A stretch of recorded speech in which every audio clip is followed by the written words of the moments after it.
your eyes, see for yourself. Open your eyes, know for yourself.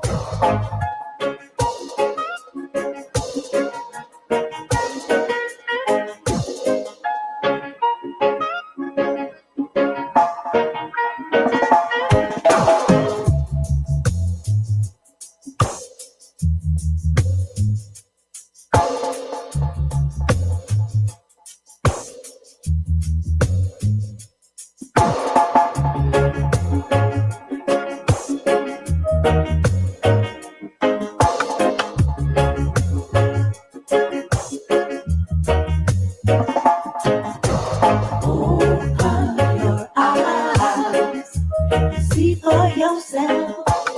Open your eyes.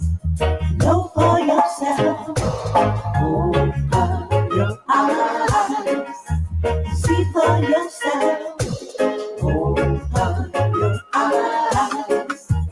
Know for yourself.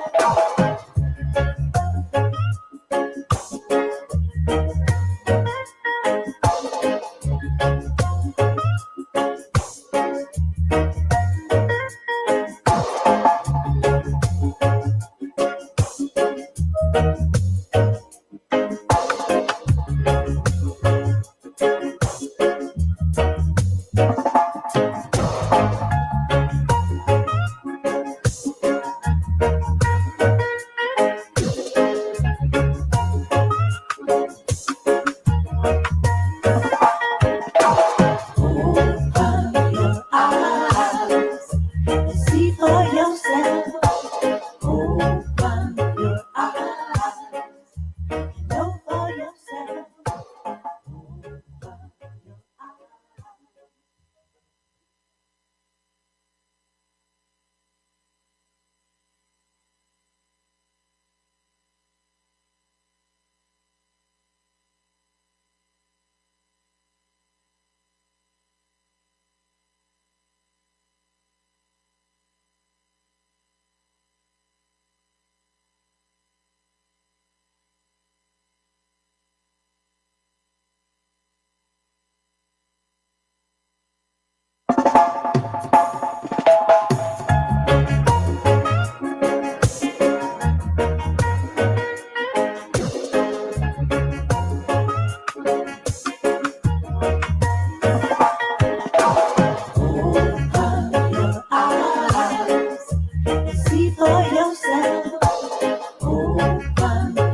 for yourself.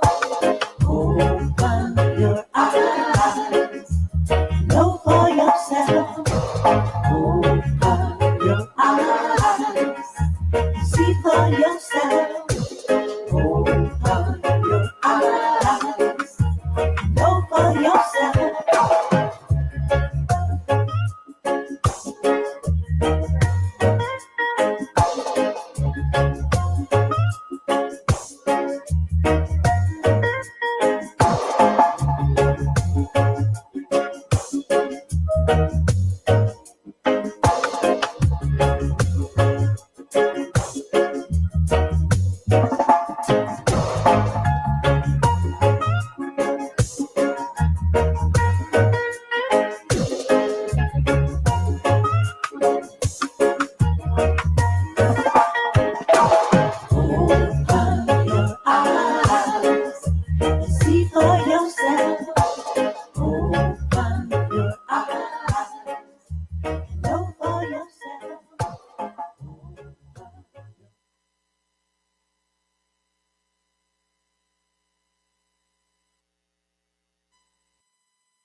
Greetings, greetings, greetings, greetings, everybody.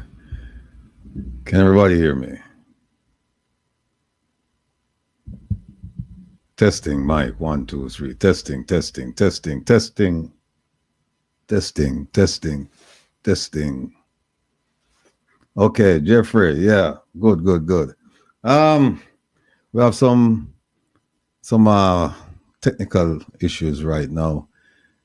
Kevin can't even come on. He's trying to come on. His system crashed at the last moment, and then all kinds of issues here. But the show must go on, right? So that's why we're here. So good afternoon, and thanks for tuning into Reason with Rattigan, with yours truly, Will, the Rebel, Rattigan.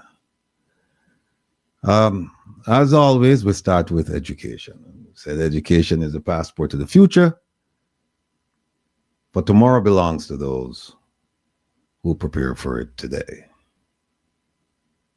Malcolm X said that, and it's still quite appropriate, quite true for today's times. So as usual, today we will be preparing for the future. Please remember, you have some time right now. You can grab pen, paper, and we need you to focus mentally and visually, because we're going to tell you things and we want to show you things. So please, we're asking you to go get your pen, go get your paper, and be with us. Today, we have, there it is. Producer Joan, big up yourself. Here's the agenda.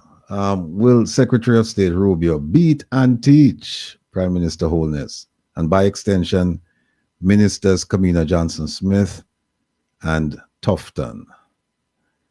We will also be looking at an analysis of the Prime Minister's budget debate remarks. Not the whole thing. The whole thing is about 5 hours. We're going to be parsing through it. We're going to be focused on crime and security.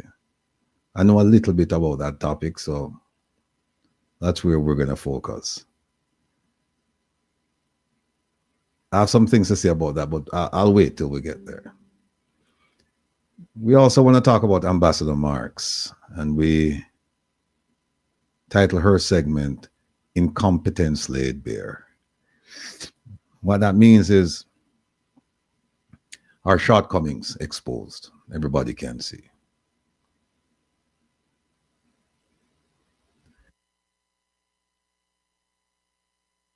Excuse me. And we also have a segment called Can Education Survive the Assault by Incompetence, Corruption, and Politics? All of those, those three things impacting education in Jamaica. We have a group of educators that will sit and will analyze the situation. ATI, access to information. How to exercise your right to obtain information from the government of Jamaica. That segment will be on. It will be our last segment about 7:30, and Jeanette Calder will be here to talk to us about that. And then we have who's responsible for damaging Brand Jamaica. That's a gimme topic. We leave that in case. We always put that up in case we have time and we get to it, because we know who will mash up Jamaica, but we want to show you how they're damaging Brand Jamaica. Panelists, of course, I'm here. I spoke to him this week, people. For those of you who think that something not going on between me, Isat and me, we're fine. I spoke to him, I think, once or twice this week, and he's very, very busy, as you might well imagine. So he's going to try and be here today for a cameo. Not sure if he'll make it. Kevin, where you there? Stuart, as I told you, he's having some difficulty right now, and he's working through those difficulties to be with us. Lincoln Prezi Lewis spoke to Prezi last night, exchanged text messages with him today, spoke to him 2 days ago. Again, people ask, what happened to Prezi? Why I'm not come back on the show? Prezi busy, busy, busy. He promised to be here today. In fact, you know what? I won't talk about his personal situation. I'll leave him to tell you what's going on in his life. But he explained to me what's going on and promised to, if possible, be here today. So, and then Jamaica's, our social political commentator, the bright one out of Jamaica, he will be here with us. So for now, I'm it. Whether I don't like it or not, I don't like it. So, we're not going to further with that. All right. Again, our guests will be several. We have several guests. We have Jeanette Calder from JAMP. We have Dr. Karen Dunkley. Some of you may know her. She's an educator. We have Keon Montague, an educator. She may or may not be available because of the time difference. Monique Oates, she's also an educator. She will be here. We have Patrick Beckford, former diaspora leader from the Northeast in America. And we have Patrick Maitland, editor of Street Hype magazine. The two Patricks will take on a topic that I'll try and moderate, but at the same time, everybody knows my position on it. So I don't know how much of an objective moderator I'll be. So that's where we are. And then, of course, the Reggae Global Radio's disclaimer: the opinions you will hear today belong to the individual presenters only and are neither endorsed nor promoted by Reggae Global Radio or the host. Yours truly. Relax with the Rebel. As you know, that's a Saturday night program from 10 to midnight. Last week, we paid our respects to the great Coca T and also played some dancehall music classics from the 70s and 80s. We played some songs that were never played on the radio. And for a very simple reason, those songs were listened to by the people from downtown and the garrisons. So there was no incentive for the radio stations to play those songs because poor people don't have no money. So and advertisers just wouldn't support something like that. So we play them, and I'm pleased to say that a lot of people reached out to me and said, wow, you bring back some memories from the days when we used to listen to Tubbies and Arrows and Race Symbolic and Emperor Fate and a whole bunch of dancehall sets. But tonight, we are going to play reggae from 2000 forward. Music that you know, music that you love. So please tune in tonight and listen to the Rebel at 10. And then I'm going to ask you to do me a favor. I'm going to ask you to support Dr. Love. He comes on at midnight. Kevin will go from 8 to 10. I go from 10 to midnight. And then Dr. Love will come on from midnight to 2. So please show your love. All programs, courtesy of Reggae Global Radio. The best there is in the business. Now, our Sunday program, Easy Like Sunday with Rebel, I wish that's a Rebel and DJ Kevin Stew. Tomorrow we were supposed to feature the music of Jayut, some of you call him Big Youth, and his talented son, Isat Buchanan. However, we have been preempted by another event, and I have to tell Isat this because they were planning to join us next week, but next week is not a good week. Kevin and I will be unavailable. So we have to push that to the following week.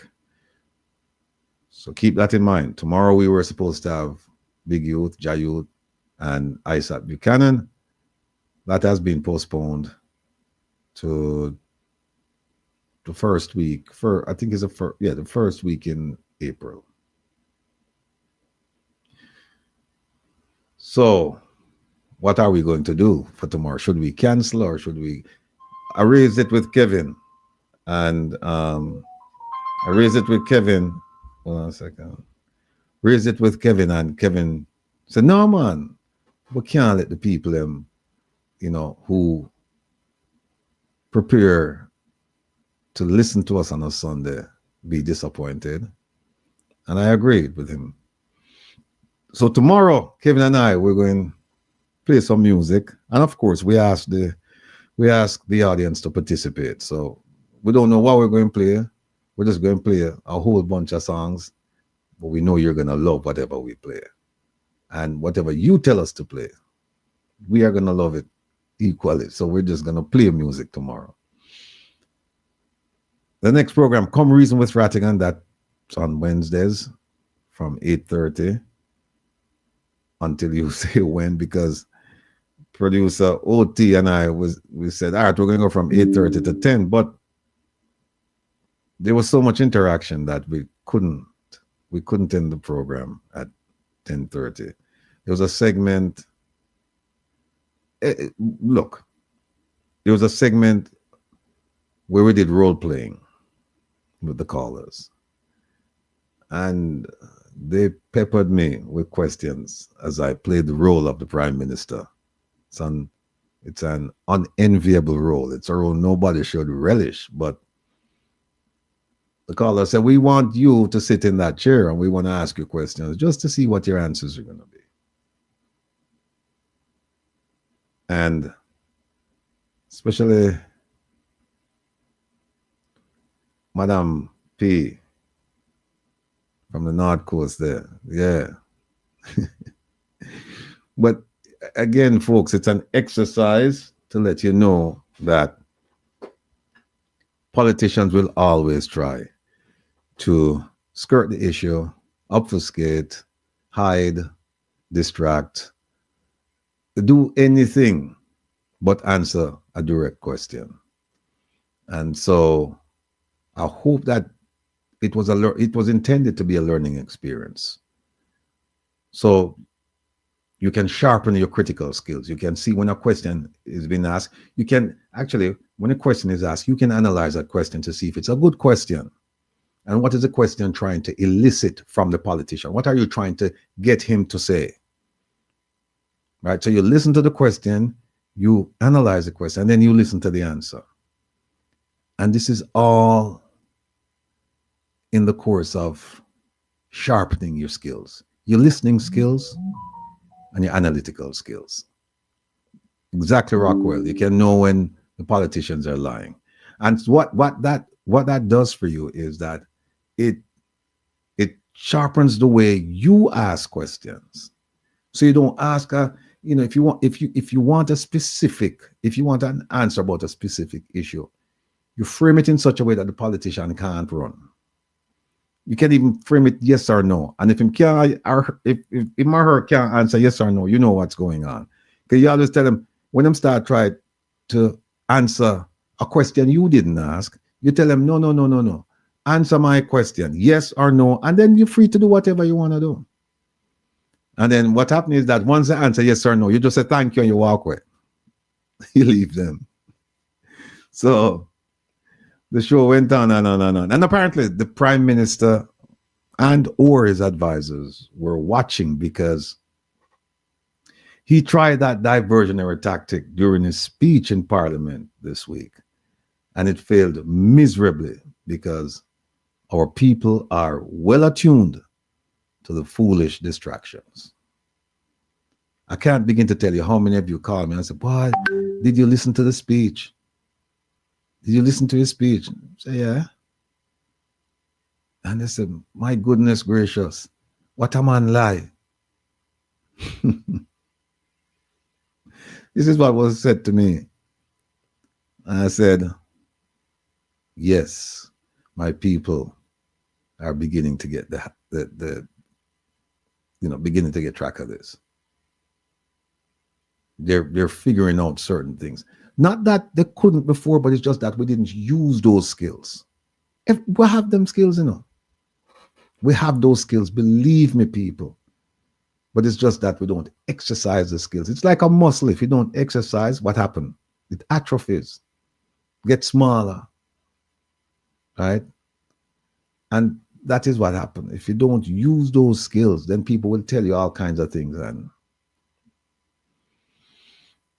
walk like a champion, say 5 hours of garbage. We're going to show some of the garbage today.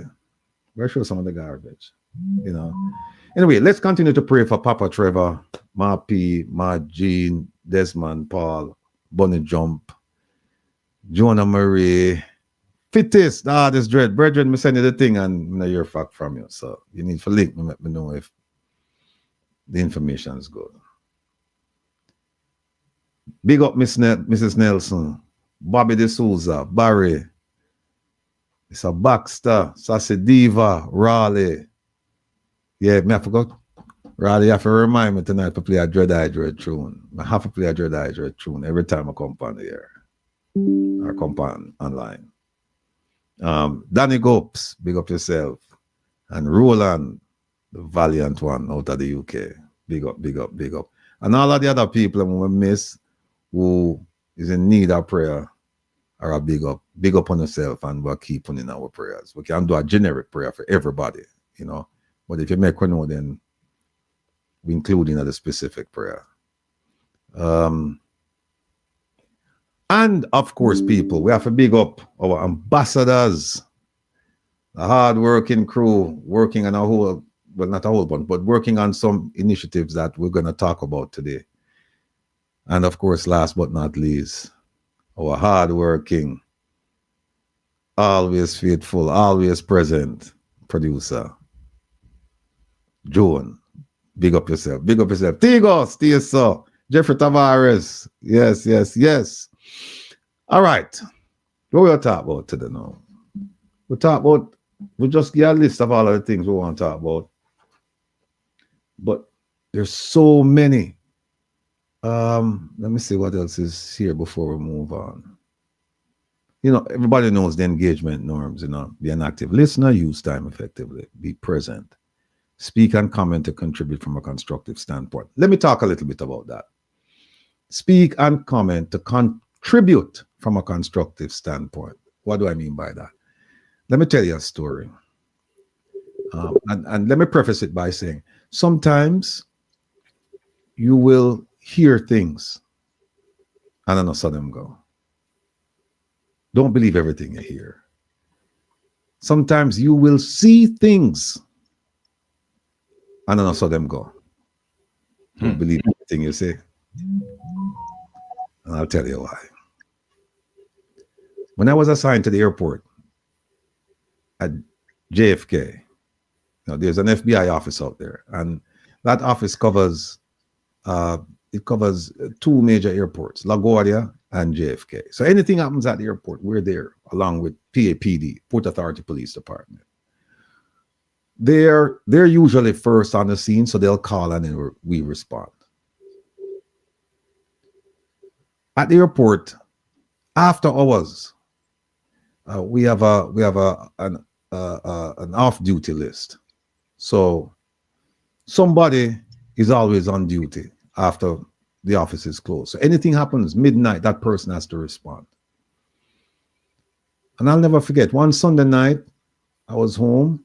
I don't even remember if I was on duty, but because I was very close to the airport, I lived in Brooklyn. Most of the people at the time at the airport, they lived some distance away. So of course they'd call me and say, "Hey, can you cover for me?" You know, and when it's your turn, I'll take your turn. All right. And Kevin, as I was about to jump in the shower, never forget a Sunday night, I got a phone call saying, "Hey, you need to come to the airport right now." I got the call from Port Authority, and they said, "You need to come to the airport right now because a woman just killed her husband on the airplane." It's okay. It's a routine matter. So responded, and when he responded, there's a body bag. The man, a doctor, was dead. And they kept all the passengers. So now I have to interview all the passengers. I remember now me alone out then, along with the PAPD, because all the other FBI agents, them gone to them bed, them gone sleep, you know.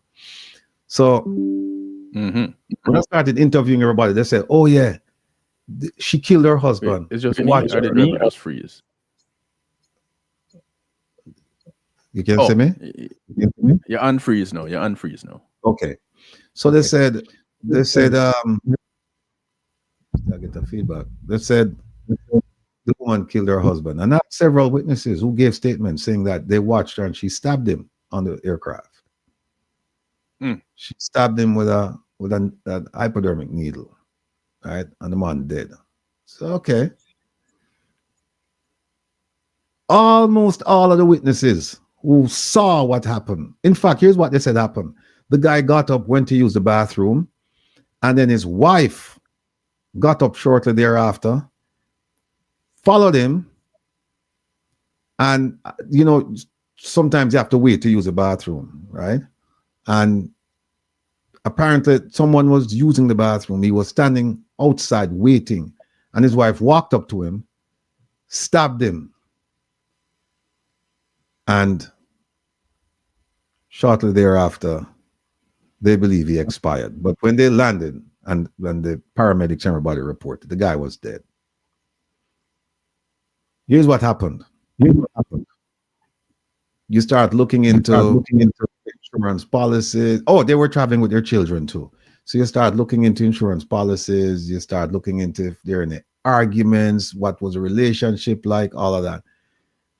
Of course, you can't ask the passengers because they wouldn't know, right? They wouldn't know that. All they can tell you is just what they saw. I remember what I was telling you. Sometimes you can't believe everything that you see. But anyway, all of the passengers that I interviewed who witnessed the event, that their stories were consistent. We have visibility of our officers. Stories were consistent. You all right, Kev? Yeah, I can't myself. Yeah. I got you. So what happened was I started interviewing the children. And here's what really happened. The man had a condition that required certain medication. He was allergic to nuts or something, I believe. But little J Love, you're right. What happened was he schooled his family that whenever he was experiencing certain symptoms, they had a certain medication. It's in hypodermic needle that they should, you stab him and you inject him, and then that will, overcome what, right, and then he'd be fine. So she said, what happened when he was sitting down, he started experiencing the condition. And so he ran to the bathroom. She realized what was going on. So she reached in the overhead compartment, grabbed the utility bag with the needle and everything like that, and she chased after him. That's what they were saying, that his wife chased him down and stabbed him. And she chased after him, and then she injected him. But it was too late. He died. And then what we did was we took the needle, and we sent it off to be tested. So I had to keep the family in New York, I think overnight. So we had to send it off to get tested and everything like that. We had the bag, we had the medication, all of that. And it turned out that was the case. That was the case. But don't forget what I was told. when I got there. The phone call I got was that a woman stabbed her husband on the plane and killed him. And when I got there and I interviewed the witnesses, they said a woman chased her husband down and stabbed him. And that's why am I telling you this story?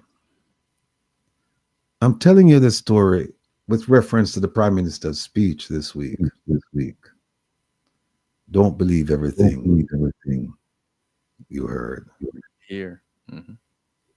And don't believe everything you saw. He put up some charts, and we're going to go through them today. And if you weren't paying attention, you would say, oh, the Prime Minister mash up Mark Golan, because I think Mark Golan had given a speech earlier. And so the Prime Minister, instead of coming on and doing the typical budget speech, he went after Mark Golan. It's almost like he was responding to Mark Golan. He wasn't telling the country what should have been told about the economy, about unemployment, employment, about trade deficit, about a whole lot of things. And then he was disingenuous because he did not tell you the truth about certain things. He didn't even bend the truth. He broke the truth. He broke the truth. So that is what we're going to do today. We're going to focus on some of these things that he talked about.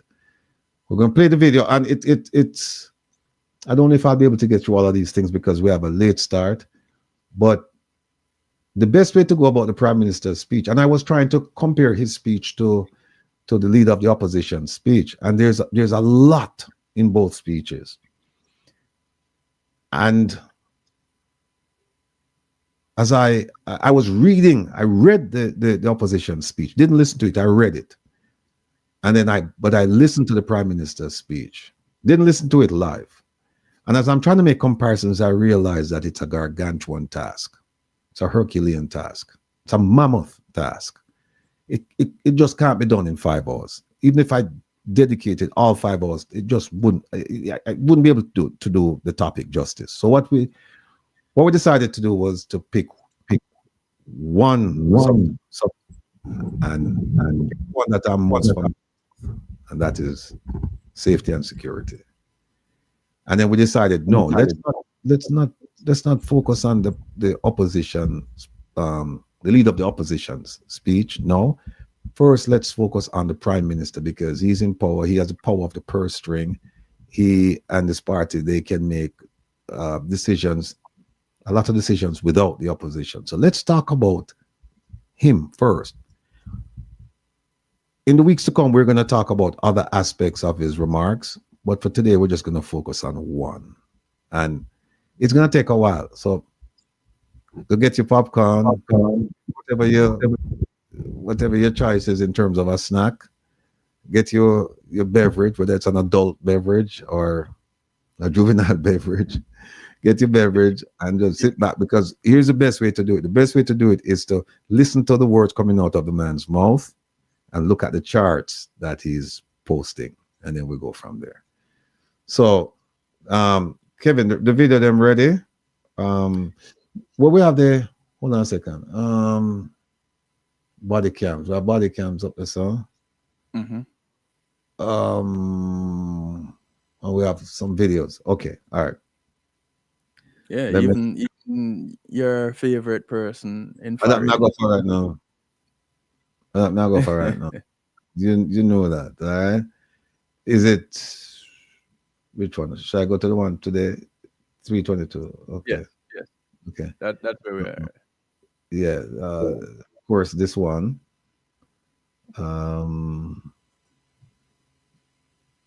Oops. And where is?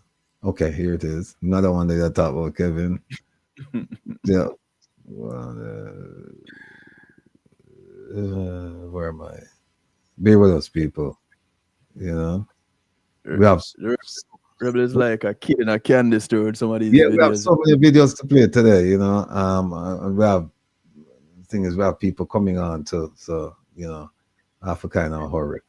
You can't leave out the principles, you know. You can't leave out the principles. No. I don't even know. Sit there. Oh, yeah. Okay. Indeed. All right. We'll start with this. All right. Here's where we go. Kevin says start with the principles. And it's a good place to start. Here we go. Only means something when it is inconvenient to stand by it. Hear that, people? Principles only mean something when it is inconvenient to stand by it. You're going to hear that over and over again because we have two people coming on to debate the Cuban Dr. Isha, the export labor program or labor export program from Cuba. So you're gonna hear that. You're gonna hear that several times. And then of course, our number one all time. I've always said to people, do not trust the words of politicians. Do not trust the words of politicians. Remember that, people. Remember that. Do not trust the words of politicians. All right. Here, let me see if producer Joan have anything inside us before that we can queue up. Yes, I like this one now. You don't know a person. Remember this, people. You don't know a person until you travel with them, and that's true. When you travel with people, you learn a lot about them. You don't know a person until you don't know a person until money is involved. Hey.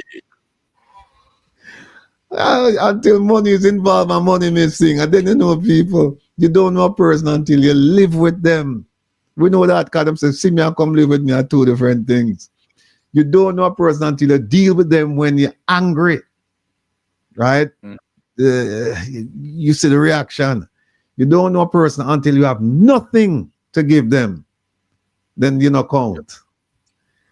And you don't know a person until you consider things from their viewpoint. Well, big up Eddie for sending this to me. Eddie, big up yourself here, so much appreciated. And by the way, people, don't keep them little things that come into them lick about them big. I mean, it's just one little page, but ideas is just pregnant with ideas, man. Pregnant with principles. So, yeah, you don't know a person until. Now, if you think education is expensive, try numbers. We're going to use that one when the educators them come on. And we're going to use that one as well. Here's another one. You don't punish a fish by throwing it into the water. Yeah, people. That water there would have to be something tainted. Yeah, you don't punish. You don't punish a fish by throwing it into water. Think about that, people. And the proverb there, our people proverb, African proverb. I want them to listen to that carefully. Yeah. You froze for a quick second there. Yeah. Yeah. All right. Let me remove this. All right. Look at us start off the show by listening to the Honorable Prime Minister. And another thing too, people, is that we have to be disciplined and we have to be patient to listen to opposing views. Views that we do not like, or people that we do not like. We have to be disciplined and patient to listen to what they're saying. Because even though you may not like them, and even though you may not like what they stand for and what they're saying, you might get to a point where they're actually agreeing with you on certain issues. Also, the best way to criticize somebody is after listening to them. Don't dismiss people. Listen to them.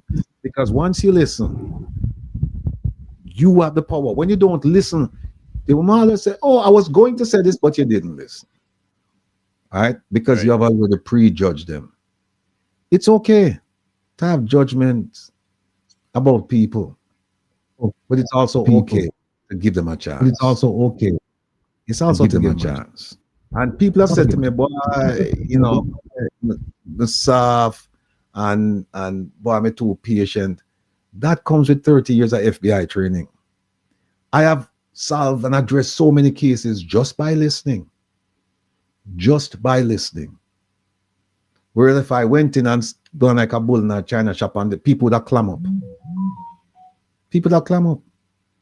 Sometimes people just want you to listen to them. And the least you can do is listen. Andrea, send me an echo. How about now, Andrea? Hold on. It pop in and pop out. Andrea. I don't want it to upload. Okay. Paul, big up yourself. Yeah, hear that. Yeah, echo. Yeah, just make sure your monitor over there not too loud. That's something I'm not turning them down. Yeah. Okay. Yeah. Like Don, you say you don't want to hear him because of the bag of lies. But Don, sometimes you don't know how many lies are being told. Because if I ask you a question, how many of them can you prove? You know, it's because you say to yourself, this man is a liar. So anything come out time out, a lie. Listen. And when you listen, you can say to him, I listened to you.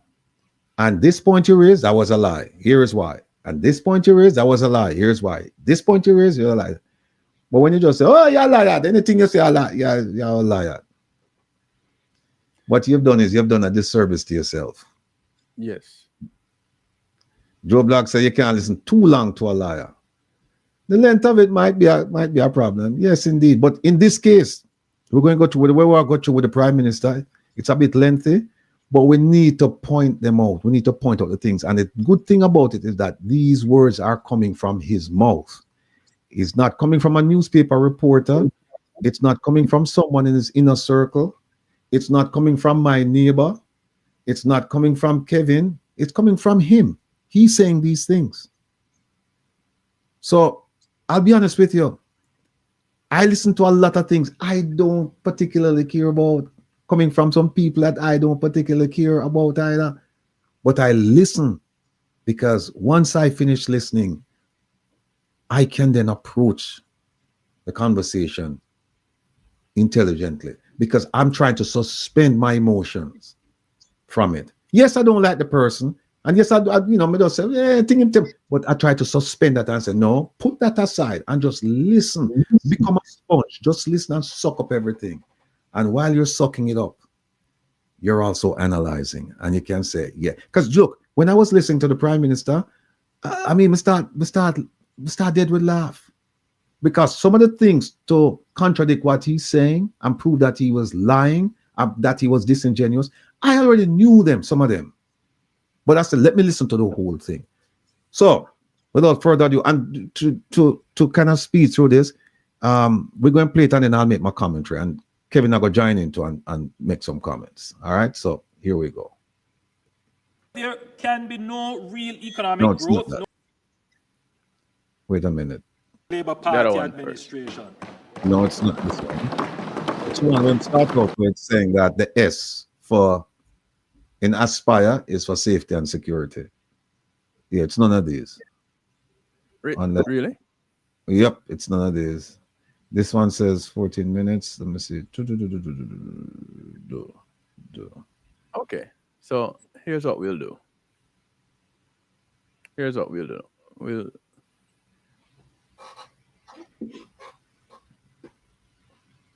We will do. And yeah, Javan, and you're right. People talk when you allow them to without restraint. You know how many people I've arrested? Lots of people. Them just know what chat to me and this. I'm gonna just sit down there and then to break the ice, them I say one thing. Here's something that I would normally do. Whenever I arrested somebody, one of the first things I'd ask the person, are you taking medication? Do you have your medication with you?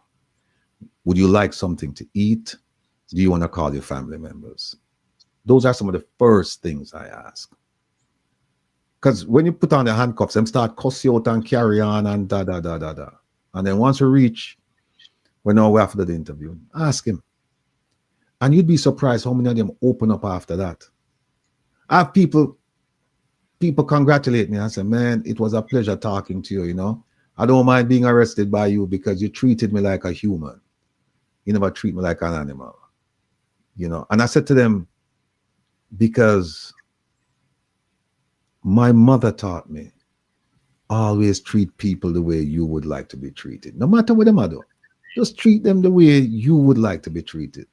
And I said to him, if I were arrested, this is how I would like the person who arrested me to treat me like a human being.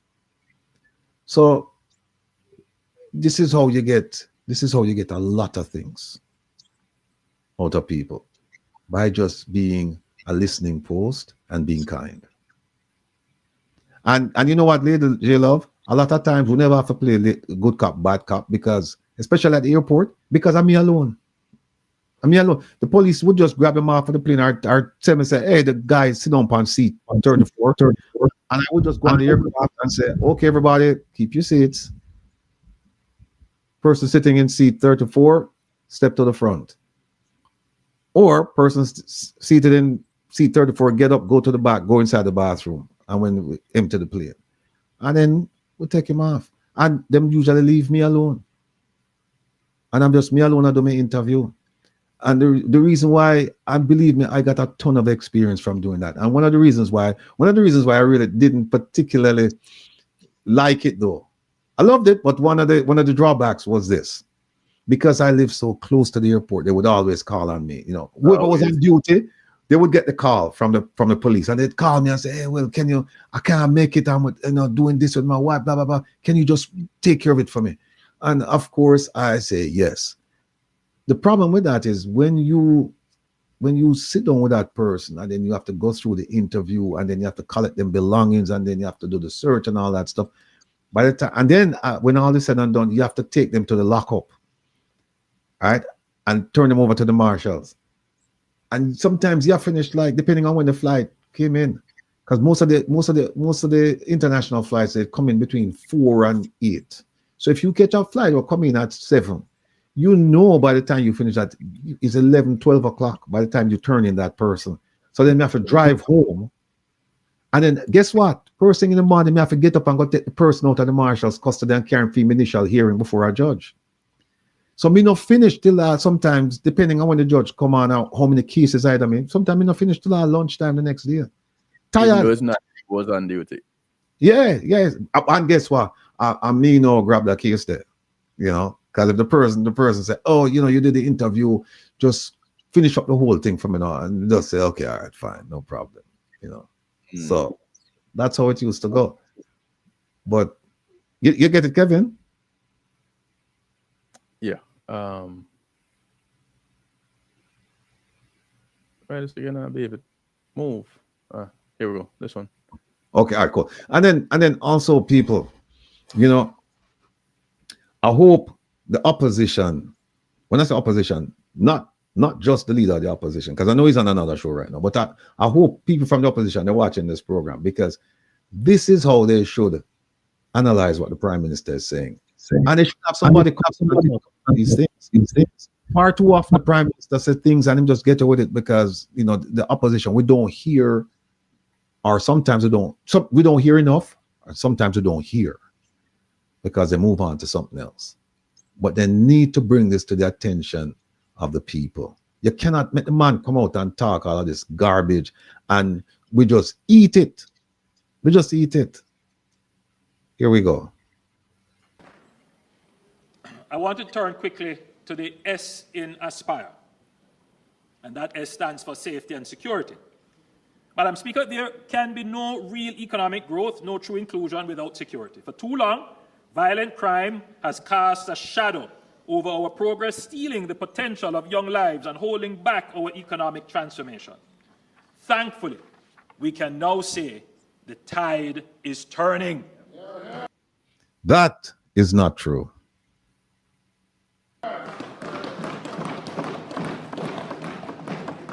Jamaica is taking decisive actions against violence producers, and the results are now evident. Decisive action, that, ladies and gentlemen, is extrajudicial killings. And in case you didn't know, they will tell you that the murder rate in Jamaica, beginning of January to almost the end of February, went down, I think, like 23%. What they didn't tell you is that extrajudicial killings went up over 100%. And it's climbing. And now we're seeing videos of what appears to be murder in cold blood. Right? So when they said decisive action, that is what they're talking about. And remember what they also said. Remember the Minister of National Security come out and say, him not really want the policeman them for shoot nobody and injure them or anything like that. Him say him train them for shoot, for kill. And if you remember, the Prime Minister said, you're going to meet a judge or meet your maker. Correct. Those are subliminal messages sent to law enforcement officers that it's okay, it's bird season time now. Shoot to kill. You know, just shoot because you have been given the word. Jamaics, they are with me, mad him there. Bless up, Jamaics. All right, here we go. Madam Speaker, in 2024, Jamaica recorded a 19% reduction in murders, following a 7% decline in 2023, bringing our homicide rate to 40.1 per 100,000. While still high, we are now outperforming some of our regional peers. Listen to this nonsense. We are outperforming our regional peers. Think about that for a second, people. We're talking about human lives lost in Jamaica. And now in Ghana and we are outperforming our regional peers at what? 40 to 1 or 40 to 100,000. People who don't know what the average is in the Caribbean. The average is, I think, is 15. 15 to 100,000. We are 40 to 100,000. And yes, we are outperforming because Yeah. we have high numbers. Yeah. And what you must remember is this. What you must remember is this. The decrease in percentage he's talking about, he's not talking about a decrease in percentage from the PNP-led government to a JLP-led government, you know. He's talking about a decrease based on an increase that happened in during his watch. So it's like you create the problem and you solve it and say, look, I'm good. Look, I'm good. I solve up the problem. And nobody have the frame of mind to say, but wait a minute, hold on. Now you cause the problem, man. So that is not a real comparison. That is no comparison. You cause a problem, you are trying to solve your own problem, and then you turn on and say, look how great I am. Look how great I am. I'm solving the problem. I'm solving the problem. I'm not solving the problem I caused. Him can't say I'm even say I'm solving the problem the PNP caused. Him can't even say that. He will say something else later on. Yeah, you're going to hear and blame them. But for this part, I never say that. But here we go. We could continue with the nonsense. Contrast to 2016, when Jamaica had the highest crime rate in the Caribbean at 50 per 100,000. Unlike much of the region, where homicide rates are currently surging past ours, we have reversed the trend. And now other countries are studying our approach to reducing violence. Extrajudicial killings, is that what you're telling us? That other Caribbean islands, they're looking at our policemen and women and soldiers, how they're shooting people like birds, and that is the strategy that they're employing. I don't think so. Yeah, I mean, I think that's right. Notably, Madam Speaker, the 2024 Christmas season was the safest in 20 years, with just 6 murders recorded during the Christmas week. Since 2024, the country has seen a sustained decline in murders, culminating in 47 murders in February 2025, the lowest monthly total in 25 years, and a 43% reduction compared to February 2024. If you were to compare between February 2022 and February 2025, murders have declined 55%. No applause there, sir. Even when people realize that lie I tell are disingenuous. Let me play that back. Hold on there. 2025, Here and now. murders have declined 55%. People want to see him though. Him take February 2016 or one of them the year there, and him compare to February of this year. And him skip past all of the other Februaries them. Him just said murder has declined. Why him pick February? Because February suit him argument. Why him not pick June or July, which part the murder rate that spike? Why not pick that?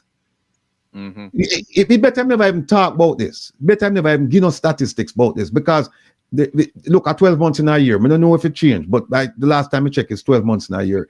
Him pick one, And I'm going to talk about something 2016 and say compared to from 2016 to 2022, murder rate dropped 50%. Even him own people, look, this It's shocking. this lady here. I'm surprised. I'm surprised. This lady back here, this lady here who is the junior minister of national security. She has no clue what's going on. This is lost in space. Right here, you're looking at it. Our twilight zone. She have no idea where she is. No idea. She just clap for everything. She's not responsible for nothing, but she clap for everything. Right? We could continue with the foolishness. Additionally, major crimes as a whole, including murders, shootings, rape, robbery, and break-ins, have declined by 21%, reaching the lowest level since disaggregated data collection began in 1999. Jamaica is now safer than at any point in the last 20 years. You hear that? Jamaica is now safer than at any point in the last 20 years. So make we go back a bit. Wait, I have a quick question for you. CFS Christmas, only 6 murders. Are those 6 confirmed murders? Are those 6 solved deaths? No. Being murders? Them 6 there. No, you see, yeah. See, this is how we want the people to think. This is how we want people to think and say, well, on the 6 murders, is that 6 confirmed, 6 reported, or is there another category we should be looking at? Yes, there's a category called death investigation. Them have over 300 people in it. But them shoot them in it because them don't want the numbers them go up. So them don't shoot them in it. Them have a whole bunch of categories where them not talk. If you notice, he will never talk about the categories, the category called self-defense, the category called death investigation, category called missing persons, category called suicide. He will never talk about them categories there because of this. So then show all of the parties and them no want count in the actual death, actual murder investigation, because and you can't say homicide to them because when they say homicide, them put everything in a homicide, you know. You have to say murder. Because when me ask them, I say homicide, them give me one number, then them say, wait, them say, what you really want? I'm tell them say, no man, that a murder. I say, but we think homicide and murder. Them say, no, sir. We put everything in homicide, and then know if you want murder, no, we take that out and give you. So murder the little one. Murder the little one, no. But the big one, no, that, well, I know, we're not going to give you that, and we're not going to really show nobody that. But we find out. So when I'm telling about 6 and things that people think it through, it's just foolishness. No matter about CFS in 20 years. Jamaica is no CFS at the CFS point far as secure safety and security is concerned, right? No. Here's why that is nonsense.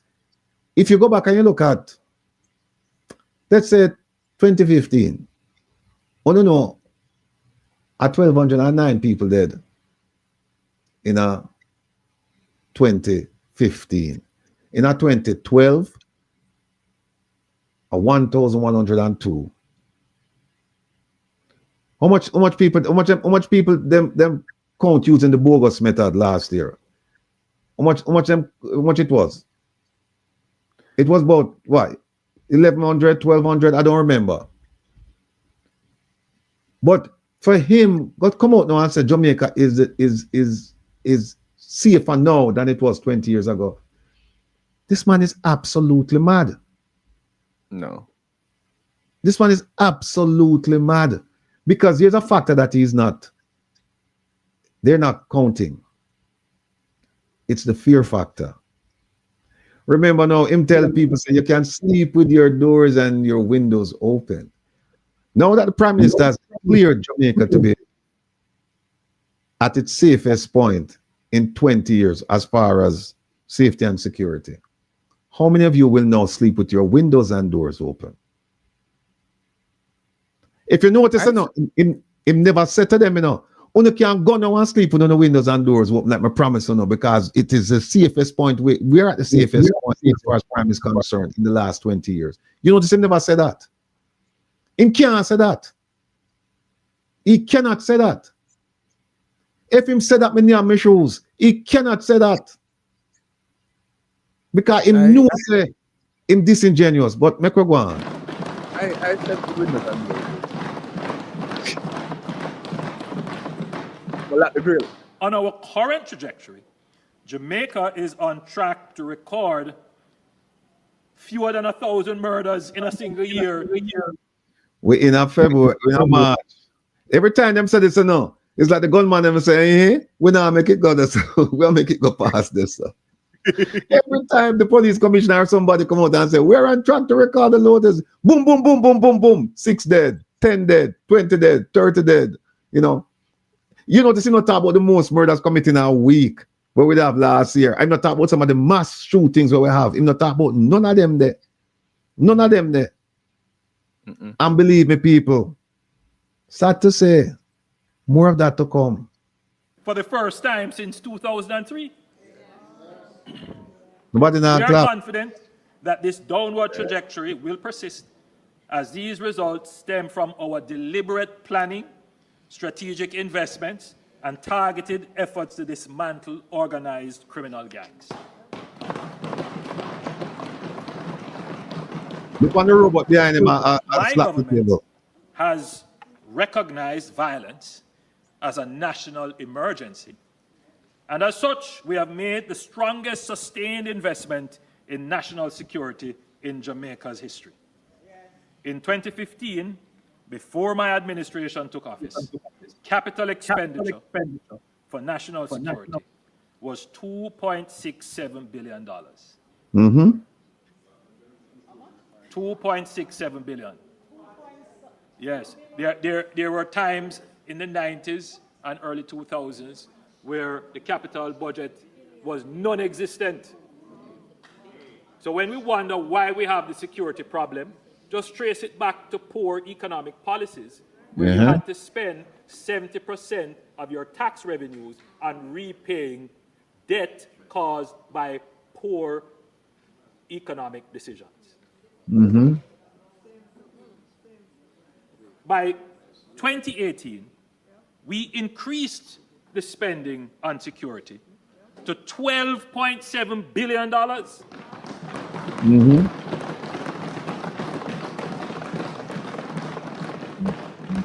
And in 2019, we made a record $19.5 billion investment to modernize our security apparatus.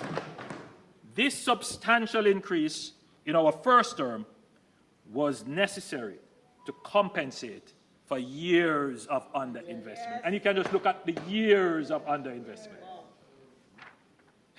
In fact, when you look at the last 20 years, it's clear that, you know, the Jamaica Labour Party government made the greatest attempt at funding the security forces.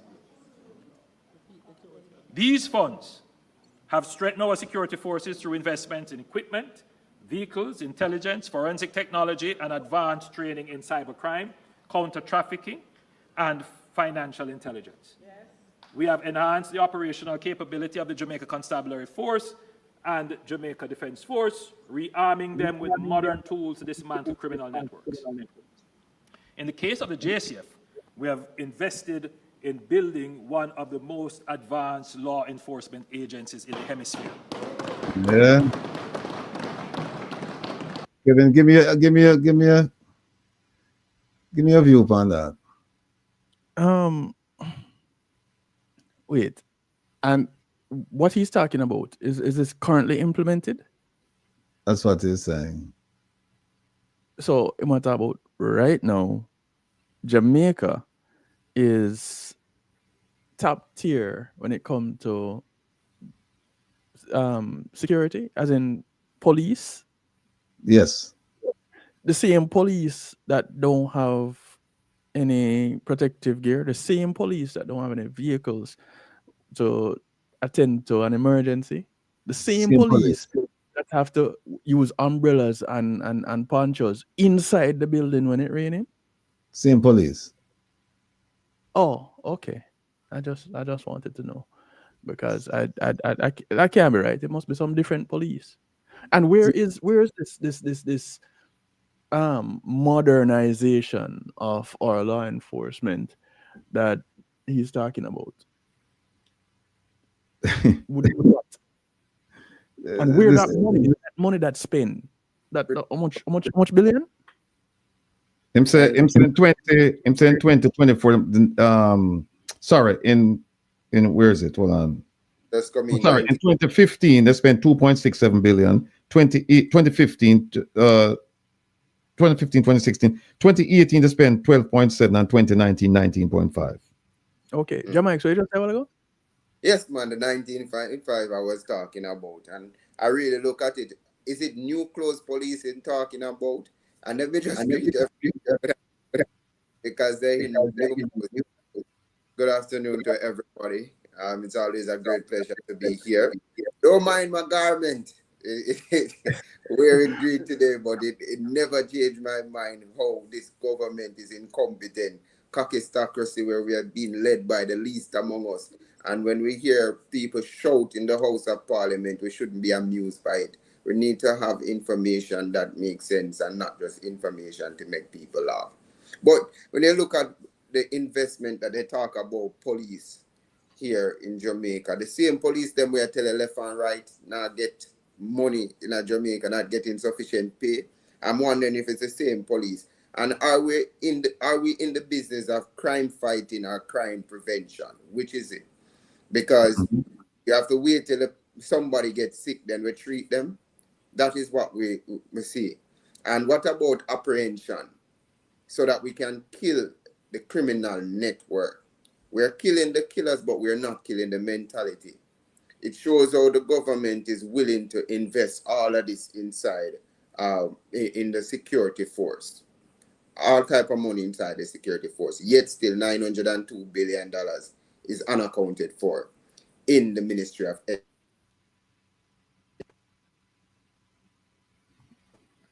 And then pulling plug. Sorry about that. Yesterday, I had the pleasure of listening to some of the big players in the BPO sector and some of the developers. I appreciate Dr. Andre Arden for including me in that. And you know, I sat there and I heard one of the investors saying that Jamaica need to put back Jamal in place because the education system is bad. And this gentleman has a lighter you than I do, a white man, and he did not just say it one time. He was adamant about it that we need to do something about our education. Our education in Jamaica is a huge problem. And to hear the man speak so passionately about it, and then when you look in the House of Parliament, you have these people who don't worth $1. So when they talk about policing and the people in Jamaica are fearful of their life, what about the extrajudicial killing?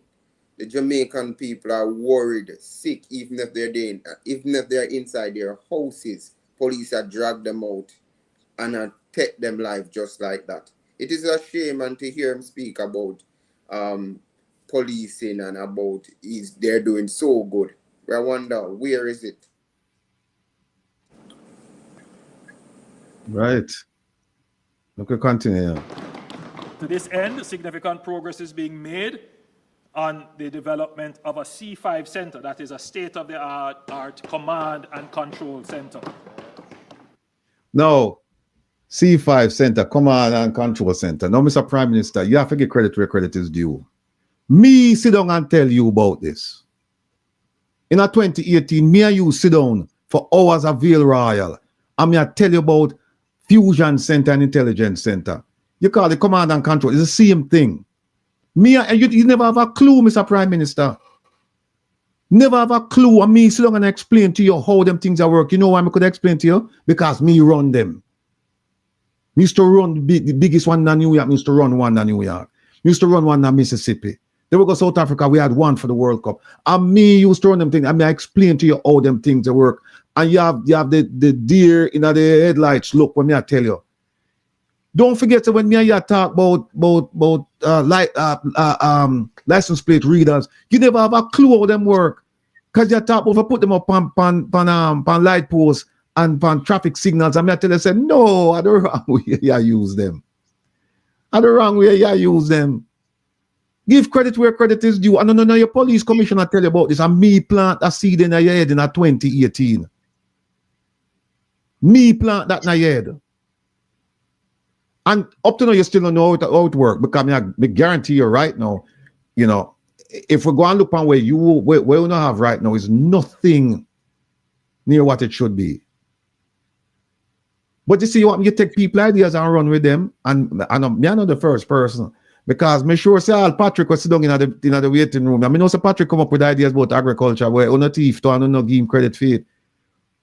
Patrick now come out and say it's true, but that's all right. But we know other people who come up with ideas will come to Jamaica from the diaspora and I try them present it and say, okay, here's what we can do. And they say, no, I'm not interested in that. And the next thing you know, people here say, oh no, at the same idea of the man go now run with it. But we could continue. But people, whenever you hear them talk about command and control and disassent and blah, blah, blah, one of the persons, I won't take complete credit for it, but one of the persons who tell him about it and me, I know when I tell him in 2018. President, big up yourself. Welcome, brother. I tell him in 2018. If you all want to ask the president, it's the president, you know. All right? So... yeah, it's not the green M&M. I the president laughs. So I like him come and screw up and feels like say me twist him arm and me and him have problems or nothing like that. Say president go. Yeah, I will say that. Watch it, you know. Let me just finish up little bit is that we have to deal with Patrick, you know. Patrick, the two Patricks them are come on, you know, president, and them are come talk about the Cuban doctor issue. And we want to hear what he say. But we could just finish up this piece. This cutting-edge center will seamlessly integrate, coordinate, and analyze real-time data from all available sources, including CCTV and body-worn cameras. Let him go talk about body-worn cameras now. Madam Speaker, to point out that there's a lot of debate going on. You know, why is it that the JDF and the JCF are not wearing cameras on their person? I think there is a kind of misunderstanding to believe that standalone cameras can be effective. Listen to him carefully, people. That's not the case. You have to build out an entire back-end network to ensure that the footage on the camera can be downloaded, that it can be stored and retrieved, that it can be digitally transmitted to other locations, and that it can be protected from manipulation. When we say that we're going to do a force-wide use of body cameras, it's not just buying a little camera off the shelf or getting that camera from a supplier here. We have to think of and implement a system-wide comprehensive solution. And I'm afraid, Madam Speaker, that sometimes this is just the haphazard thinking that forces government. Any haphazard thinking, are you with the pan? Because we are going to show you some things I know, people.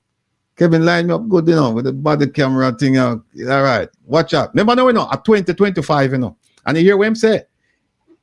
No, it can't work. You can't just put on a camera. You have to have a system where you have to build out.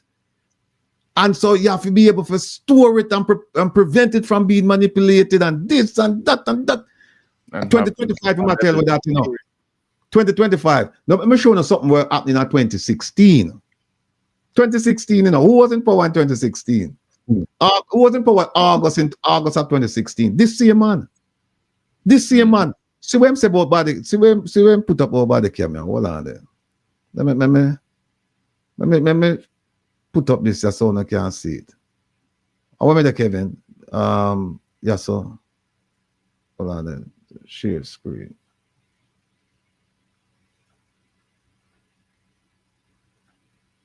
All right. Look on this, people. Hold on. Let me move this.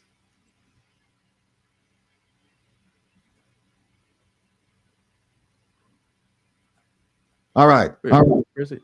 Look on the date there. Look on the date there. You see what it says? August 27, 2016. This man was in power. And you see what it says? Body cameras to be deployed in 6 police divisions. So you are going to tell me now, say you deploy body cameras from 2016. But at 2025 now you realize that, oh, we need a comprehensive system. We need a build-out system. We need a built-out system so we can deal with it, to download it and prevent it from manipulation and blah, blah, blah, blah, blah, blah, blah. Yeah. We never realized it in 2016.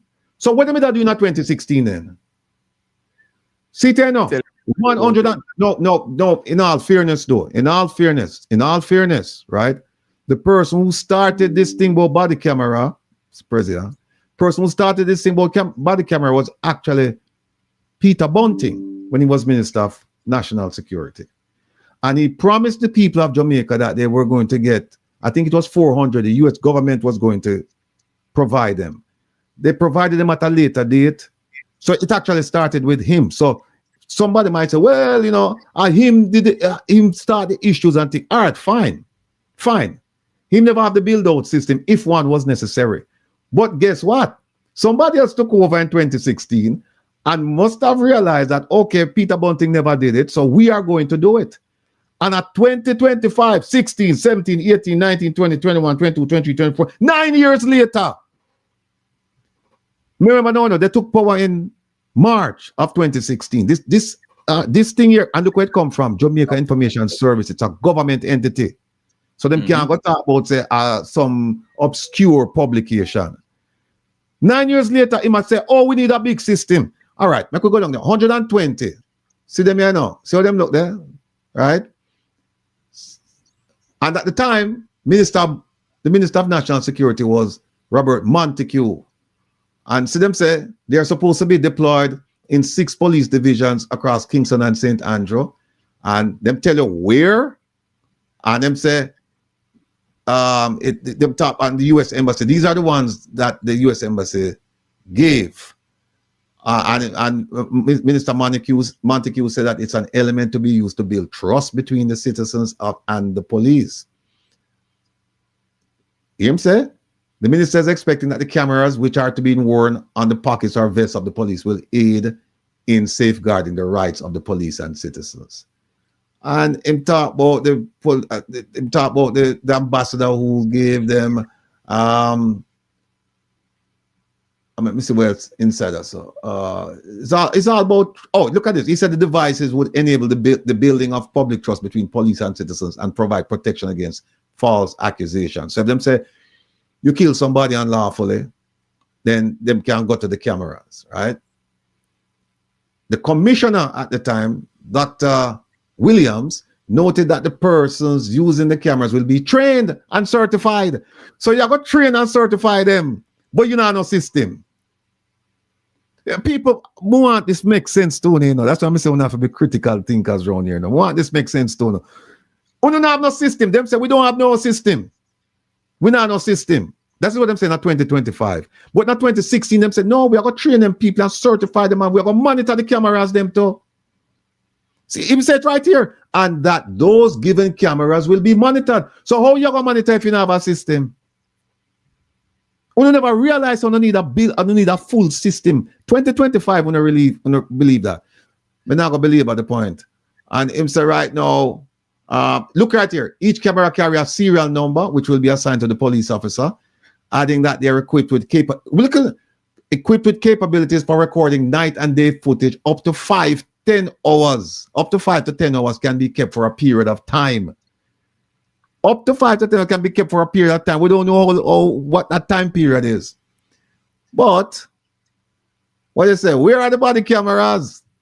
That's 16, you know. That's 2016. And to 2020, somebody asked about the body cameras. Because the camera, them said, no, we're not getting all them cameras that we are talking about. And we don't have enough time to go through this.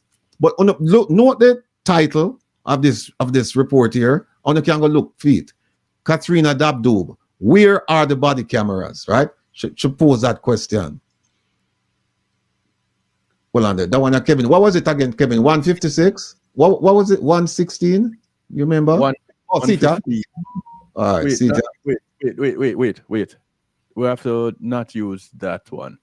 We have to use the other one. Let me grab the other one. Because if you use that one, you're not going to get no audio. Yeah, we are going to show no one now, you know. We know the police commissioner now. This the second to last police commissioner, not Blake, but Anderson, where he might talk about body cameras, right? This is before 2025 to, you know, people. So we can remember say last year and left, right? Like this. No, hold on. Let's set this down. And by the way, Minister Kamina Johnson Smith, we have a little thing for sure about you too, you know. We have a little thing for sure you waste the people and money and you know you're not perform. Well, we know you're not performing and that you were money's across the government. Wasted, but we have a little thing for you and we have a little thing for the ambassador. Ambassador Audrey Marks. You can't really say she's not performing, you know. She put it on quiet the show. All right, she's underperforming. How about that? Wrong thing. But she can't dance though. You see her show the dancing video over there. Like I said, she And I like the point putting on quite a show, Kevin. That was good. That was good. Yeah, you know, you have to pay attention to them things, Rebel. Come on now. Well, you know, and that's why I can't talk about it. Come and pay attention to our one, you know. So like that? Like that? Yeah, but let me grab it. Because we're not displaying it right. We're not, hey, we have some things, and I'm telling you, we have some things running out. Time just not, maybe we should I go back to 10, 11, 12 hours, you know. We can't do it because Kevin have to play and me have to play and then Dr. Love have to come on. But me are telling you, we have so much running for going, you know. So much. All right, like this. Yeah. Start it, please. Hopefully we can sign off and move to this this year in 2021. 2021, you know. Remember the year, you said 2021. Introduced probably back end of 2019, early 2020, with that within the course with policy on the use of these less lethal options and also training of our members on them. The body-worn cameras. Well, let me stop. This was a long process in. Let me just stop right there, so because I know my Virgin Tigo want to mention this. This is what happens, you know, when you take a clone and put the clone in charge of something serious. Wherever you put that clone, you're going to have a circus. So if you put that clone in the Ministry of National Security, you're not going to have a Ministry of National Security. Or even if you have a Ministry of National Security, it will only be named run by clones. This is what happened. This is what happened.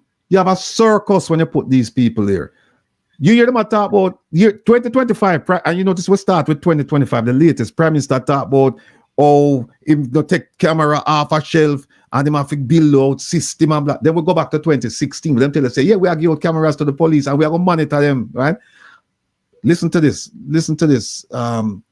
Out of respect still for the position, you know, really say certain things about him. Listen to this. In the development of this, and had to be, when we can't afford to make mistakes, we're talking about thousands of body-worn cameras, storing images from thousands of cameras that are running 24 hours a day. It can't, you know, we have to be we have to make sure that the back end could. Hold on, which body-worn camera is worn 24 hours a day?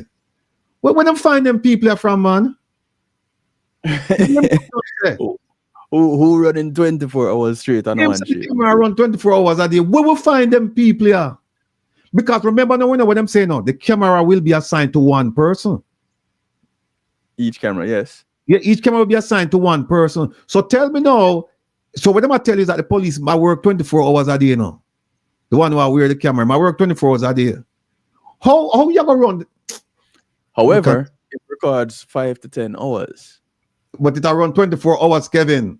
It's running 24. So it's a loop. So whenever I catch it, it does erase. So them people are boy, I'm take for feed that. Well, take the number of cameras we use and that the actual cameras that we buy are the right ones. And so we went through a lot of field testing and so on. So late last year, 2020. probably last quarter of last year, it was all of that work had been done, and we started to buy cameras. At this point, that is 2020, no people. Remember, we are come from 2016. That is 2020. No, must say, yeah, we are get a system going, but them tell us them have the system going from 2016. I know the Prime Minister tell us, no, the system just come on board. We just we continue here because Patrick, we're just buying more cameras within the budget to equip more of our police officers with this.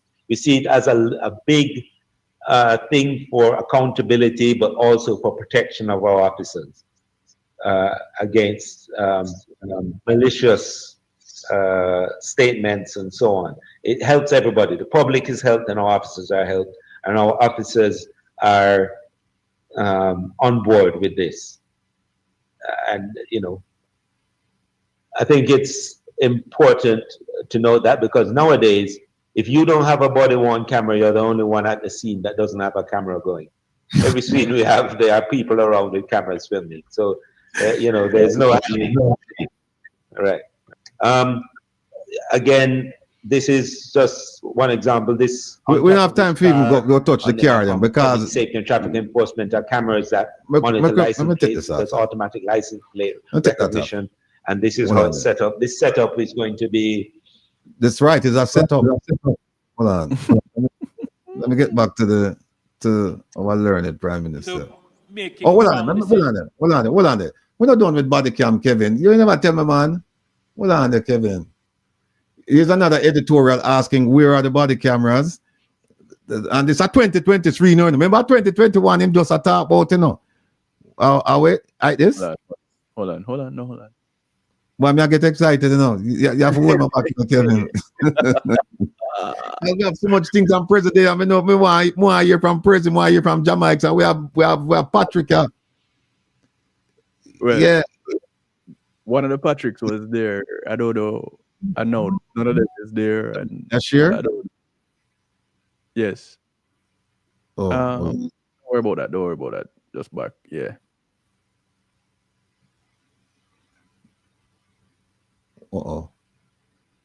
Bring that back to me, please.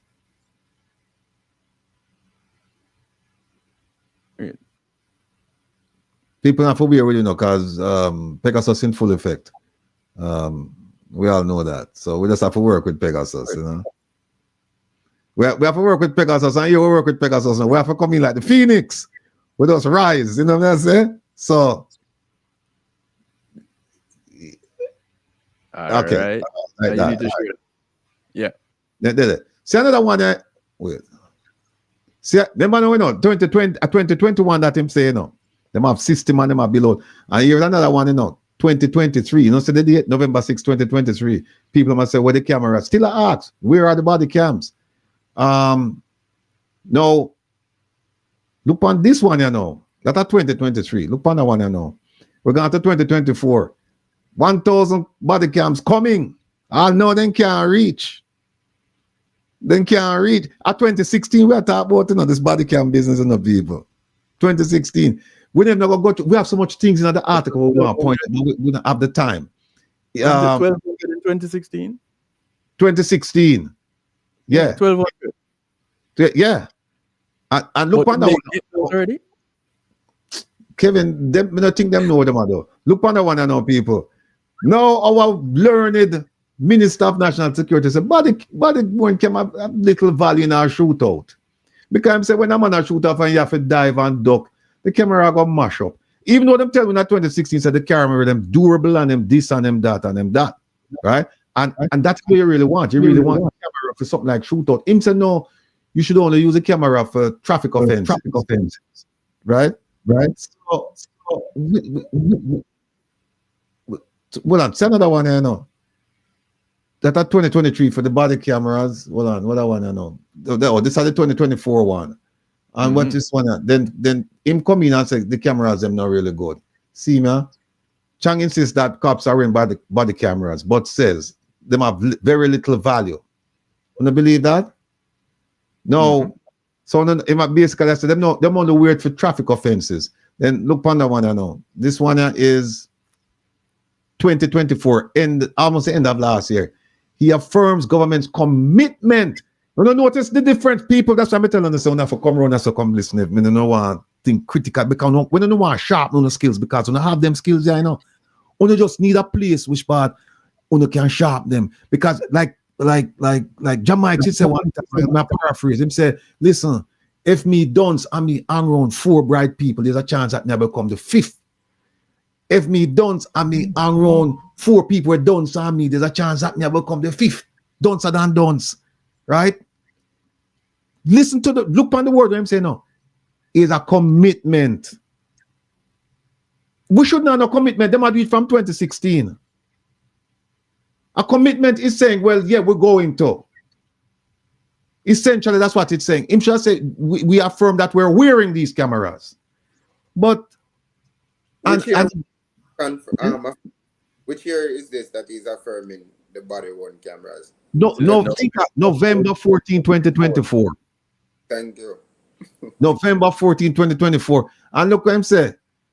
Him say, for us to deploy cameras. He must say, we not deploy them yet. It is not about the deployment of the camera. The camera is the least of the system of being able to capture real-time footage of police doing their duties. And he went on to talk about building out a system, the same nonsense you just hear him talk about. So from 2016, I remember now, we didn't have a change of government from 2016, you know. I am seeing one in charge, you know. And him and the ministers, them are talk about body cam from 2016 till now. They might come and say, oh, we are committed to people wearing this thing. And yeah, we need a system. People, I think I believe at the point. I think, oh no, me I go with this. Hold on, let me see. Oh, see another one, you know. Cops fire back at renewed criticism over lack of, and this is this year, February of 2025. And then last week, now, him come with him nonsense. Let me see what it said.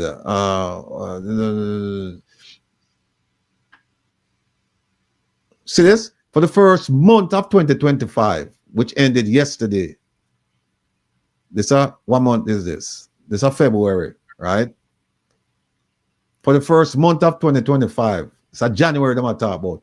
28 fatal shootings by security forces were recorded, 50% more than the previous period in 2024. What I'm going to tell you is that by the end of February, you know, it went up to 100, almost 70%, you know. One a day we are kill people now, you know. One a day. And then guess what now? There's a thing that came out, you know, Kevin, and it said that, I think it was last year or so, them say is only one body camera footage them have, you know. One. But guess what? The public have more. And them no want to use it, them no want to use what the public have. And you they said before, sometimes in the show part I seen you're the only one without a camera, because everybody have a camera and I take take picture of this other thing. People, we have more, but you know, we have to remove it because we have to remove it because we have Prezia. Yeah, we have Prezia and we have Patrick there. Patrick, dig up. Me not see him. Yeah, me not see him. Prezi, let me greet you, sir, to the program. We haven't seen you in such a long time. And people are concerned about your welfare and the state of our relationship. I would like you to tell the people what is going on, sir, because I know that there were some personal things I told him this morning that I'm not going to talk about Prezi's personal affairs. Prezi will come on and Prezi will tell you what Prezi wants to tell you. But I said, I can assure you that there's nothing wrong between me and Prezi. I talked to Prezi up to yesterday. We exchanged text messages last night, today, and we spoke earlier in the week. Prezi, the floor is yours. Well, first and foremost, I am not here to make a formal announcement that I'm running for any position in Jamaica. But I will say that I am numerated and ready for the upcoming election. That's all I'm saying. No, that is as it relates to the prodigal son who have gone out. Let me say I miss you guys, and I am currently in Jamaica, obviously, and I'm working on multiple projects and multiple angles, and certainly I have been absent. And yeah, me get calls to write, hey, man, I'm gonna see you on the show, and blah blah blah. Me I like Bridget. Believe in me, I'm more involved with the show than you can even fathom. So I must say, I miss you guys, and I do feel the love, and you guys have reached out so much. But as it relates to my Ratty, it's not even worth addressing because it don't exist. But as it relates to Jamaica's coming on the program, and I know everybody like the fire what Jamaica's bring. Jamaica's big up yourself, and you're doing a wonderful job, and I love the energy, I love the fire. And Kevin, man, you were just at the show the other day. And oh, by the way, you sent the video them to the lady? Because she probably are watching. You send her anything? I was supposed to send her some videos?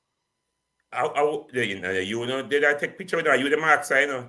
A backstage, you come from to meet them, you know, so I don't know where you are talking about. But anyways, I put out there publicly. The Andersons. Big ups to the Andersons. Much love. Much All love. right. I put out there publicly. Like, your responsibility. So if me to send it, Kevin, you hear me? It is Kevin. You're supposed to send it. But yeah, it's good to be back, and it's such a pleasure. As I said, I'm here in Jamaica right now, working on a couple of things, and I want to see what the future of Jamaica holds, and not only to see it from a distance, but to play a part in the future of Jamaica. As I hear, we really need to get back to civics. We really need to get back to people learning and understanding about our culture and accept and embrace who we are as a people. And just as though Bob Marley and Miss Lou weren't afraid to embrace their culture and their heritage, I believe all of us in the diaspora need a voice. All of us in the diaspora need to play a part. All of us in the diaspora are important. And I would say that diaspora, you know, matters. Diaspora needs matters. Diaspora voting matters, because we in the diaspora, what happens in Jamaica affects us directly or indirectly. So I do believe that participatory action is what we need right now. We don't need to talk. We need to be doing. So anyway, big up on yourself, everybody here that is keeping the fire blazing, and make sure that we're holding government accountable. So as the program continues, I'll chime in as the topic evolves. But please, you know, normally my background nice and thing. When I work at that thing, it's a wood bed frame or something I wrote that, so I have to try. Well, I'm showing what it look like. I'm going to tell us how I work with right now. I remove the virtual background. You know, just get Jamaican style. Watch it. You see it? Hey. Yeah. You see, Are you been? That, you know? Long time. I'm agony. So be dead like No, sir. I don't know. Glad to them thing that they're friends. How far ahead that is right next to you? Prezi, how far ahead that right next to you? Breaking up on my. How far ahead that? They're right next to you. On your right side. Can't see me.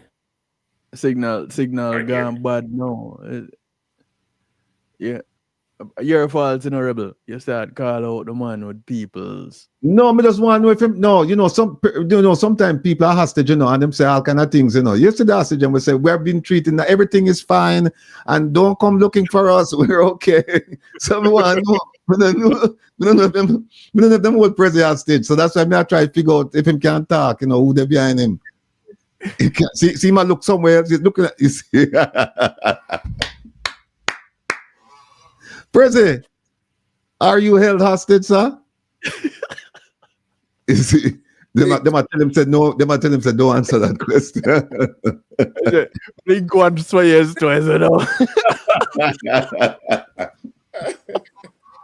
No, tell the President don't answer that question. President can't answer. No. Yeah, them cut off President. Them said no, you chat too much. Them just cut him off. See again. President. You all right? Everything okay? Big twice. Yeah, just wink, President. If you're okay, wink. Yes, sir. Yeah, you're okay. Hostage, and yeah. And what's wrong with this internet? I don't know what's going on with it. Hey, but something like that. The hostage, them used to say, no, we're not being held hostage. We're here with these people in solidarity. We're here because we We think the government not doing right by them. You should treat them okay. I mean, a man behind him hold up a big sign and I say, read this. You better read this. I think so. I Yes, set sir. up a party good for him. Where's it? Big up yourself here, sir. The Patrick them dig up. Me not see the Patrick them. You need to send them a message, man. Hold on. I want to show you something. I don't want to take over the topic and then them show up, the Cuban doctor thing. I don't want to take it over. But the Prime Minister thing, we're going to continue with it. Not today, we'll continue because we don't laugh when I'm showing you some things. Oh, this man, him can't read graph. No, him can't read the graph. He put up a graph and I talk about how what them doing at 2010 is a direct result of what going on in 2025. And the graph got down and up and down and up. And I said, then how is that possible? He won't claim it when the graph go down. He won't claim it when the graph go up. Then he move it from 2010 to 2011. I'm saying, from 2011. We don't know why.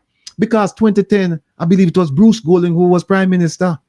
So he must take the little credit. And he was only there for what? He did it less than a year. So he must say, boy, from 2011 when we do. And then the question I have to ask is, okay, whatever you did in 2011, what making about do it in 2016, 2017, 2018, 19, 20, 21 to 25 and lower the rate? Why you never use that? Because that sounds like a good thing. Hear what I'm saying? Oh no, the opposition never supported with the state of emergency. They never give it the extension. I would say, but hold on, you get so many state of emergency, and then you follow it up with something we want to create called Zozo, which is a big rip-off. But anyway, we could just leave that alone. I don't think the Prime Minister have a control. I don't think the Prime Minister have control over the safety and security. Yes, I don't think him have control, and I don't think him have an understanding. Maybe him can get an understanding. Maybe after him watch the program, maybe he will get an understanding. But I think, Kevin, in order for us to really get to that, let me mention one thing. If them did wear body camera, then remember the citizen who take the video of the soldiers and police and take the man out of the house and take him behind, and then you hear the shots. We would have seen if them did wear it, right? The one who them just killed this week, with them going out the house and things like that. If them wear, but would have see what happened. But there's no body camera, so we don't know what happened. We suspect what happened, and I think the good reason for that suspicion. But we were asking the question whether or not the Prime Minister, after watching this program, he will come to his senses and have a fair idea of what is them not fight crime, but addressing the crime issue in Jamaica. And I think the best person to ask if the Prime Minister will be able to do that is none other than a person who's very, very close to him, somebody who he has put in place in a ministry, and she's been there for a very long time. She's a trusted advisor. I think we should ask her if the Prime Minister, after watching this program and seeing the mistakes he has made, if he will come to his senses and start addressing the crime problem in a better light, in a more effective manner, more efficient manner. Here we ask her the question, and here's her response. That won't be happening. That will not happen. That will never happen. Anna me says, so we just ask her the question. We just ask her the question, and she said it will never happen. I don't know. Maybe we should follow her advice and seek clarification. Maybe we should seek clarification from her. What she mean by that? Because they must seek clarification when somebody tell us, say, if you get involved with the Cubans, we'll take on a visa. We need clarification on that. What clarification you need? Nonsense. But if the light is really, we need clarification on that. On what? If the stoplight is really red. We need clarification on that, right? Kevin, we never touch. We'll need the Prime Minister for now, because we do. We pull up the manifesto, people. So we'll make sure we are talk in a context. We pull up the manifesto. And what's a manifesto? It's essentially a promise to the people that these are the things I'm going to do. And we'll pull up the 2016 manifesto, and we were just focused on safety and security. And then we'll pull up the 2020 manifesto, and we only focus on safety and security. And when you say the things them where them promise the people in Jamaica and where them deliver, it's an amazing lie. But anyway, we have some things here where we want to show with one of my favorite ministers, you know, and more. Me not say Patrick, you know, me don't know where them gone. So, and we are running out of time now for them things. So, yeah, go for it. Okay, all right, video fine. But I just want to show which one now. Let me just play that one now because we might play that one, yeah? Okay, all right. Now, here is one of our Prime Minister doing something that we don't see him doing often. And I'm going to make a comment after we show you the video. Here we go.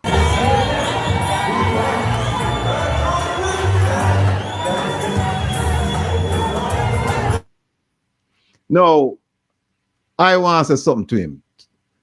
And I'm jumping ahead of the topic because we're waiting on two people to come and discuss the topic. But that look like a pair of clocks. And if the clocks you wear, Mr. Prime Minister, if it's yours, if I not borrow, you borrow it. I want you to do something. This coming week, you are going to face one of your masters. And if it's your clocks you wear, I want you tell the master say that me not sending home no Cuban.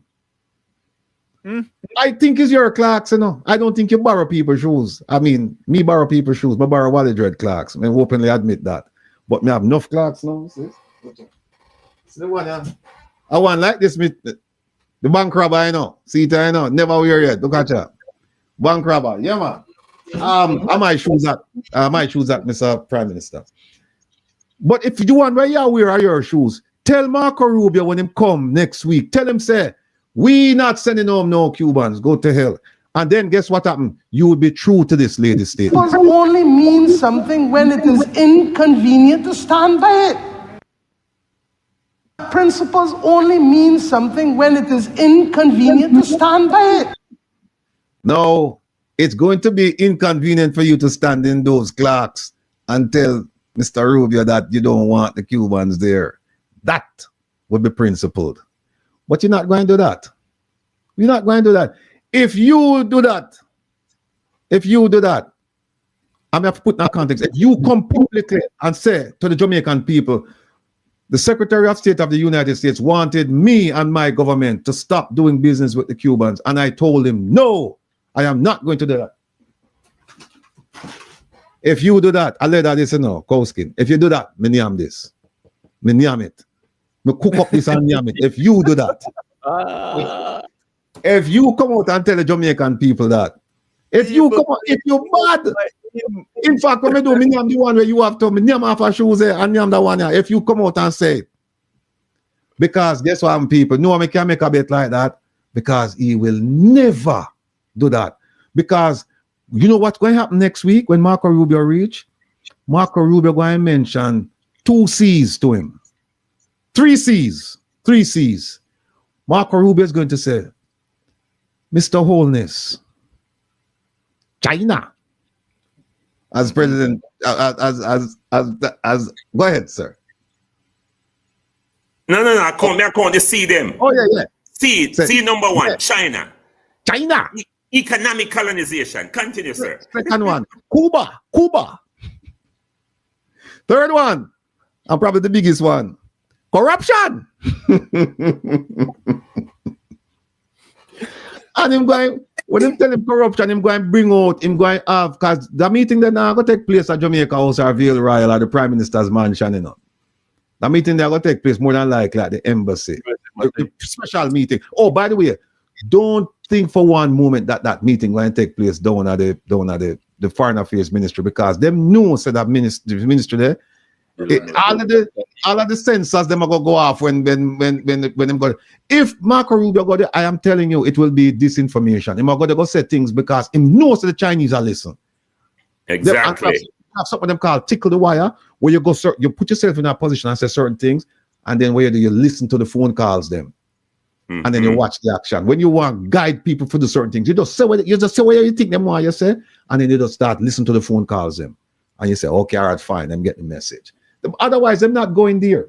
They're not going there if you have no conversation. So when him sit down with him going and say, all right, he might look on the CIA down there and the FBI and all of them people and say, bring the fact. By the way, before I meet with him, he might get briefed by all of them. And they might tell him, Mr. Prime Minister, Mr. Secretary of State, the Prime Minister is corrupt as the day is long. He might go hear that. Now tell us him I go hear that. The files are going to come out. And Marco Rubio go sit down at the table, ambassador. Well, they have a charge. I don't think they have an ambassador yet. A charge is somebody who's there when they don't have an ambassador. So the charge I go sit down there and they will get the briefing. So I'm going to know, and they will tell him what issues for raise with him, how him for raise the issues, who else feeling at the meeting. They will go through all of them things there. And when they meet the Prime Minister, they will say, "Sir PM, we have some videotape here, and we have some bank records. And we have some other things implicating you and people within your government. And guess what? This is an election year. And if you would like to win, then you don't want to lose. And if you don't want to lose, then you do what we're telling you to do. Because otherwise, we're going to release this to the Jamaican public. And what will happen is just will be confirmation of what most of a good portion of the Jamaican public already believe. Anyway, same corrupt. A good portion of the Jamaican public believe that. So this will just be confirmation, and so people can say, see, we did that tell you no. See now, the American government game way. So you don't have, you as Trump told Zelensky the other day, Prime Minister Holness, you don't have the cards to play with. You know who will, you can play and you can have some cards were not good. And sometimes you can sit down at the table, but you not play kind of no card. You not have no card. If you have card in your hand, all of them blank. Them not have nothing on them. Nothing. You can't pull no punch. You can't call no nothing. Jamaica not have nothing what Jamaica can use as leverage. Nothing. Nothing. And when him start tell you that not only China, Cuba and corruption, but him look on Minister Kamina Johnson Smith, I'm saying, you see you, I going to deal with you. I going to deal with you, the Prime Minister, and also all of the people in America, especially the one in New York, the one will get sued for the parent. Him say, I going to deal with all of them, right? And here's how I going to deal with all of them now. Not only me take a phone visa, but on the immediate relatives, for them visa gone. And then I'm going to look on Kamina Johnson Smith. And I'm going to say to her, you see all for your husband. I'm going to leave it there, so people. No, I say nothing more. I'm going to leave it there, so. Let's all leave it there, so. Let me just hit back that point there again with China too. Go ahead. That it is from an intelligence point of view, Jamaica has allowed ourselves to be infiltrated. Not only, we never talk about economic colonization, but technological. Because all of the major universities, all of the places where Jamaica have been getting these technological switches and network and firewall and computers, and they must say, yeah, we're ISO certified and we're doing great and we have state-of-the-art servers and all of this. Most of those equipments, cameras and all of those things, a lot of those equipments have backdoors. And you're right that the US government will not find itself in a compromised situation where they're going to go into a place where mics and wires might be hidden. Are people behind the scene and listen to conversation? And that is a problem. Everything that they're communicated besides Pegasus, but on the major networks, in the major offices, government offices, a lot of those offices are already compromised because equipments are in there, technology is embedded in those institutions that anything that they do long before they even do it, someone already know and is already 10 steps ahead of them. So when it comes on to diplomacy, we're already at an advantage because we did not put intelligence, we did not put security in the bedrock of these things. And those are some of the things that why we're feeling the failure to adopt good cyber hygiene. And because we're licky, We want to get all of these new network. Yes, we want to get all of these new network equipment to install, but at the same time, we have no clue how these embedded technologies work. We have no clue about how things happen when it comes down to the OSI layers. They have no clue how data is transmitted in a network and how things should be encrypted in transit and at rest. They have no clue. And that is a problem. I'm telling you, this is where I believe we already lost the battle, because our government is not thinking that technology and AI is 10 steps ahead of them, because everything they're talking is being transcribed and documented and banking. And you can just do a keyword search and find out anything you want to find out what them say all the times. So yes, the US government will never go there. Yeah. Point well made. Point well made. So, you know, the Patricks apologize. I'm apologizing to everybody. The Patricks apparently won't be here today, and who else won't be here? Dr. Dunkley won't be here today. So, but the show continues. You know, they'll be back. They said they'll come next week or the week after. So that's fine. But you're absolutely correct. This idea about and it's such a shame. Let me go back and play somewhere. Kevin find for me. Kevin find all of them things and the people. Me now make it up. Kevin. Which one of them? You heard it last. Rolly says no. This one here. The one there. Last week, the British government get our backs and decide to put all of us on visas. This means that the one that one was just to show the passion of the man and how him forthright and him courageous and he must stand up to the powers them in line with Mia Motley. All right, let me show. You know what? I could just show. Here is no laugh, man. All right, before we do that, people. Before we do that, why Kevin I laugh? Kevin see the video and Kevin put them up now. By the way, Kevin tell myself to play them things. So if they're watching, all right, look on this video and then we're gonna show you something we should do. Ladies and gentlemen, Jamaica's dancing sensation, Minister Johnson Smith, doing the drift. Let's go. Drift from the UNESCO vote. Drift from the UK prison deal. Drift from the Ukraine vote. Drift for the Moroccan fertilizer deal. Drift from the UN no vote. Drift from the Venezuela-Guyana issue. Drift from the Commonwealth election. Drift from Senator Floyd Morris. Drift from Senator A.J. Nicholson. Drift from the Global Jamaica Diaspora Council. Drift from working for the Jamaican people. And drift into oblivion. Go! Sierra. It was a historic day for Jamaica. For the very first time, we appeared before the International Court of Justice. So I'm here at The Hague in the Peace Palace, where, supported by representatives of the Attorney General's chambers, Jamaica made oral submissions in a request of the court for an advisory opinion on the responsibility of states in respect of climate change. This, as you know, is an existential matter for small island developing states. This is why Jamaica was one of the co-sponsors of the UN General Assembly resolution, which gave rise to this action. It was led by AOSIS, the Alliance of Small Island States, of which we also are a member. And it has been supported by member states from CARICOM, from the Pacific, and from the African ocean states. In our submissions, we not only presented a contextual explanation to the court of the type of real impact that events like Raphael and Beryl most recently had on us, and more historically, events like Ivan and droughts.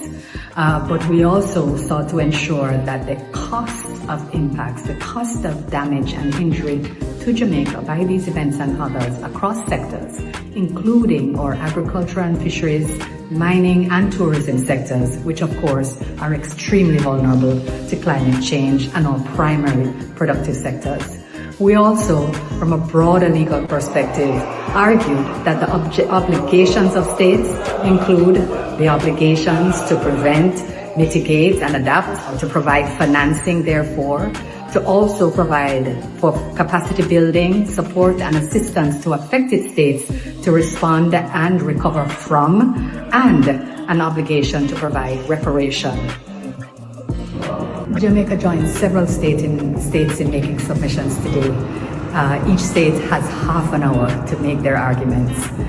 They started on Monday, that is, the court started hearing these matters on Monday, and they will continue through for another week. All right, let me tell you about that now. I don't know how many of you have been to The Hague. I've been to The Hague. I was 2 people in the FBI set up a diamond conference, the first time in the entire world this has ever happened. And it was yours truly and the supervisor who sat next to me. He was having some issues, don't want to go into the issues, but he said he needed a project. And I gave him 2. The first project I gave him was wildlife. And we were going to put on a wildlife project. And when we started engaging all kinds of people, we found out that Prince Charles, then, who is now the King of Jamaica, that he was putting on a wildlife conference at the same time. And in Europe, we were planning to do it in Europe. He was planning to do it in Europe. And so we canceled that. And then I said to him, look, let me give you another project, diamonds. Let's do diamonds. And we did the diamond conference. And we had people from all over the world there, all over the world. I've been to The Hague. Very beautiful place. I had a reason to be there because I was a co-sponsor, or not the co-sponsor, but the co-creator of that conference. She not have no business there. She have zero business there. She's not the spokesperson on environmental affairs. Plus, we already have somebody in The Hague. And we chat about we made submissions. She no make no submissions, and the lawyers they make submissions. So what she do there? Me go do an ATI now. Me, I go do an ATI and find out why she was there. How many people went to this conference? All right. Hold on. What was the conference? What was the purpose of the conference? The idea what happened is almost like them have something called I forget the legal term, like friends of the court. You just come along, you tag along, and you do a submission, right, for whatever the issue is. So it wasn't an issue affecting Jamaica directly. It was an issue that the court was looking at, an environmental issue, and Jamaica just piggyback on it and say, "Oh, we want to make us up." We go already. We know we want to eggs up ourselves, right? But she not have no business. Where is Matthew Somuda? Where's Matthew Somuda? Sometimes what happening now, a lot of these countries that give Jamaica economic aid, Kevin, these countries, they want something in return. Sometimes it's just simply a vote at the UN. So sometimes they simply want you to stand by a particular interest that they have. They will help you in that regard. But here's what we want you to do. We want you to vote a yes on this. And all they want to do, and if they go around and form as many alliances as they want, they can. The end result now is advantageous to them. But for her, she feel important because you're in the Hague, you represent this, and you're there because, and we're going to talk about this great thing about climate change and reparation. Then just give her some breadcrumbs and some little things to make she feel good, like she had do something. But at the end of the day, them pay them, they influence, let me use the right term, diplomatic, and Rattigan correct me, they influence them in the direction that they want them to vote. Yes. And that is a common ploy, and especially when you find countries where licky and yummy, you can just tell them, say, listen, you need to come here and we need a presence here and whatnot. You're absolutely correct. She never have to be there though, because we have somebody in the Hague, right? To deal with, I think it's trade. We have somebody over that section there, deal with that, right? And if push come to shove, we have somebody in the UK who could do it, right? We have people in Germany, I think, who could do it. But she enough up herself and run gone there at taxpayers' expense. At taxpayers' expense. She no make no submission. Right? And I would not be surprised if them hire a lawyer to make the submission, because remember now when them do the Privy Council hearings, them hire lawyers in England for do it. Don't forget the Vibes Cartel. We have the bill. We have the bill for sure. Is a law in England and pay for represent Jamaica as if we can't represent ourselves.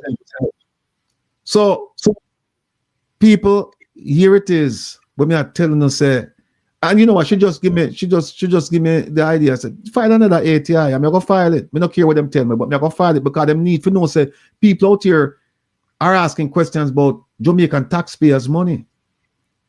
People out here ask, look, I tell another waste. Somebody asked me I jump from topic to topic, and it's true, but it keep the interest as well. You know what I mean? I say, if you depend on one thing and you just like beat it, it keep the interest as well.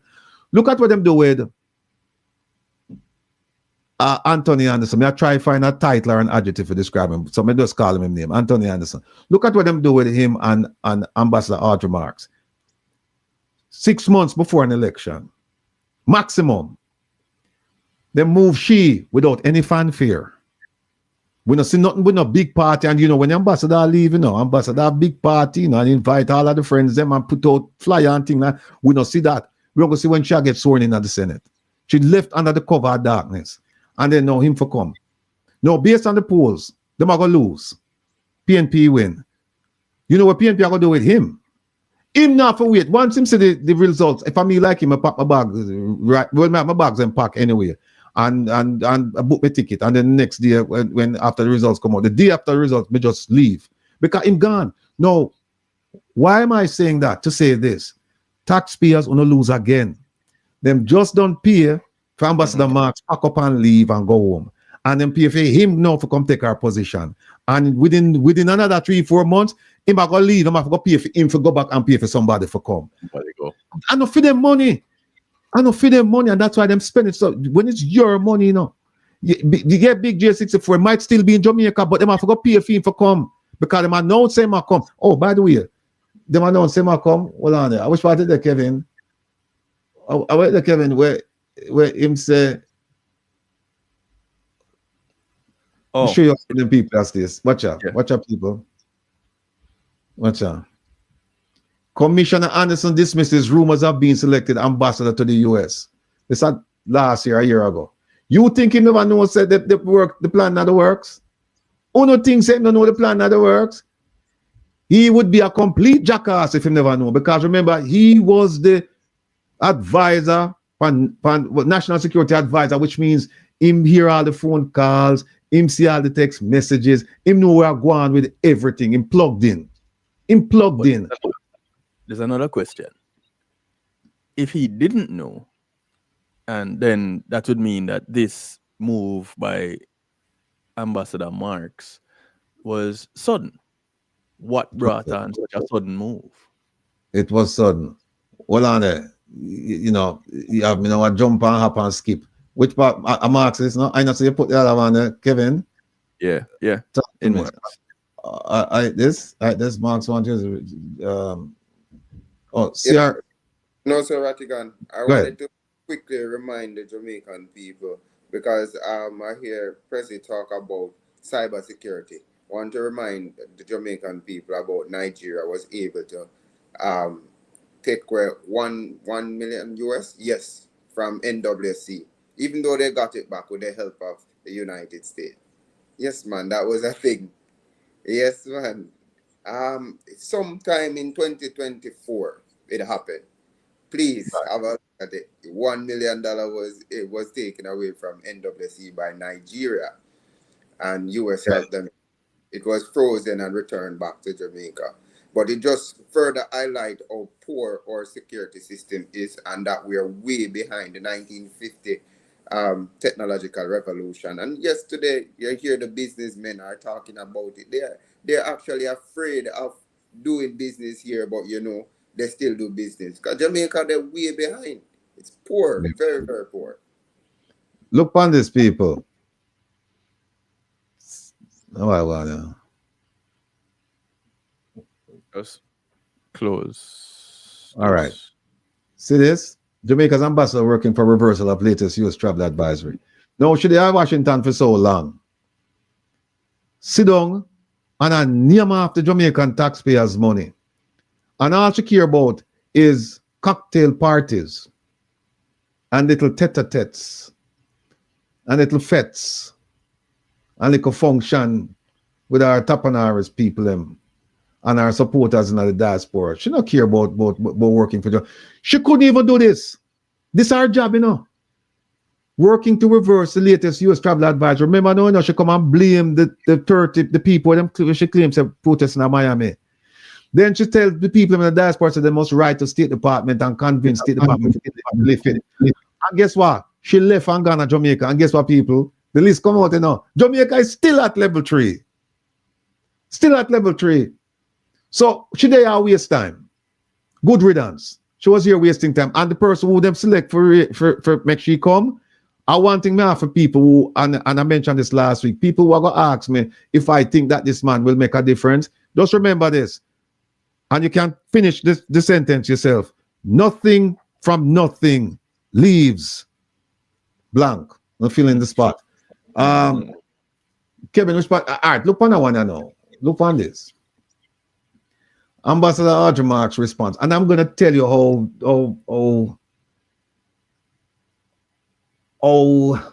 the word me I look for. She's not a thinker. Not a thinker. I'll show you something. This is 2023, right? And when I remember one incident happened in 2023 when we had a same-sex couple, right? You assigned to one member of the couple assigned to the U.S. Embassy, and I don't know if it's a man or woman. I take them partner with them go, and Jamaica raised Cain. Minister Kamina Johnson-Smith raised an objection. And by the way, Minister Kamina Johnson-Smith, nothing say that gateway, no. People remember that. People remember that. But anyway, them raise hell over it. And if you remember what happened, people, it just dead. You know, you're not more. And you know, say America now back down from Jamaica. So you know, say it's a reasonable assumption that the people were allowed to come into Jamaica, right? And do what them have to do. And you know, it's a 2-year stint anyway for State Department. So them probably gone by now. Right? But look, Punchy, she'd worry more about hairstyle and all of them little things. Mr. Child put up things that show our new hairstyle and all that. Foolishness, people. Foolishness. Let me go back there. There is no depth here. There is no substance here. None. There is a descriptive term.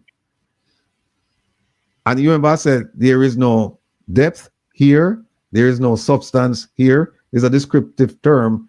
It starts with here, but it's not H-A-I-R. It's A-I-R. And then it have another word. Now look on it. Let me show you something here.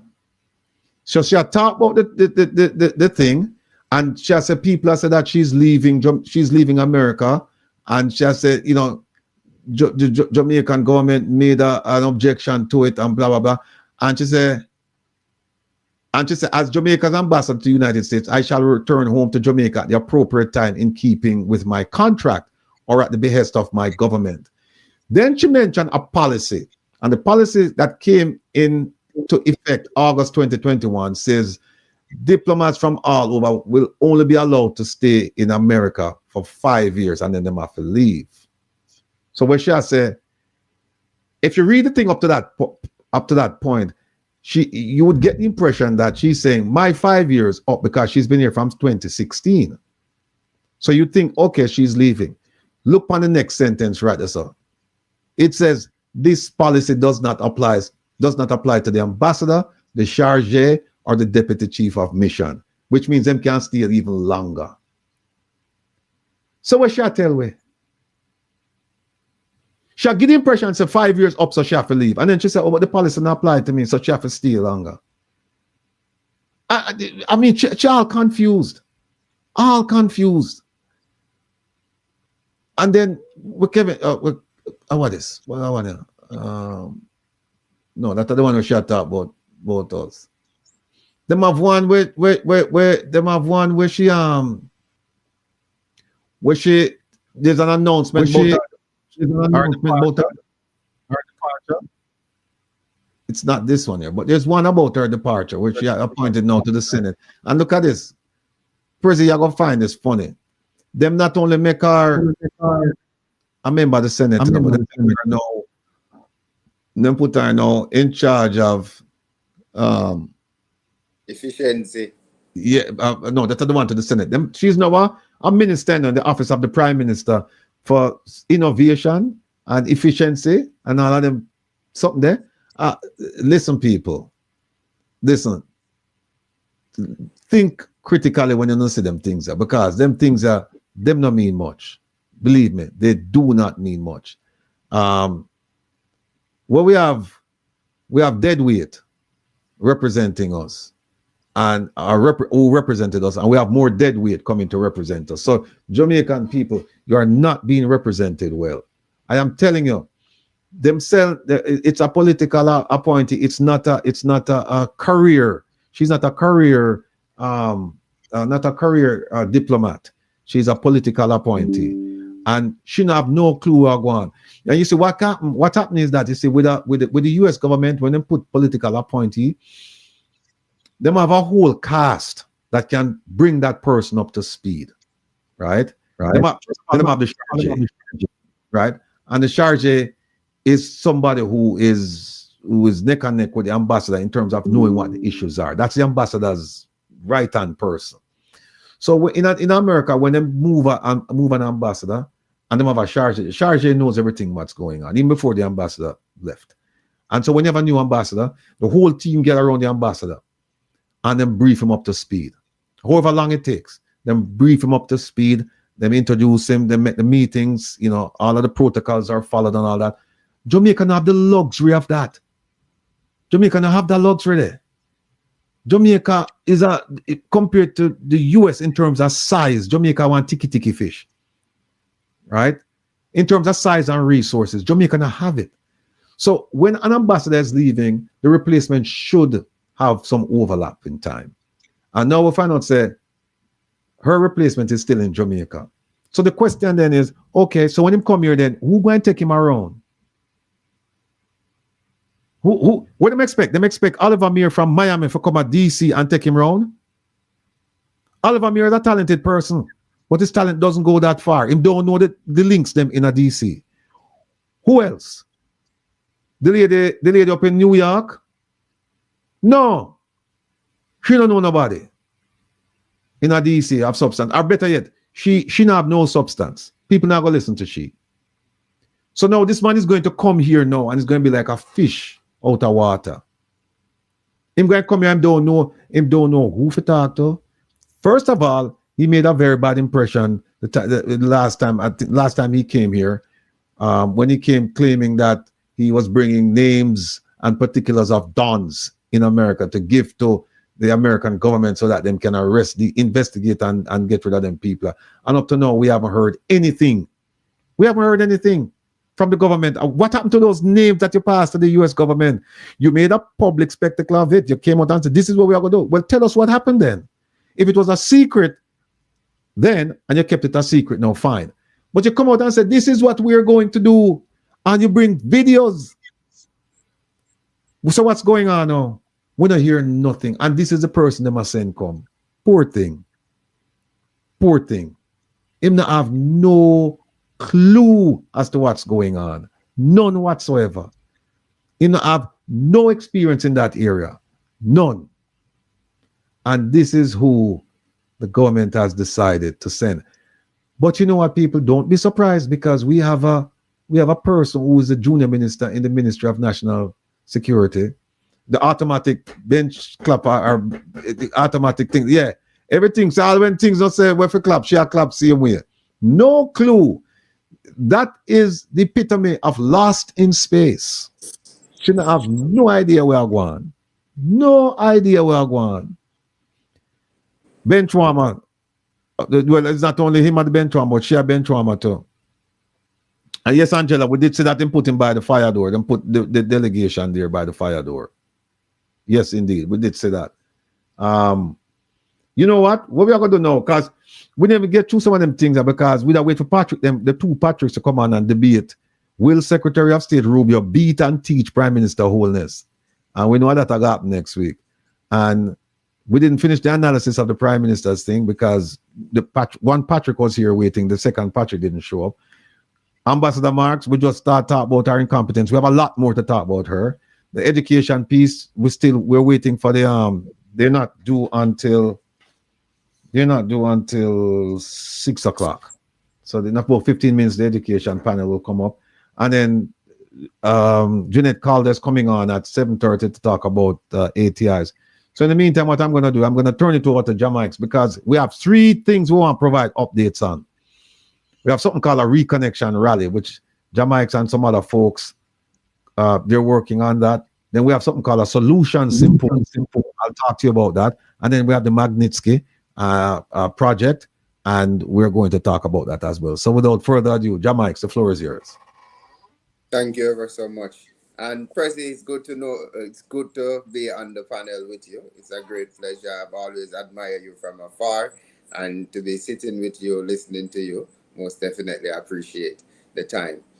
Yes, the Reconnection Rally, we've been talking about it. Every day we're making progress about it. Prezi said earlier, we're not supposed to only talk about the problem. We must be able to do something about it. And this is our chance to come together. And I believe this is the last rally. This is the last cry of Jamaicans to be educated about what is going on in their social and political space. I believe there's a time for a change, and the time is now because we have no other time in life. And we are asking people to come along with this rally to make their voices be heard, and also come and stand for the Jamaica that you one day want to come back and live and enjoy, retire here, because this is our home. We have to take up the broom, we have to take up the rake, and we have to clean our own house because this is a fair one. If we are being deported, we'll be deported to Jamaica, and we cannot be deported to nowhere else. So all of the plans are being put in place. We have the groundwork being taken care of. Trust me, I'm very happy to see all of the things coming together, and just want to say thank you again for the diaspora for their support already and the support to come for this initiative. And most importantly, it is going to be about family. It's going to be we're going to put back this culture, this heritage that has been stolen away from us. And when we look inside the school system, we are not being taught about our heritage, and it is bad. I can't stop stressing when I saw that a white man speaking about putting back our heritage and our culture inside the school. We must be taught about that. And this is an opportunity for us to come together collectively as the Jamaican family to come and celebrate what we know and to teach our families and friends what is going on. So I'm very excited about Reconnection, and the Reconnection promises to have a great impact in terms of not just to stand up and shout from somewhere, but to actually bring our family members close by, speak to our family members. We'll be having refreshments, we'll have entertainment, we'll have bouncy ride for the kids. We'll have a lot of engaging games for them. We're also promoting our kids to come out. We want to hear your poems. We want to hear what you have as poems. We want to see your dancing, your singing. We're celebrating whilst making correction for today so that we can have a better tomorrow. After saying all of what I've just said, I'm still asking the Jamaican people, are you ready? Are you ready to make a change in your country? A full business, we have to talk about it and we have to fix our problem. Marcus Garvey said, our problems are our own. And until we own our problems, it makes no sense to keep talking about it. That is the first part of problem solving when we talk about the issue. Then we have to come up with a plan, and we have to follow through with that resolution and ensure that we maintain it. The follow-up process is imperative, and we have to hold ourselves firstly accountable so that we can hold our officials that we have elected accountable. Last but not least, the 31st of this month is the last time you can get on the voters list. It makes no sense. We just talk in our corners, we talk on the social space, and we don't get registered to vote.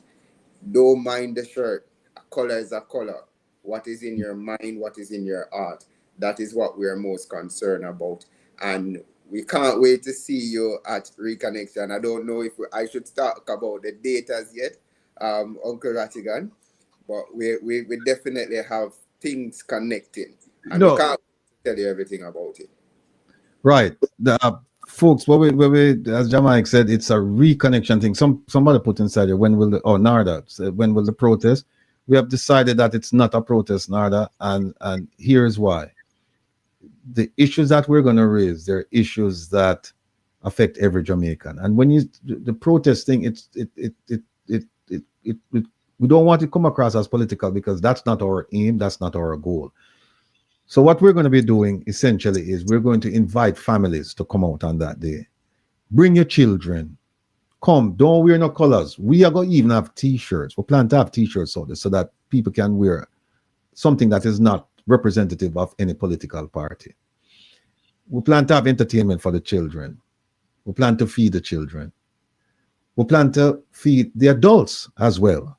And when we say feed, we're not talking dibby food, no little, plantain chips and bag juice. No, we're going to give a proper meal.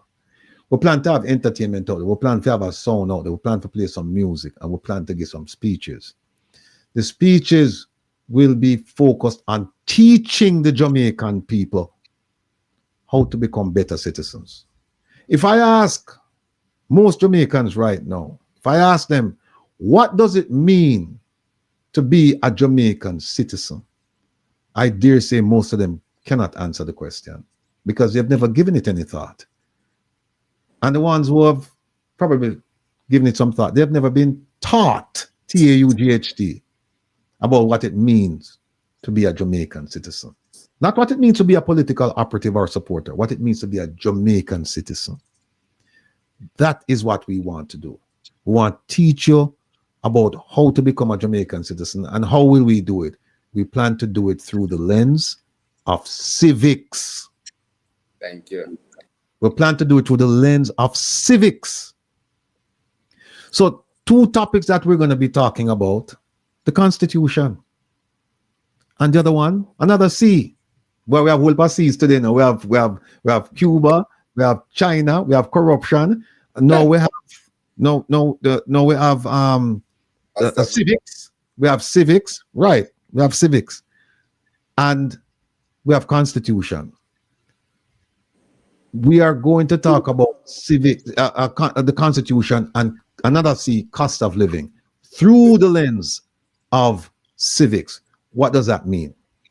Most of you hear the budget just read, right? When you hear about the budget, and you may like it, you may not like it, and you raise your grievances, right? But here's a problem.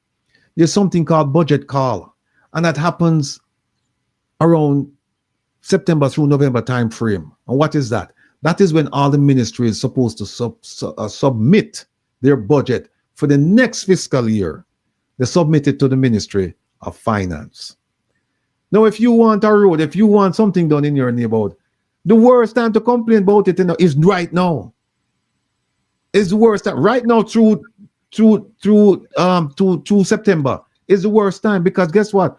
If the money is not there, it's going to be difficult for you to get it. What you should have done is you should have met with your politician, your MP, and said to your MP, listen, you represent us, and what we want you do, we want you make some noise about including all of us in this budget.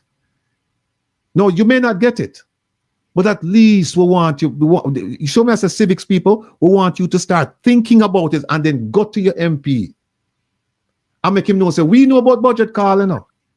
And we know, say, if we need something for done next year, we need to get on the budget, and we need you for putting on the budget. Now, here's something else we want to talk about to you. And this goes to the Solution Symposium. What we would like to see in Jamaica, because the Solution Symposium, it's about this. It's about giving each person, and we're going to invite a whole bunch of people, giving you 30 minutes. The first 10 minutes, I will go and time you. The first 10 minutes, no more than 10 minutes, to state the issue. It's going to be called Present a Problem, Share a Solution. So you present your problem. You have 10 minutes to do that, 1/3 of the time. The remaining 2/3 of the time, you have to come up with solutions. We talk till the cows come home, and then we feel good, we pat each other on the back, and then we come back tomorrow and we do the same thing all over. So now we need to come up with solutions. You present a problem and you share a solution. Now, let's expand on that theme. Here's what I would like to see in Jamaica. This is just my humble opinion. No kill me. If you have a difference of opinion, then you can share it.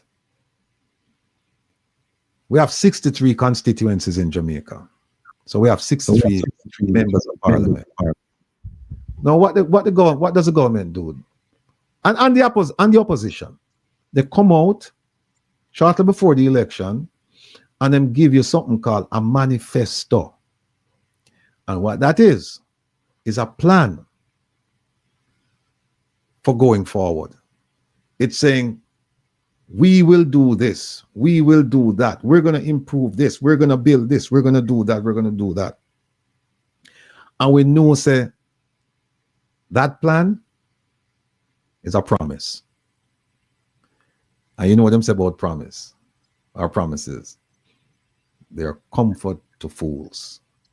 And we've been fooled for far too long. So here's how I plan now. Here's my plan to get out of that foolish state. Every community should come together and say, listen, you give us a manifesto, but no, we are hire you.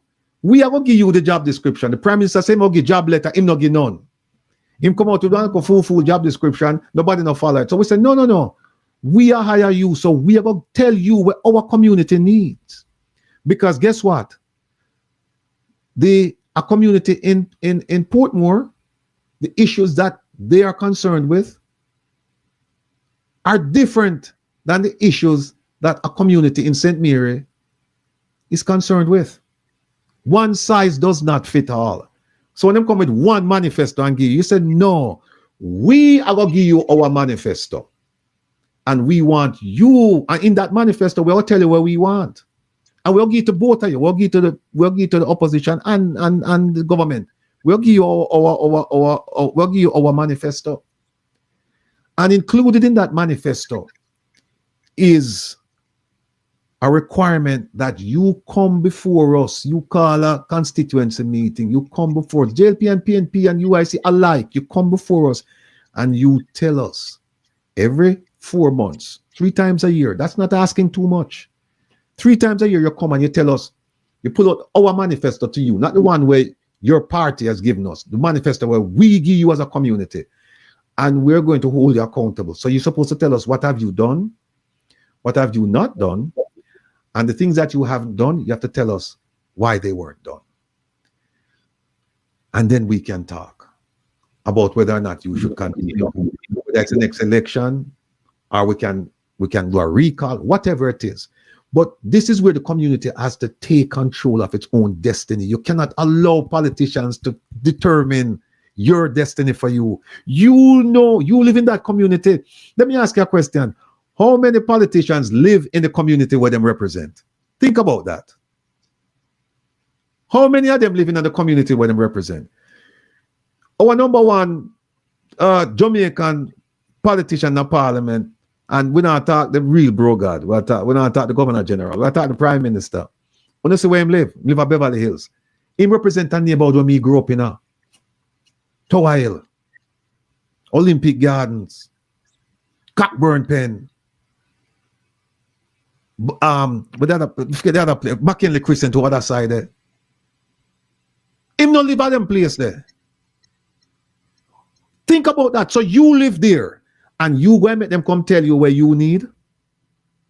People, that is foolishness.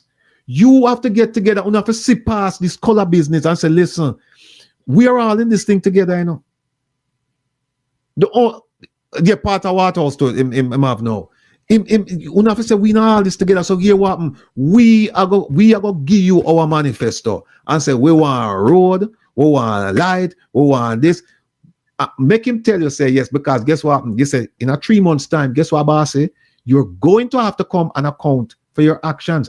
And by the way, another thing we need to tell them is that we are going to follow Jam's website and say, who show up for work. Because I work here look, you know. When you come and I give a manifest and say vote for it, I work here look. And we want to know if you work. So like the PNP man who not show up for work. How the constituents, I'm just saying nobody are raised keen about it. Them just accept it. That you, Graham. Yeah, you, Graham. Nobody not accept it. You know, these are things that we need to focus on, people. And these are things that, guess what? We can do. We can do this. There is strength in numbers. If we get up and we said, this is what we want, guess what happened? That is where you're going to get. And that will be a game changer, because I'm telling you right now, if you start doing that, the politicians going quick. Them going quick. But that's what needs to be happening from Jump Street. But you know, in regular employment, you have probationary period. So why is it that you don't have an evaluation period just the same for the politicians? Exactly. So the point is, instead of the prime minister, can't big up yourself, instead of the prime minister, I talk about him a job letter. And the community supposed to get a job letter there. And so we are going to evaluate you. The hell with the prime minister. If you want to evaluate it, that's a fine business. But him not live here. Him not have to deal with the everyday issues where we face. We live here, we deal with it every day. So we are going to hold you accountable. So we are give you the job letter. And if you can't perform, we know what we have to do. So guess what? Every 3 months, you must come here and tell us what you're doing. Every 3 months for the next 4 or 5 years, you must come here and tell us what you're doing. And if we think that you're not doing what should be done, then fine. And we have to get out of this tribalism thing of people. We have to get out of it and realize that at the whole we are suffering now. At the whole we are suffering. Let me tell you a story. Me I grew up at Waterhouse, and people who me play football with over Towile, me live near the gully. And the man them say, over there, so a PNP people, over there, so a JLP, who no can't cross the border. People who me grew up with. People who me grew up with, me can't see them again. Me used to go to them yard. Them used to come to my yard. We cannot go. And guess what? Guess where Rattigan live for see? Me live for see that me get introduced to people of influence in the society and end up and go certain places. And when me end up at certain places on the hill, I mean look and see who in the place. Me say to my brother, you know, the dead. Mr. Tim say, hold on there. Where him a do ya? No, him a no labor right. And I said, yeah, but where him a do over there? So him a no comrade. I mean, I said, Jesus Christ, me don't understand this. How come them get together and we can't get together? We are fight each other, them create the division. And then when me see them come together, them unite, and then somebody take me aside. There's a lady who introduced me to a whole bunch of them people, and she said to me, "Me explain to her and say, me not understand it, but I was confused." She said, "No, I saw the thing work." She said, "Listen, you have to understand that all them people, them go at the same school, them join the same clubs, them socialize together. Some of them even marry each other. Them picnic go at the same school and all of this stuff. Money, big up yourself. You soon join me." And them said to me, say, "This is how it's played. This is how it's played." And I'm telling you, I was disappointed. So if them can't get together, if them can't go to parliament and cuss each other and get together after that, why is it that we can't put on our ill feelings against our own brothers and sisters? And when we say brothers and sisters, may I talk sometimes blood relatives, you know? Blood relatives, we know blood relatives where man run and go up on the other side and I come across the goal and I shoot off. I'm own blood relatives them. Why we can't get together? That are the unity me I preach, people. That is the unity me I preach. And that's why I said to you, say, I don't care about the colors and I care about the people. That's why I care about the people. And if I can convince one person that is the way to go, my purpose would have been realized. One person. I can convince one person. And let me also join with Ratty and try to convince that one person also. Because take it from me, I have done judges' orderly work. I've been in courtrooms and I've watched attorneys come and they present a case, you know, my learned friend, and they argue and they go back representing two different viewpoints in a particular case, whether it's a criminal or a civil matter. It wouldn't matter, right? It's just representing the various parties. And I've watched that happen. And court over a liar and liar growing back, knock off his and say, yo, you saw me tie you up there, so. See. And then drink liquor rum. And, sometimes they do things which I'm not allowed to say. And I promise you, them are brethren. Because on the weekend, they hang out, them flex. But when it's work time, the judge, the police, and the lawyers, barristers, them are brethren. All of them link up, them have them own kind of relationship. So the people have to understand, say, yes, we do have civil processes, we do have legal processes, but you have to understand that the things will affect you as a poor man will affect the people up at Beverly Hills. Because I promise you, never go down a warfare and see nobody up at Jackshill, down the sun up and have frustrated for 5, 6, 7, 8 hours and wait for clear something. That not gonna happen. You're not see them at tax office, you're not see them nowhere. So me I say, why is it that Jamaica, we have two different Jamaica then? Because you have a set of Jamaica when you know what it feels like to go through the hardship where you have to go through, the difficulties that you have to get a piece of document. You know how hard it is to get certain documents in Jamaica and how difficult and how long you have to wait to get even after you produce everything to print out a card. It takes you months, it takes you weeks. If you just print one card or you push on one printer and you just go to chiching and it come right out. When you can have an instant issue. I mean, I say, why is it so difficult? And all of that is because there are certain people that the difficulties impact, which is the average people, all the way, most of the way. But then you have another group of people, the elites, that they don't even have a clue of the pain that the people in Jamaica face, even though they're Jamaicans themselves, even though they're supposed to representing you in parliament, even though they're the ones that you're buying from in the supermarkets, even though they're the ones that you drive past on the road. So I'm telling you, it's two different Jamaica that may find out. So no matter make politics and politicians trick you to take side against your own flesh and blood, as Ratty said, don't allow the game to continue, no matter what side of the pan. Don't let color be your determining factor. You have to think policy. You have to think about self-preservation and your best interests. Thank you, sir. Kevin, and then Jamaica, and then we'll bring on Kay and Money. Go ahead. Well, it's something I must say all the time. It's simple. You said it. Prezi said it. I'm sure Jamaica's wearing it. Yes. Color means nothing. People, color means nothing. Absolutely, positively nothing. If you're not looking at the issues at hand. And the joke is, the issues are the same things that are affecting the orange people and the green people. So if there's nothing else that you have in common, it is this one main thing. Lack of security, lack of healthcare, lack of education, lack of money. All of them things, they affect both orange and green. And if you can't get together to get that right, what a sense. We are fight for. It's much ado about nothing. Think past where you can see right yourself. Don't use the thing up here so just for hold down your head. Go on, Jamaics. I'm happy that we're having this conversation. And when I hear Mr. Rattigan speak, I hear Prezi speak, and also you, Kevin. It reminds me of days growing up in Jakes Road, Mountain View. It was a labor right place, I tell you. And I remember this Thursday, I never forget it. I didn't go to school that Thursday. I used to go to school all the way in Spanish Town. But I remember this particular day when we're standing out at the front and there's a man that ran up and said, I just put 2 in a 1-2 brother head. As a minor, this is what I'm exposed to. And I hear him say that, and like about 5 to 10 minutes after, we hear, orange juice. That was the code to say police is coming, right?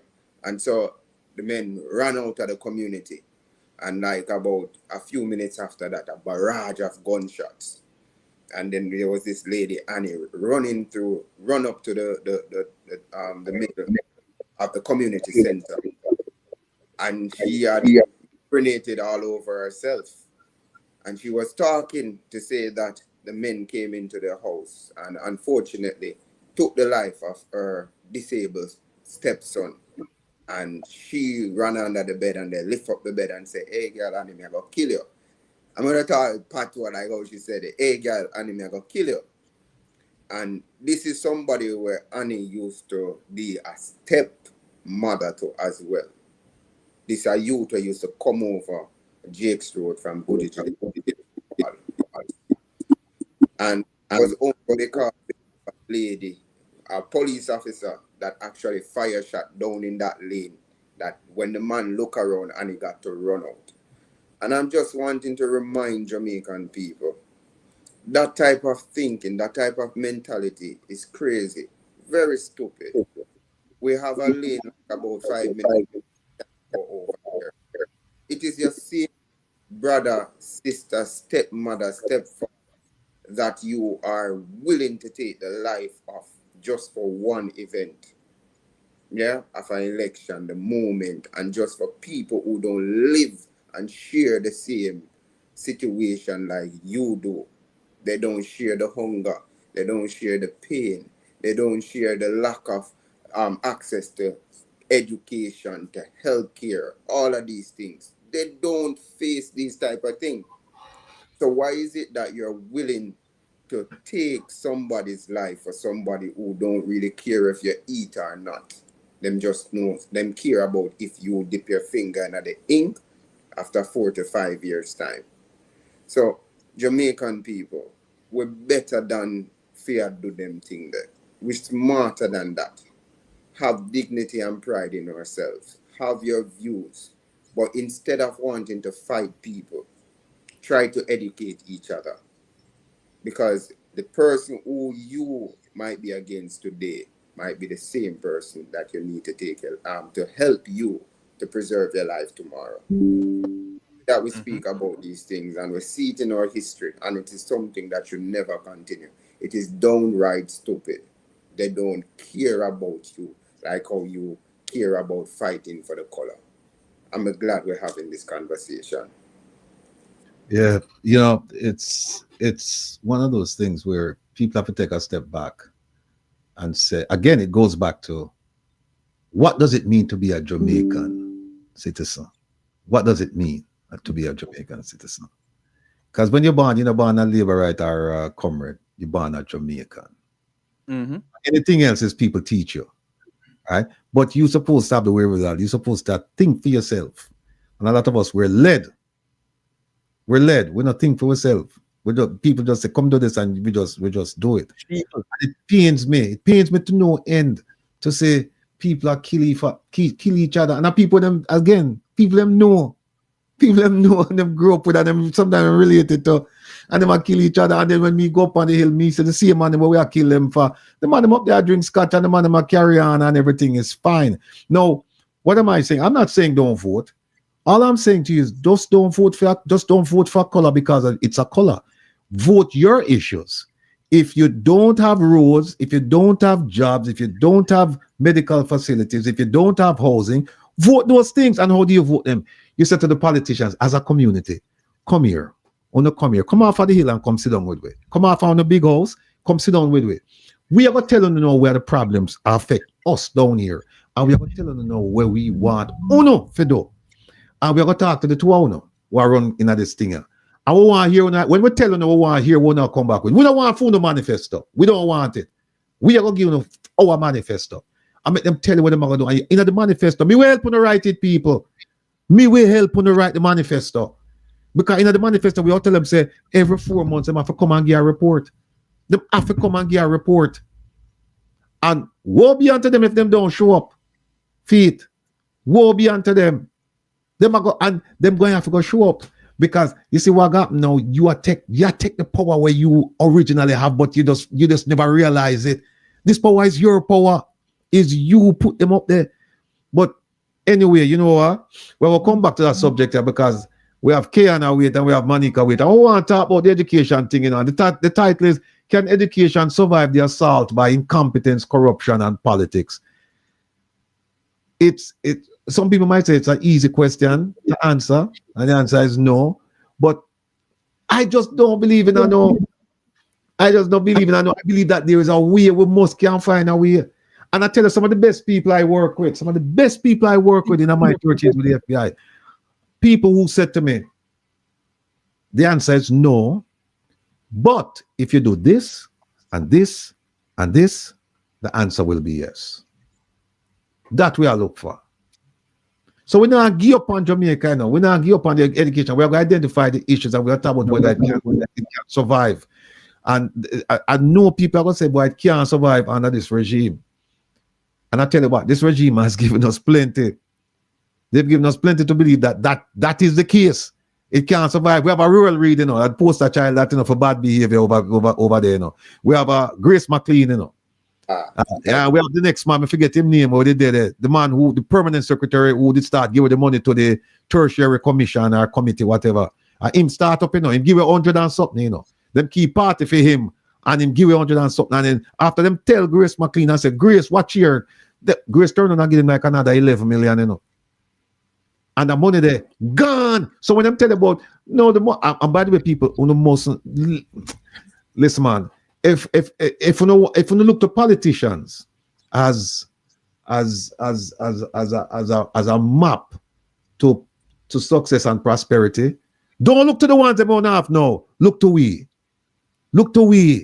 because we not get nothing to do this.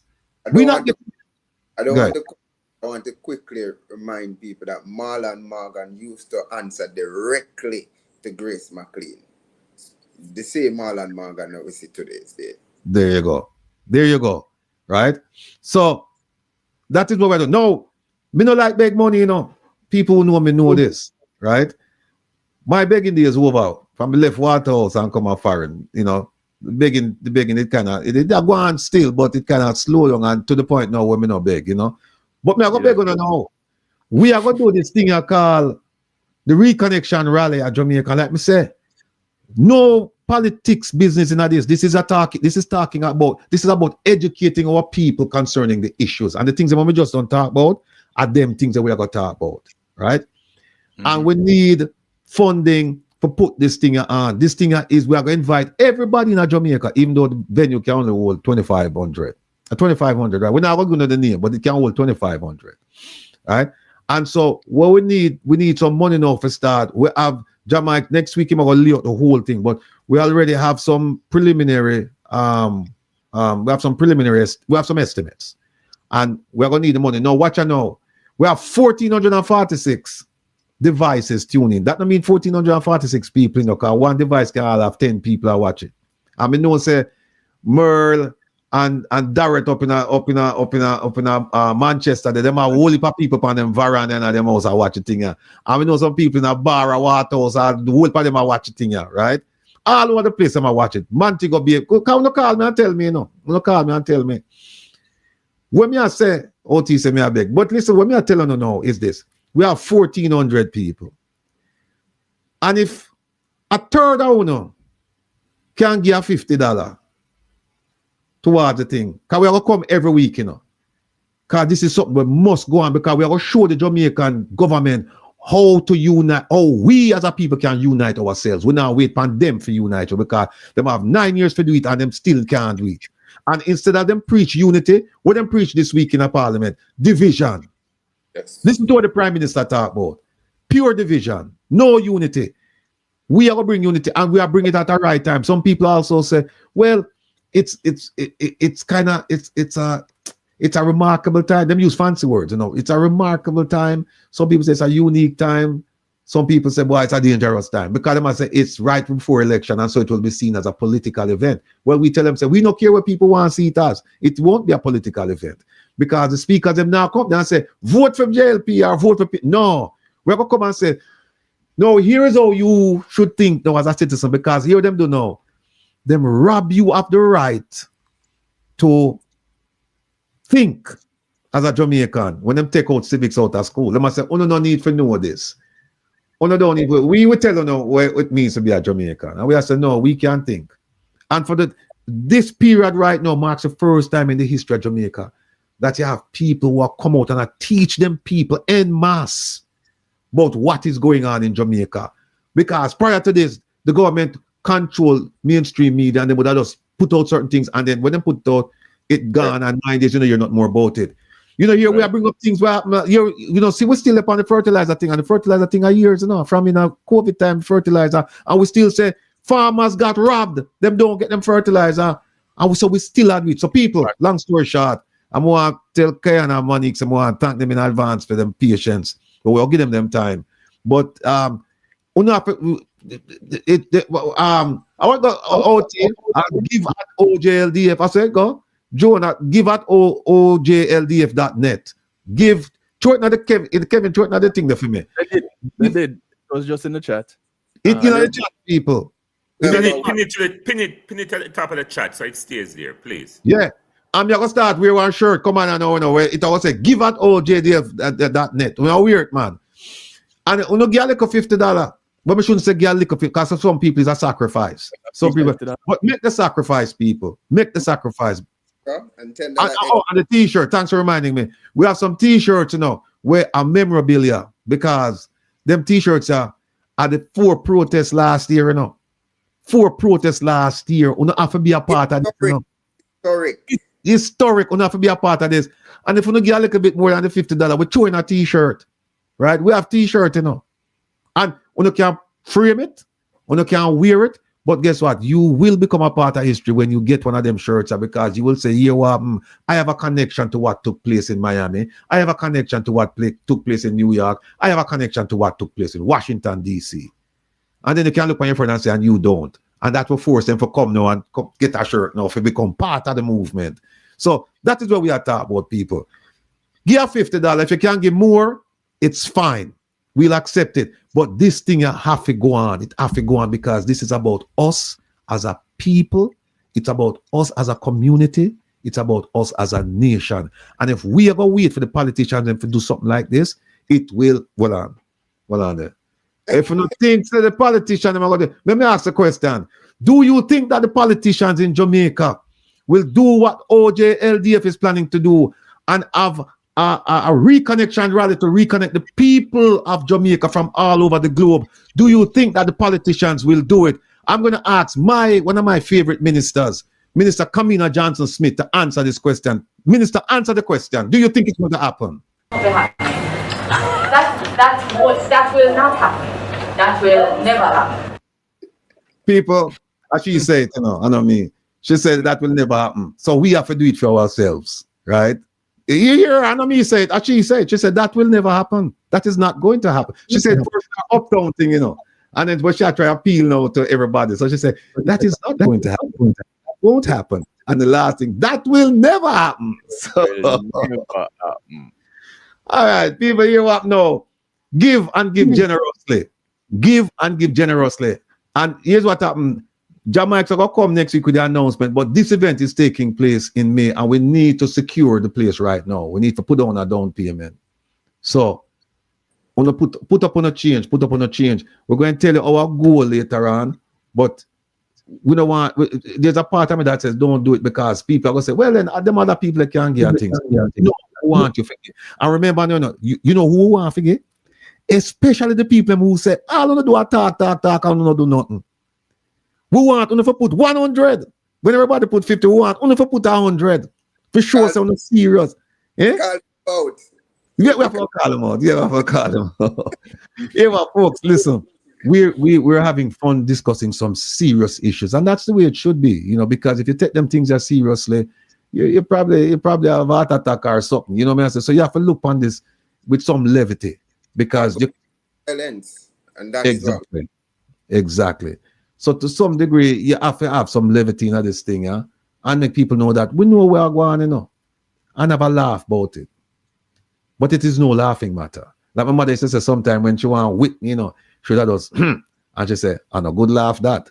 And we know what that means. That's it. So anyway, people, without further ado, listen, we have 2 educators on the program. We were supposed to have 3. Dr. Karen Dunkley, she has a commitment and won't be able to make it. But the show must go on. And so we have Keon Montague and we have Monique Oates, two of the best coming out of Jamaica. And, you know, you're not going to hear the stories then, because if this is how we continue to teach, if this is how we continue to treat teachers, then there's little hope. There's little hope in Jamaica. Without further ado, ladies and gentlemen, Keon Montague and Monique Oates. All right. Keon, big up yourself. Big up yourself. Monique. Monique frozen, man. Yeah. Yes, good evening, everyone. Yeah. Are you Jamaican, hearing me? We can't hear you, Keon. But Okay. Monique, I think Monique is frozen. Yes, somebody need to because I'm hearing you. Okay. All right, cool. All right. Listen. Oh, Merlin said people want to give cash here in Jamaica. What can I do? Listen, one quick second, Monique and Keon. People, if you want to give money towards this reconnection rally, we have a cash app. Is a cash app we have, right, Prezi? Can you tell people? Yes, we do have cash app.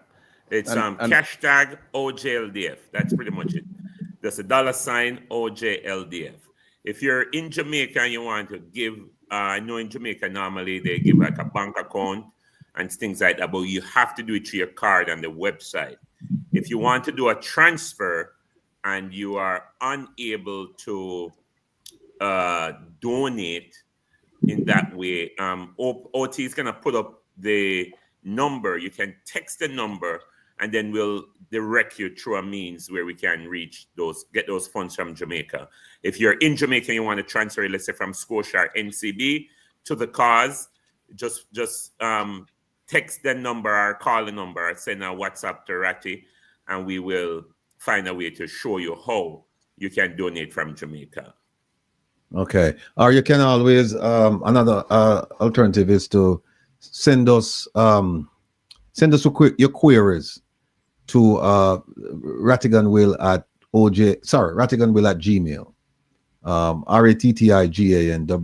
at Gmail. And we do read the emails and we do answer them. So you can send that if everything else fails. All right. Now listen, we have our two educators here. And if you don't notice Keon just a smile, but I know one good smile. And we see Monica look sideways, and we know son one good look that neither. Because it's no sharp face, us no you see it. Them teachers, believe me, them teachers are the creme de la creme. Jamaica should have hold on upon them people for as long as they can. Them should have yield to the demands of these teachers, and to ensure that education will continue to be a premium in Jamaica as it once was. No, it's based on the examination results and based on the exodus of teachers. We're not looking at good shape. We're not in a good shape at all. So what I'd like to do now is just throw the floor open to Keon and Monique. And let me start with Keon, because Keon I give you the big smile. We can start with, know Keon make a sacrifice there early. Keon, tell us what is the number one issue facing teachers in Jamaica. And then I'm going to ask what is the number one issue facing students. But what is the number one issue facing teachers? All right. Number one issue, cost of living. Cost of living is beating us as teachers. The things that when at the end of the day, teachers coming from the olden days used to be the community look after teacher. So you teach my grandson, when I dig in yam, you get the biggest yam, you get the biggest cane, you get the big Hannah ripe banana. So these things teachers never have to find. Nowadays, you have to both try to maintain yourself, your family, right? And also at the same time, they're still looking to you, students looking to you to assist them. Parents send the children to school and say, go and make teacher find lunch for you. Wow. Go and make teacher find book and pencil for you. And those and even on Teachers' Day, these teachers are never recognized. The moment you speak to a child, the parent is there with lawyer and police to say that you have abused their child. And at the same time, these are the same persons. Students spend the most time of the day in our presence, right? And at the same time, we are unable to afford basic living. The basics of life is hard on us. And the next thing that affects teachers are poor administration. It's sad, but the administrators of today's school system, sometimes the more things become modern, because now they say that you have to do NCEL, whether it's the aspiring principals program or the executive principals program. However, when these persons leave these programs, that are very good programs, you know, very good programs that teaches you, and you believe that these persons are going to leave transformed and renewed and know how to do things. They go right back to the old way of doing things.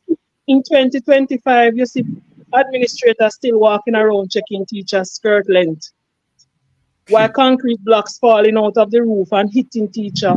The roof of some classrooms are falling in. And they are saying, bear with us, teachers, bear with us. We know this is happening. But they're still walking around and say, oh, your skirt too short. And we're sending you home. I've seen administrators look at teachers and say, you little girl. Now me jump up and me say, but I don't remember my mother come from country come tell me, say, you take care of my daughter. You go and like say me a picnic. You understand me? This is what is happening, and it's happening in 2025. When we just come through COVID, when Chichi and Yamo, the decks them and duckants take over the roof, and ratbat feces running down on the sides of the wall, and whisk grow in the school, in the classroom, and it's falling down on you, the teacher. You still have to come to school and hear an administrator say, you're dressed too short, you know, teacher. You need to take a day and go home and change into something more appropriate. You understand me? Oh, we don't have a sleeveless policy. Look how Jamaica get hot from where they. I mean, the staff, the classrooms are scorching. And they say, oh, I think you need to wear something over, you need a shawl. Now, when you're looking at somebody who is going through menopausal symptoms and telling them in the day when water run down and them foot are everywhere, oh, you need a shawl. Teachers still a teach, you know.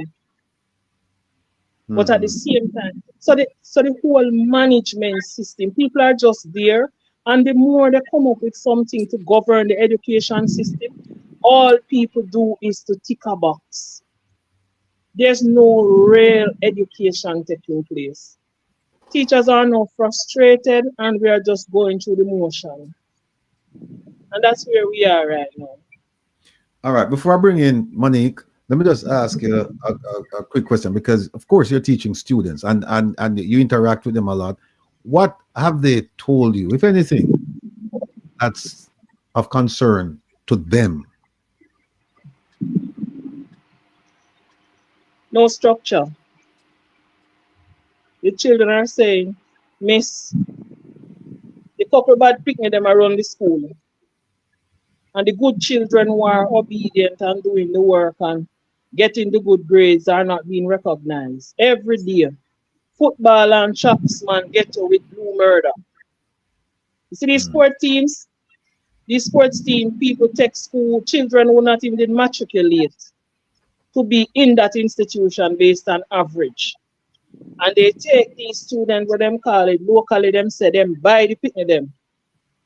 And they carry them come in. So it's only football them come for.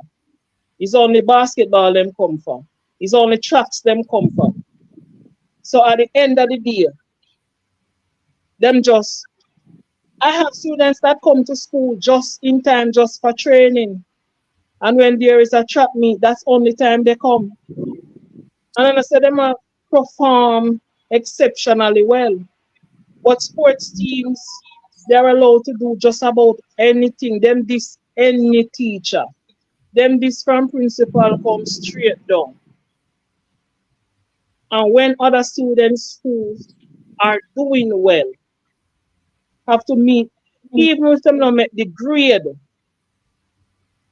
I've been at schools where in persons, not this current school that I'm at, but I've been at school where persons in the summer for the children to participate in ISA D Cup.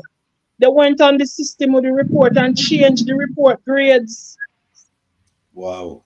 So who fail and have no grades to play ISA, turn up with maths. I remember I look at a teacher one day and see this teacher say, the boy gets 75 in a maths.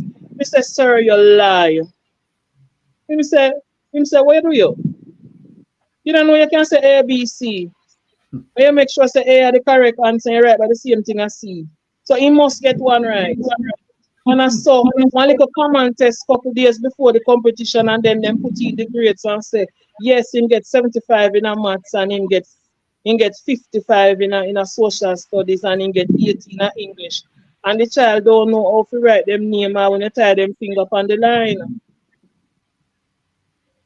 Now children who are working, who are trying their best, who is quiet in class. It's a couple football of them.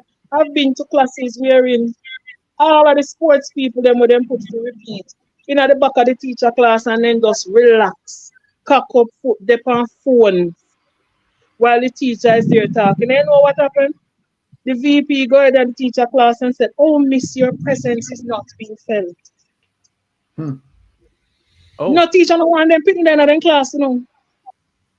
And them just tell the teacher said, but they don't want to do the subject. Just let them stay here and mark their names. And 3 months later, you are walking at the teacher class and tell the teacher, say, oh, your presence is not being felt. These are the things that is mashing up the thing. They know the truth. They know what is happening. But you know what? They put up a facade. Children asking me, you know, say it's 2 weeks ago. Books that is supposed to come from August just reached my school last week or 2 weeks ago. The books that the grade 11 is supposed to get, and grade 11s are now preparing to go off and study leave. It's now the book rental book just coming up. I'm sitting down the other day, I was talking to a couple co-workers of mine. I said, it seems as if the button that they're supposed to press so the teachers can get the soft copy book that the Ministry of Education said they have paid for more than 5 years now. Those books that they pay for soft copies. Oh no, we can't see a soft copy yet. But yet still they have expended millions of dollars, or nowadays our government count by the billions. So they expend billions of dollars. But we haven't seen the soft copy books that the Ministry of Education have paid for. We have to be checking places and linking with friends and say, we don't have any soft copy of this. Because they have gotten rid of the paper books. And so we're going to give internet service. My school used to have internet service. The ministry said, don't pay any more internet. We are going to give you internet service. And up to today, we have to be hotspotting our phones. All now the internet service can reach. Goodness gracious. And all the systems are online. Look, and by depressing, but it's the truth. And people need to hear this. People need to hear the truth. People need to hear the truth. Let me bring in Monique. Monique, Ken just mentioned something about study leave. Talk to us. What's going on with you? By the way, just introduce yourself because the people here, them know Ken, but I think this is the first time we're having you on the program. So would you be kind enough to just say, who is Monique, and kind of give us a sense of where you are and what's going on with you? Sure. So good evening, everybody. My name is Monique Oates. My substantive post, I'm a senior lecturer at the College of Agriculture, Science and Education. I have been employed to the College of Agriculture, Science and Education full-time. Note I said full-time, so I was there part-time before, but full-time since September 2001. So this September, Kevin's counting on his fingers. You probably will need your toes.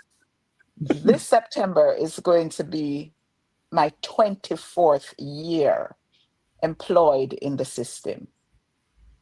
I was employed first as full-time. I was employed first as an instructor, and I moved up through the ranks as a senior lecturer.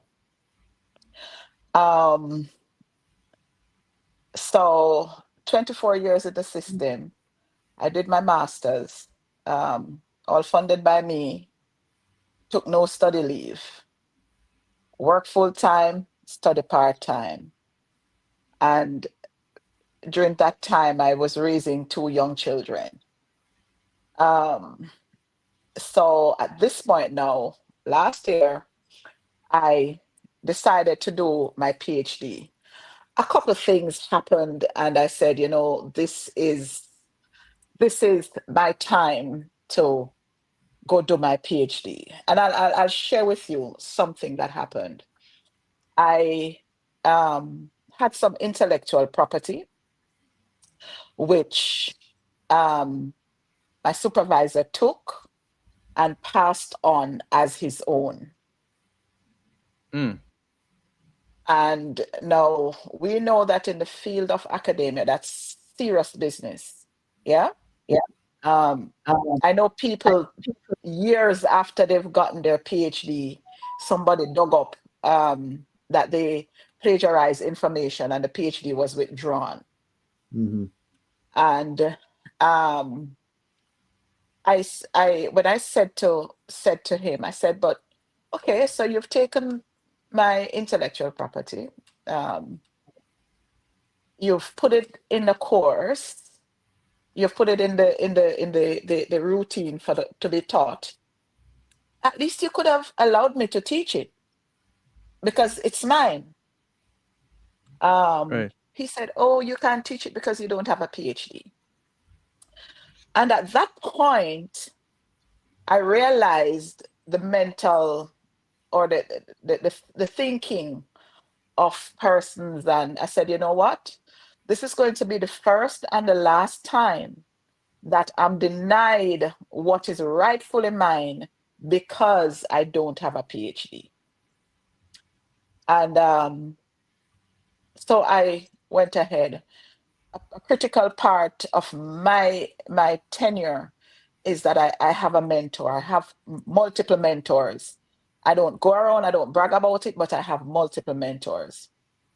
And I spoke with one of them and she said, no, you need to get up. You've been there 24 years. You need to get up and you need to go and do your PhD. I did. I applied for my study leave. There are certain things that happened, like the board had dissolved and the chairman was away for an extended period. And to his credit, once he came back, he signed off, went to the ministry. Now, my college has its own scheme order, so that gives the college some autonomy in terms of governance, administration, curriculum, etc., etc., etc.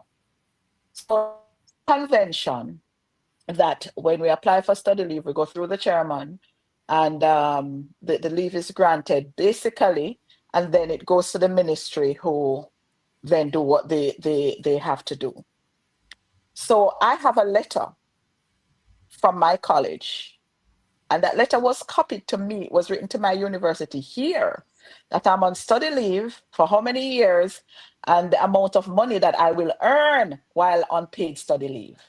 I have a copy of that letter, and it went to the university. So that happened. I'm getting ready to come to the US, going through the rounds, getting my F1 and so on. In August, I called the ministry and I said, I'm not hearing anything. I have this letter from my college, but I need, hear something. She said, oh, I don't see any reason why your leave shouldn't be granted. And she went down the gamut. I said, okay, fine. So I proceeded. In October, a letter through my president sent from the ministry, the lady in charge of tertiary. Oh, your study leave has not been granted because your leave was late, your application was late. Now, when the application was submitted, I submitted a letter. My president submitted a letter as to why the application was late and as to why he he's supporting my study leave. The chairman also supported it, so he signed. So I said, okay, my application was late. And then the other thing was, you are not studying an area that the ministry deems important at this time or something like that. It's not verbatim, but basically what they're saying, what I'm studying has no importance to the Ministry of Education. No, I'm studying leadership. I appealed to the permanent secretary, and because I didn't hear anything until I caused an article to be published in the Jamaica on November 9, 2024, because what I was told the Ministry of Education is in contravention of the Education Act of 1980. And you can go check it out. I think it's either 60 or 63.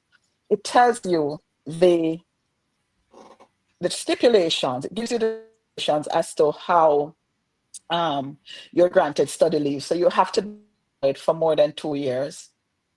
You have to be a Jamaican citizen or in the country for I think 5 years or more. I'm trying to remember. And you must be studying in your area of the area that you're teaching in.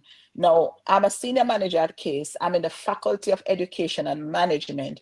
I'm doing educational leadership. I have 24 years, so I have 12 times what is required by law. So I didn't hear anything. The article was published, and of course, I got a lawyer because at this point, I have nobody to defend me. And I'm not about to allow my entitlements as a professional in the system to just go down the drain. After the article was published, about 3 days after, I got a letter from the PS. And obviously that letter was backdated to November 8th. And she outlined basically the nonsense that was sent by the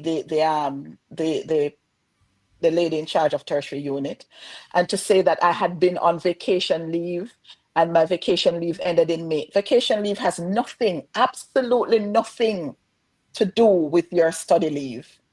As a matter of fact, persons take vacation leave to complement their study leave, right? And I resumed work. So it wasn't that I'm going from one, jumping into the next. And there is right now evidence of someone who is coming straight off vacation leave and going into study leave. So I don't know what's the issue.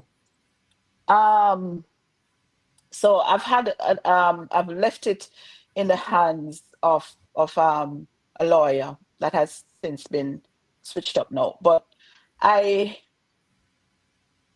don't understand how the ministry operates. And I'll tell you that at this university, there are other Jamaicans from other ministries studying here. They've all gotten their paid study leave. The Ministry of Education is the only ministry who have students here who have not authorized their paid study leave. It might be hard to believe, but it's true. There's another lady here with me, 3-time breast cancer survivor, and they've forced her to take no paid leave. Now, this is a lady who has to do her regular oncology checks and so on and so forth. She has less years in the system, less years than me, but I mean, nonetheless, and this is how it's like you work for your country, but your country doesn't see the need to reward you, or you're punished pretty much because you have the audacity to want to improve yourself. I don't know. I don't know what it is. And Monique, sorry to interrupt you. Let me ask you a question. Let me ask you a question. And I have to be frank. Not just to you, but to the listeners and to the whoever, in Jamaica listening, in terms of management, Ministry of Education watching this. You have not only satisfied, but you have surpassed the requirements for this program. Mm-hmm. You have paid your dues, as they would say. You're not asking for a favor. You're asking for something that you're legally entitled to. Entitled to, yes. And you have, in fact, I'm looking at Kevin. I say, Kevin, big up, they put up your picture. The article is right here. I'm reading it. But oh, you're reading it? Okay. Yeah. And you have examples of them treating other people similarly situated different than you. Yep. When the article came out, my inbox was inundated. People I don't know. I don't know these teachers from nowhere. They were saying, I had the same issue. One gentleman said to me, I had the same issue. And I'm like, I'm not asking you for a scholarship. I'm not asking for a scholarship. For you to tell me that what I'm studying is not the priority of the ministry. How can educational leadership not be a priority of the ministry? Kian spoke and she spoke about administration. That's a function of leadership. There's so many ills in our schools that are functions of poor leadership. So let me ask you a quick question. I have written to the minister. Yes. I have written to the minister, and I don't see her as antagonistic to anybody wanting to uplift themselves. Honestly, she doesn't give that energy for me, and I have written to her, so I await. Okay, but while waiting, I've laid out the case for, or indicating that you were treated differently than other people. People who are similarly situated. And the question I have to ask is, what's going through your mind? Why do you think this is happening to you? Because you're based on everything that we know, you're the one person it should not be happening to. So why do you think it's not only happening to me? It's not. That's what I'm saying. It's not only happening to me. There's a young lady. There's another young lady here. The triple college. Yeah, and it's happening to her as well. So all right. I'm not even taking it personal. I just think that it's a tender-footedness of the people who are in the ministry. That's what I think it is. But do you think, well, let me ask you this. Was there a change of policy that you weren't aware of? I didn't hear that. Was there a change of policy that you weren't aware of? There can be no change of policy. The law is there. There has been no amendment to the law. So that's why I'm confused. As you said in your thing that you said Oates said she was left confused by the decision. I'm confused by the decision myself. I mean, if the law there has been no amendment to the law, as a matter of fact. What the ministry is saying that leave applications are due, I think, in November, somewhere thereabout. Up until this time, I had not seen that circular, but they say it's in effect. When I went to apply for my study leave from the year before, my HR director said to me, when you get your acceptance from your university, you come back.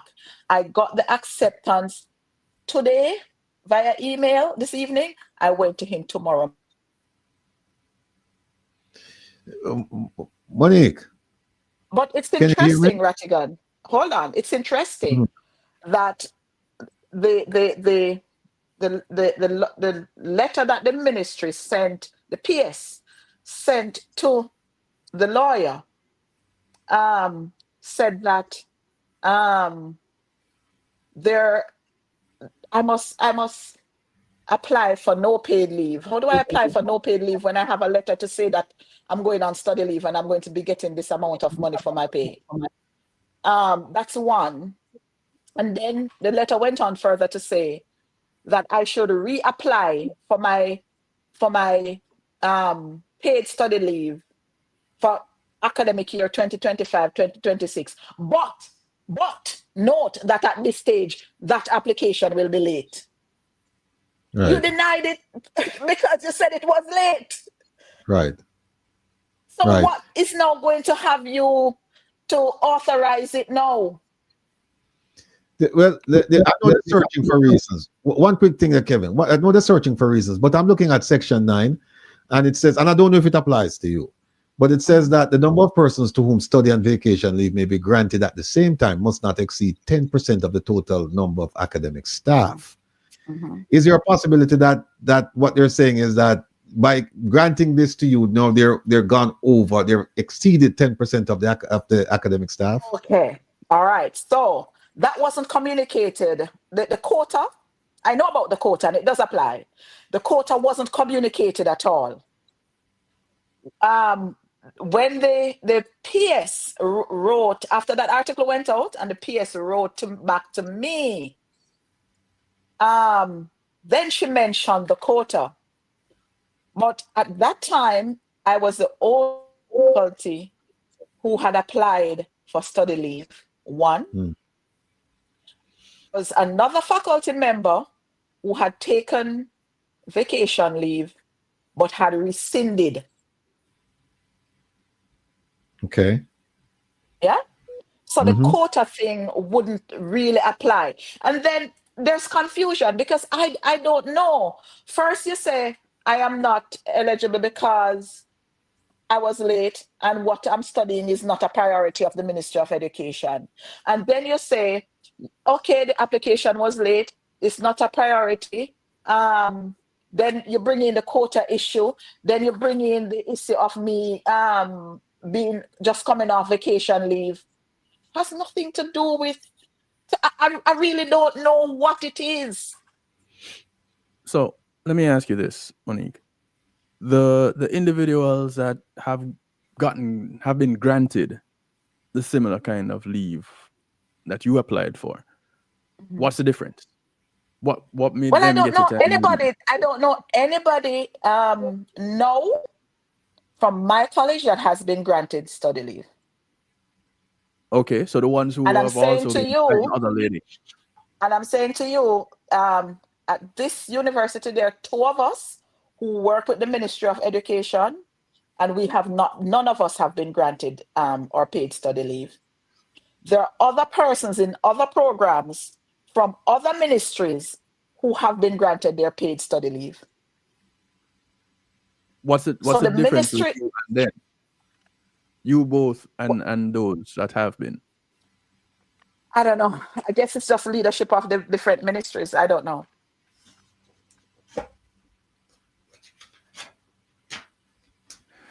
I don't know. Can I say something? There's so many other, backdoor conversations because we've been in the system so long. We know people, but I don't want to set the cat among the pigeons. And so I'm going to hold that. But, you have some cat in our institutions. You have some cat run and say, no, Monique. Until you're ready for the cat among the pigeons, just come run and say, no. We have some cat run and say, man. Big puss we have run and say. Rattigan, it was the hardest thing for me to get a lawyer to deal with the case because I'm one person who believes that anytime I get a lawyer to fend for me at my job, it's time for me to go. Yeah, well, but at this point, at this point, I'm not willing to let it go. I'm a justice of the peace, and I believe in justice and equality for all. Yeah?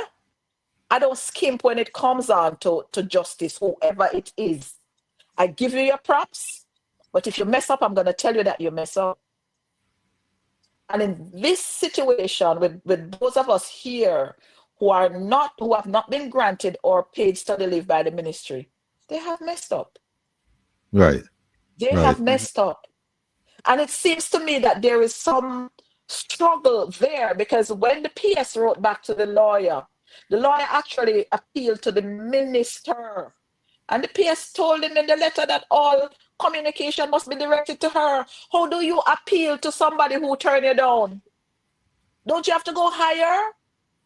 Yeah. Well, the thing is, there's something called exhausting your administrative remedies. And what that means is that there's a process, there's a mechanism, and it cannot go to the person who denied you. It has to be outside that chain. So it's nonsense. I'm telling you. Nonsense. That is it. I'm not asking for reconsideration. Right. I am asking for an appeal. And so the lawyer wrote to the minister, and the PS told the minister, wrote back to the lawyer to say that they must, the correspondence must come to her. I have the letter. Well, I'm telling you, we have some cash on us, so you can let me go up on the pigeon them whenever you're ready. So Kevin, I would like to know if the ministry has a change in policy as to how study leave is granted. How many persons have been on study leave? How many persons have been granted paid study leave?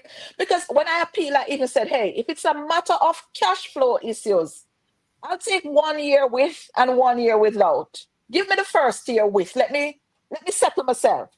Right. Yeah. You understand me? Give me the first year with. I'm somebody, I know how to take advantage of opportunities.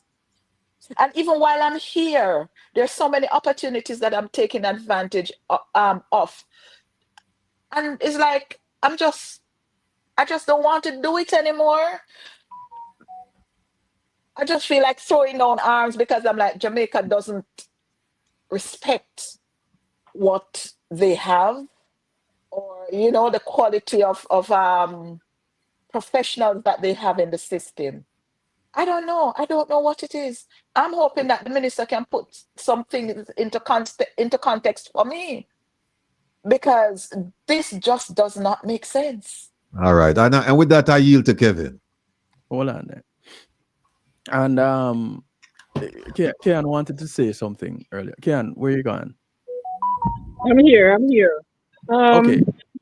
Let me go ahead. I have been seeing a trend as far back as 2017. I've had friends who have never applied, who has qualified for 2 years paid study leave. And in the middle of year 1, out of the blues, that leave has been rescinded. And the teacher is told to report to work ASAP. And with nothing, I mean, school granted, they get the letter, big announcement took place in their staff room to say, hey, you are on paid study leave. And in the middle of first semester, the person was told, oh, you don't meet the requirement, and your course that you are doing don't match. And you know the famous word, your bad mind? Sometimes you have to come back to that same word and just hit it out, because there's no reason. I am of the opinion that some of the persons who are making decisions for educators, you do not have a non-medical persons making decisions for medical doctors. You have persons from the bar who makes decision that governs lawyer. However, for the Ministry of Education, most of the persons who are running the education ministry and who make decisions are not educators. And as a result of that, decisions are made outside of us. And we now have to come up with a remedy, how to remedy the case. But there's nothing that takes into thought as to what is happening, why the children are failing. We are at the core of everything. Oh, the teacher them now do this. Listen, I have stated this before. When the basic school teacher and the basic school did under Miss Matty floor, enough doctor and prime minister come out of Miss Matty basic school. This is true. But now you have a well-established council governing early childhood, and the children them come out and them in a grade 4 and they don't know 2-letter words. And Miss Matty never got college. Miss Matty just was the lady in the post in the community who could have read better than who finished all-age school.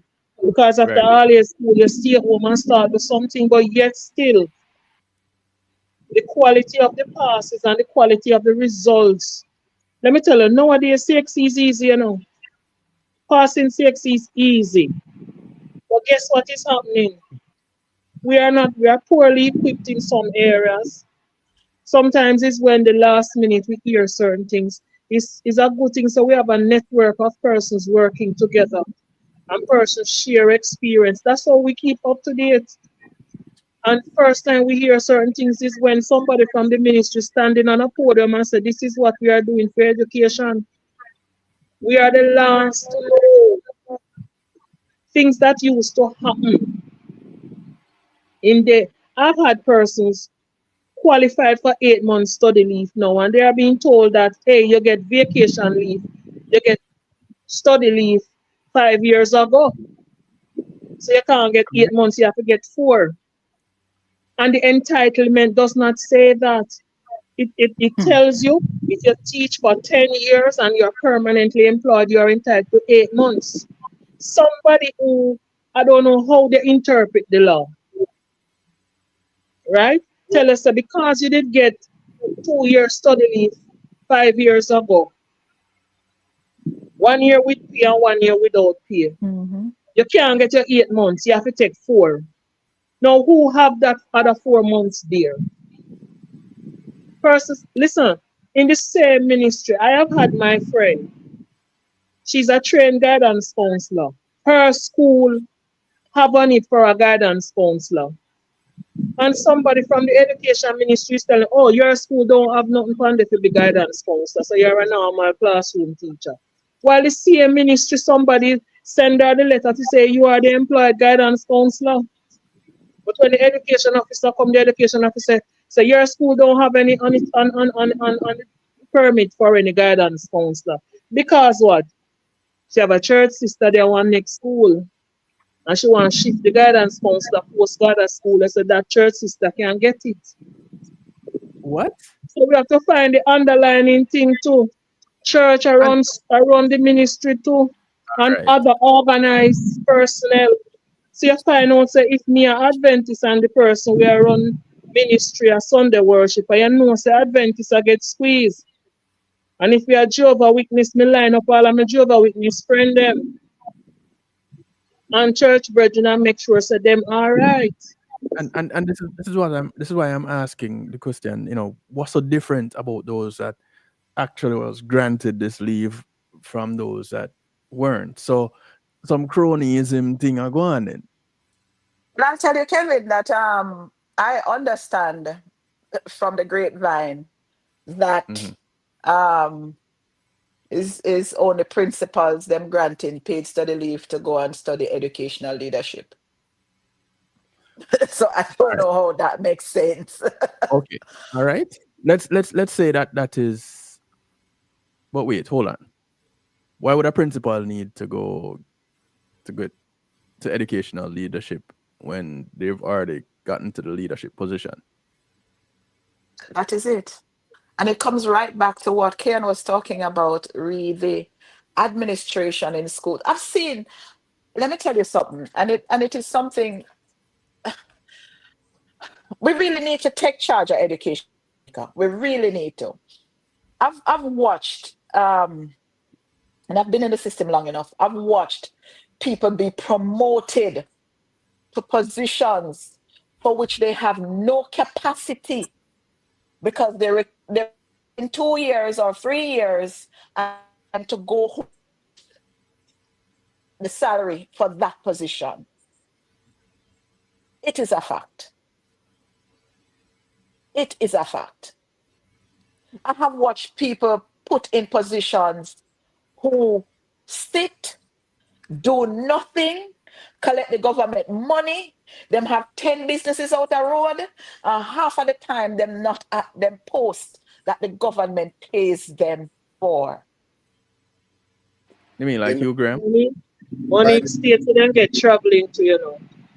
State to them get traveling. State that them get traveling to, you know, as a traveling officer, you know. That too All is right. true. Jamaica. Thank you. Watch people let the government travel and use the vehicle for them by run taxi. Wow.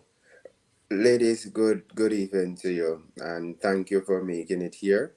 You know, the other day we were talking about Women's Day, and we were saying that not just a day should be Women's Day. Every day should be Women's Day, and every day should be Teachers' Day, because we were all taught by a teacher, no matter which profession you take up otherwise. And we'll look at the whole situation of our education system. One have to wonder if it is a direct ploy to undermine education. I know the Prime Minister of the country was a former Minister of Education. All of these struggles that we're seeing in the education system, and we have heard nothing from him to say it is a national emergency, it's a crisis that we're facing. And when we hear the ladies speak about their experience being in the education system, in the classroom, it goes to show a lot of things: corruption, nepotism, neglect, and just lack of care of our people who are set and charged to foster the future. And that is sad when you hear about the aesthetics of the classroom, you hear about the cost of living. I hope my teacher is not listening to this and are watching. Well, they're watching. But I remember my teacher from high school reached out to me and asked me for $1,000. And let me say that again, $1,000. I was working 1,000 Jamaican dollars. I was working at the hotel, in the hotel at the time, so I was saying to myself, was it $1,000 US? And unfortunately, it wasn't. It 1,000 Jamaican dollar. I kid you not. And this is a teacher that is working in a secondary institution. And it goes to show, when you look at the condition of the classroom. I heard Ms. Kayan spoke about how the classrooms are hot and you have to be good. I'm just going to ask you, ladies, is there any uniform grants that the government gives? Is there anything about a uniform grant? Okay, Yeah, we get some protective persons clothing. get protective clothing allowance. We just get protective clothing. Those in the practical areas. Get And I protective think, clothing. yes, they are now battling out for early childhood teachers to get protective clothing, but depends on the subject area that you teach in the high school. The practical areas, we all get protective clothing. But the thing with the protective clothing is that it's given on a monthly basis. So they break up the one money, I think it is 15,000 something or somewhere there, and they break it up over 12 months, and it is now deposit. But listen, if you are a PE teacher, Hold on a a second. pair of sneakers, a pair of Adidas sneakers that you wear is going to cost you in Jamaica $11,000. So you want to tell me you have to wait 11 months to buy the pair of sneakers to go to class to teach? I want you to, I'm going to ask you something. You said $15,000 for how long? Yes, for a year. For And it's broken up every month. 365 and a quarter days. Yes. Watch me. That's protective clothing. Understand. If you go and save the money there, in a couple of years, Yeah, you can. but you can't pay down all little products with that. A $2,000 is the minimum. $2,000 is the minimum. Take this thing for a joke. It doesn't matter, you know, but it's a crying shame. I'm just going to tell you, ladies, and I know you know, and for all the other teachers out there, you deserve better. You deserve way more and to be treated way better than you are treated. With the Prime Minister and the government taking 200% and 300% increase, our teachers deserve to be treated properly. The aesthetic of the classroom is a crying shame. I heard Ms. Kayan also say about the kids that are coming to school that are engaged in sporting activity. And from a person who went to school, I've been in a volatile situation or even community, right? And face neglect. I understand some of the time this right here, what the kids are doing in terms of sports, is their escape from their reality. It used to be my escape from reality, and cricket had actually kept me in line. So I understand a lot of these kids won't be focused, but this is how the government need to help the teachers as well, because when these kids go home, they are unattached. They don't have their parents there to provide discipline, moral, and ethics for them, or even help them with their schoolwork. So that burden is left on the teacher. And we see these things, and these things are a problem. And this is a responsibility of the government to find ways, innovative ways out and fix these problems. Can I say something a little? Let me say this. We have a boy who plays, I think, football or so. One day I walked into a class, saw him in the class, just lay down like him deaf and nigger. And I was speaking to the teacher, and before I left, he said something really disrespectful to me. And I did not turn around and disrespect him. I said, walk with me. Let us go to the vice principal's office to see what will happen about this lady. And when the boy went, they called in his mother, and he should be suspended for 10 days. And the man, when the mother, right in front of the mother, I said, I don't need an apology, because I know he wasn't wrong. He doesn't mean it.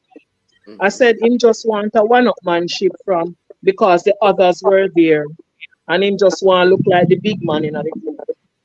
And that's why he said it. And I don't want any apology. And the VP said, well, you'll be suspended for 10 days. And the mother said, Jesus Christ, what am I going to do? Because what happened? For him to be out of school for the 10 days, he would drop off the part list again. Because she just get him back on. So she was about to lose the second tranche of the part money in September, that them get one in August, and should have lose either the October one or what, because he would have been out of school for 10 days. So when they look at me and look, I said, Miss, you just don't want. Because looking at the mother, and the child was standing there defiant as if he's wrong and strong. And I was saying, this is how I'm going to behave, make him go home. But the mother was there saying that he can't come home because he'll be out of school for 10 days and he will be off the part list. So these are the things that is affecting the children. Come to school with this. Let me tell you, when it comes on to boys, when boy reach 14, they don't want to hear no woman voice. And their mother talk too much. Them need to hear a man talk. 80% of the teaching profession in Jamaica, professionals are females. We talk about everything. You quarrel because your shirt wearing and your pants and your shoes this, and your ear no comb and your bag no look good. And we talk about these things. So we lose the boys along the way.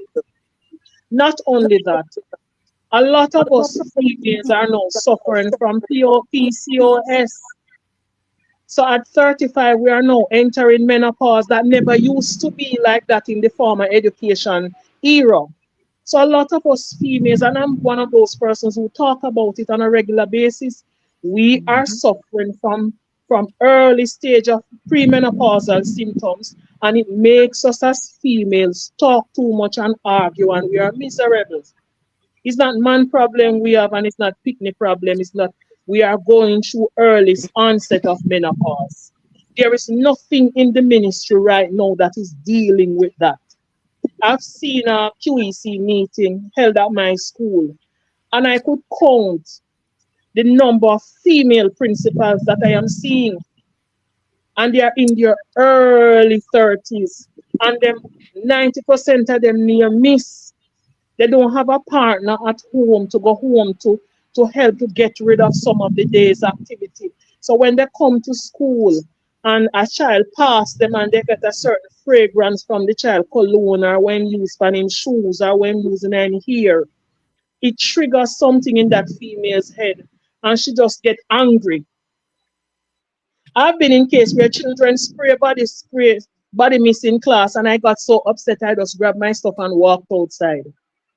So my students know, do not spray anything in my classroom because I'm going through this phase. I accept my thing, and I know definitely that this is what is happening to me. So I know when I get angry what I'm supposed to do. But there are a lot of us other females who don't know what is happening because when they ask, I have our teachers come to me and said, how you deal with this? Because I'm talking to my girlfriend and she is not going through that at 32. But because me always talk about it, she come to me. Because all these changes are happening right in front of the students. So we're getting a whole colossal set of problems going on. Can let me butt in a little bit, because you have touched on a point that is very near and dear to me when it comes on to mental health. And my dissertation here, I'm looking at teacher mental health and whether it contributes to teachers' decisions to migrate. And I'm doing that study in. And I have also done and presented other studies on mental health and mental well-being.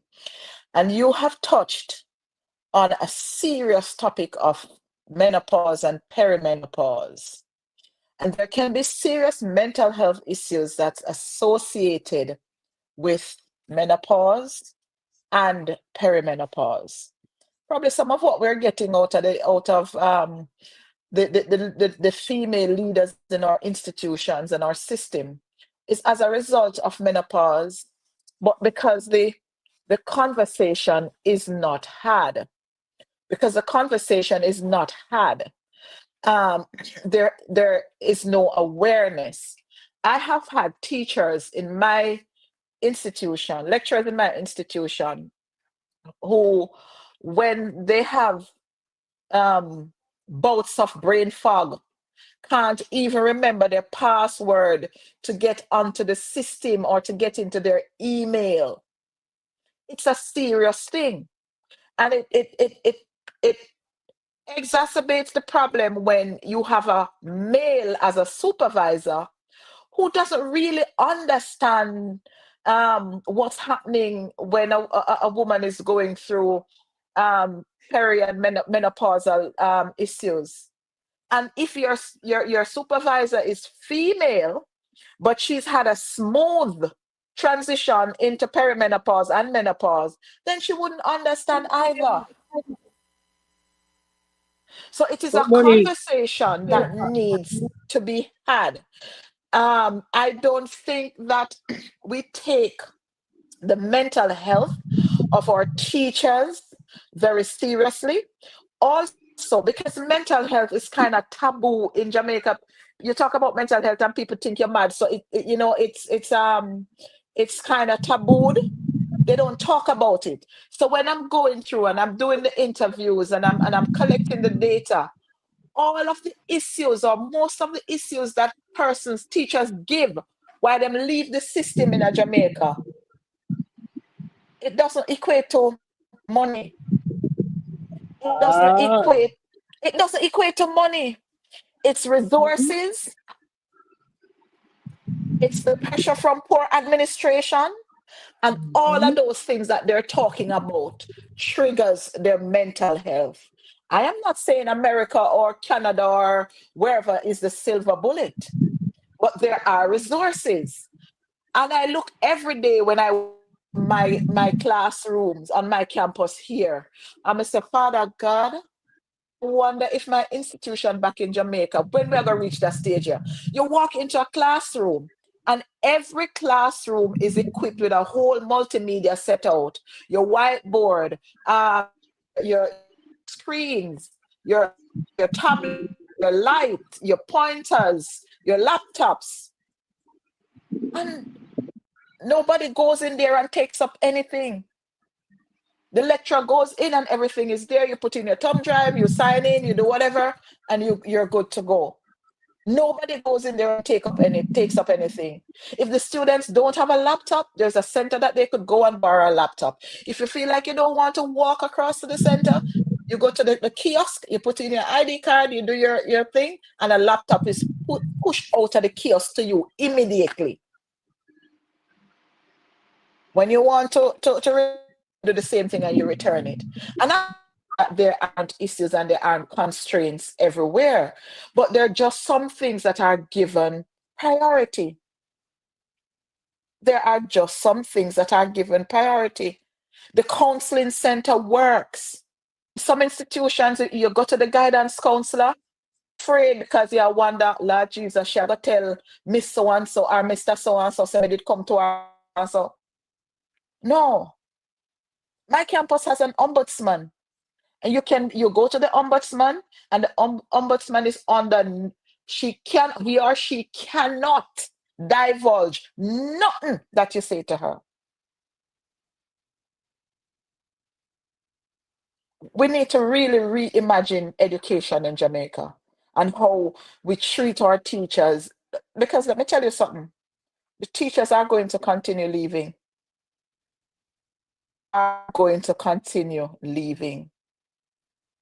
That migration of teachers is not going to extend anytime soon. As a matter of fact, it was predicted from 1945 in World War II. And as a teacher you can go look it up. The author's name is predict will continue into the future. It's not going to stop. It's been happening from 1945.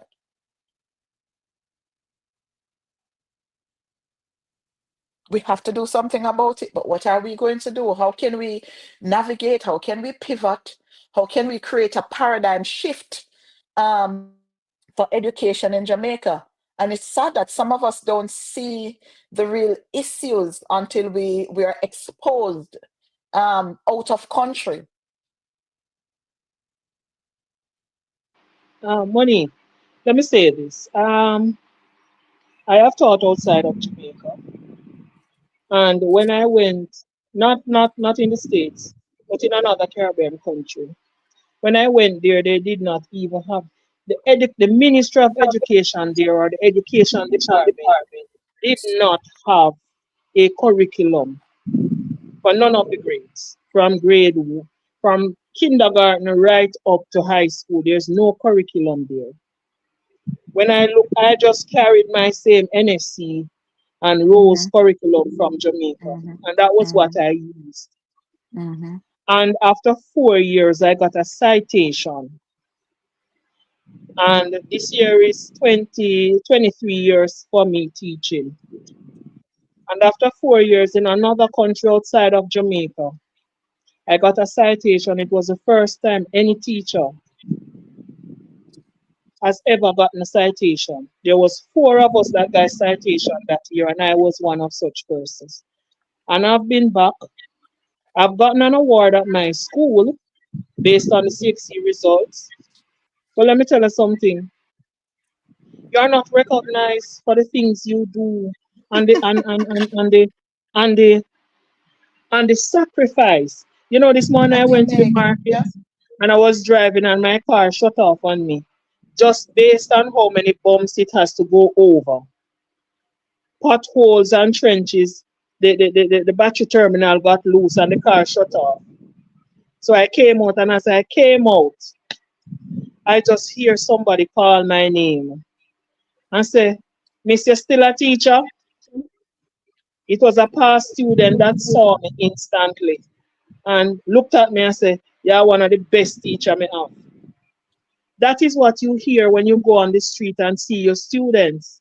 But when you come to work in the mornings, you hear, "Miss, what you doing in sleeveless?" And you say, "Miss." You have to remember, so when you're 50, you know, and the heat, when you leave the staff room with the AC and go into the warm classrooms that has 43 children, and there's no space for you to maneuver through the aisle, to reach that boy run at the back of the class where asleep. Right? You don't even have a seat in the classroom. And then they're coming to say, oh, why are you wearing sleeveless? Right? Even the Ministry of Education is saying that, sending out advisory to say schools do not force the children to wear the long uniform in the hot days. And the children are wearing the mini skirt and they are looking and saying, oh, teacher, you need to go home because your clothes too short. In a 2025, we are worried about clothes for. Oh, I think you need to sew on something. Listen, I reached the point and I said, listen, I wear Calvin Klein and I wear Tommy Hilfiger top. And they don't allow fabrics to be attached to their tops. So, you need a scarf. What me go with scarf in the hot time? At Jamaica, this in a 20. And the classrooms are fire, you know. And they're saying you need to put something over because your hand is showing, your arm not showing. But because your hand looks, so you need something over it. And the school is falling down. Listen, the physical plant is falling apart. Because from the school was built in 1970. It has not been repaired much. And Kian, you are at a high school, right? Yes. Okay. All right. So here's what we're going to have to continue this. We have Jeanette Codner ready to join us for the last 30 minutes of this broadcast, but we're gonna have to continue this because there's so much more that we're gonna have to address, and some questions that are lingering. Monique, I know of other things that you do in your community, and I wonder if that has something to do with some of the things that you're facing, and it's just some more questions that need to get answered, some more dots that need to get connected, and some areas that need to be shaded in. So it would be lovely if you guys could stick around as Janet presents. If not, we understand. But I'm going to bring Janet in right now. Will, can you hear me? Yeah, I can hear you. And we can hear you. Look at that. Yeah. Ladies, Monique and Keon, well, they're gonna stick with us. But listen, maybe week after next we can continue, because your presentations are so important to the Jamaican people, particularly parents, that we need to have you back on so that we can continue the conversation, and hopefully we can cause some change by your revelations. So we must, and I for sure I'm relentless. I don't have anywhere else to run to. I'm Jamaican. I've lived across the Caribbean. I studied in the Bahamas. I studied in Barbados. As a matter of fact, at every stage of my journey, I've been an international student. I've been considered one. So I have nowhere else to run to, and I am committed to fixing Jamaica. The education in Jamaica has to be fixed. And if I me want to go stand up down a ministry, me I go do it. Because I have, like, my two children are Jamaican. We have nowhere to run to. Well, you don't have to worry about it. You have a cat right there, so you can just let me in the pigeon, in the pen of the pigeon. Them. You're ready to fold them in. Yeah. Kevin, you can put this up for Janet, please. Yes, man. Yeah. So, I'm a student, but I'll stick around. I'm here. Yeah. Listen, ladies and gentlemen, before we play this, I think it's a video. Before we play this video here, I'd just like to see her, the lovely Jeanette Color, one of my heroines, you know what I mean? She have that fighting spirit, and I'm telling you, Monique, Keon, cut from the same cloth. But, sounds so. Yeah, man, cut from the same cloth. But these are, I'm telling you, do you know who carry the fight in Jamaica? Women. Women are carry the fight. The man them just so. You know, I don't see nobody when we camp. I'm sure there are men out there doing it, but I'm telling you, the way you ladies are doing it is it's magnificent, and it's fun to watch. It's also serious business, and I like your approach. I like the substance, and I will continue to sing your praise. Kevin, put up the thing for Janet, please.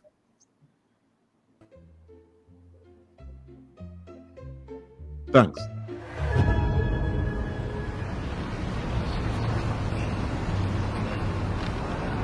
Hector. Hector? Boy, you look like you're heading on the clouds, man. Oh, Atlin. Sorry, I just have a lot on my mind. Haven't seen you for a good while. How's the new business? My business? I wouldn't know. How you mean? You sell it? No, it's up and running. Bought the building, the equipment, supplies, got the license and permit. I even appointed a board and hired a CEO, CMO, CFO, every O. But good. Things are going for you, man. So why you look so? Well, nobody tells me anything. Wait, I'm not following. Aren't you the owner and chairman of the board? I get no sales, no marketing, no financial report, nothing. Board meetings are called, decisions are taken. Nobody invites me. You cannot be serious. Atlin, I'm here to transfer $1.5 million to the company, and I'm short. I have to send it every 3 months. If not, the board can sue me. These are your employees. So if you have no idea what's happening and you're just pouring money in, then just fire them and get a new board. If I could, but I can't. The contract I signed says unless I can prove, say them do crime, missed work 6 days in a row, or they're mad like rat, then I am stuck with them until the contract expires. So how long is that? 5 years. 5 years? So who prepared that contract? Atina them same one write it. Hector, my dear friend, I think I know how you could get out of that contract. For real? How? Go to court. Tell them exactly what you told me and plead insanity. With that story, the judge will surely believe you and release you. Now, Hector wants what is best for his company, his family, and their future. But he leave himself careless and can't hold his employees to account. But if we're not careful, it's the same thing we doing. So we have to start behave like the owners, employers, and financiers we really are. Visit jampja.org and use our free online tools to track how your taxes are spent and to ensure greater accountability from public officials. A message from the Jamaica Accountability Meter Portal, funded by the UK International Development and the Embassy of the United States. Yeah. What do you think, Kevin? You get the matches? The last time I was here, we responded so positively to that message. I said, boy, I have to go find a way to communicate it better. So we'll big up yourself.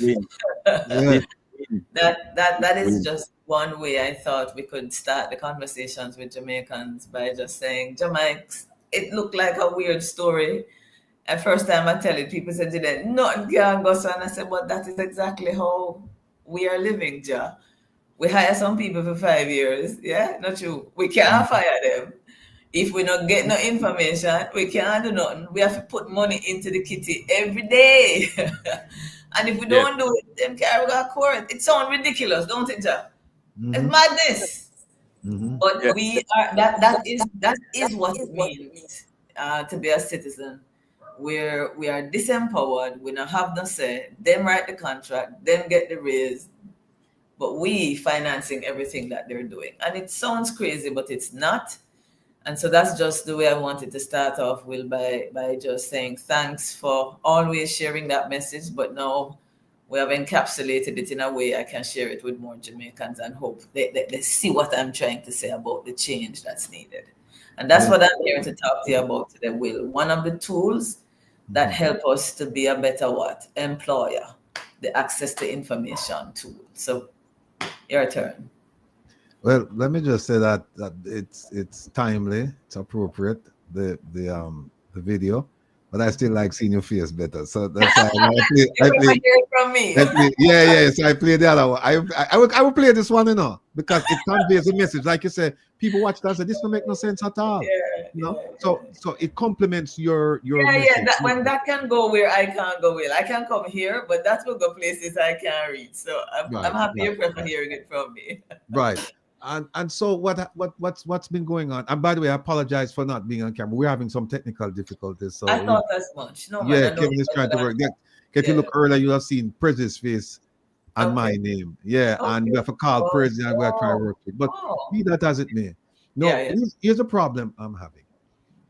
it's not my problem, but it is my problem. I have a lot of people who they say, yeah, Ray, yeah, you filed the ATIs. And I said to them, but you know, and I say it all the time, I say it shouldn't be Rattigan and Jeanette Calder and a few other people filing all of these ATIs. Everybody can get involved. I said, do you know that the law says that anybody from any part of the world can write to the Jamaican government and get information. You don't have to be anybody.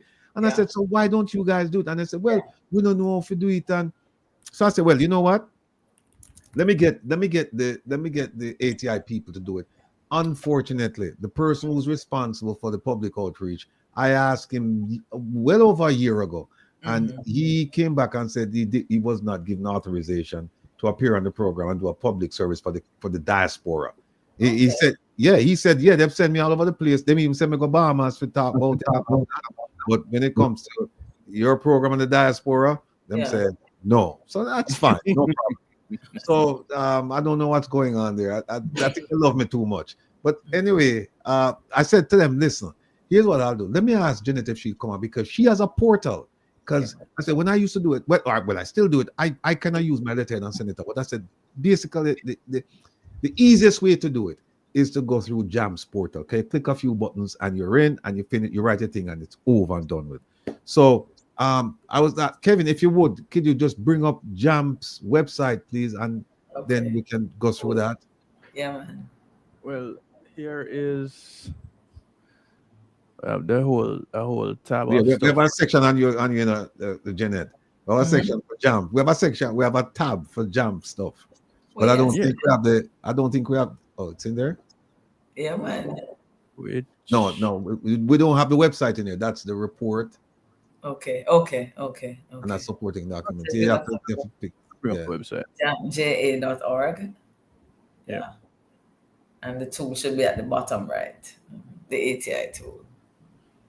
Yeah, right. And then go down. Yeah, so we can just so that we can wait, where your screen gone, Will? I don't know.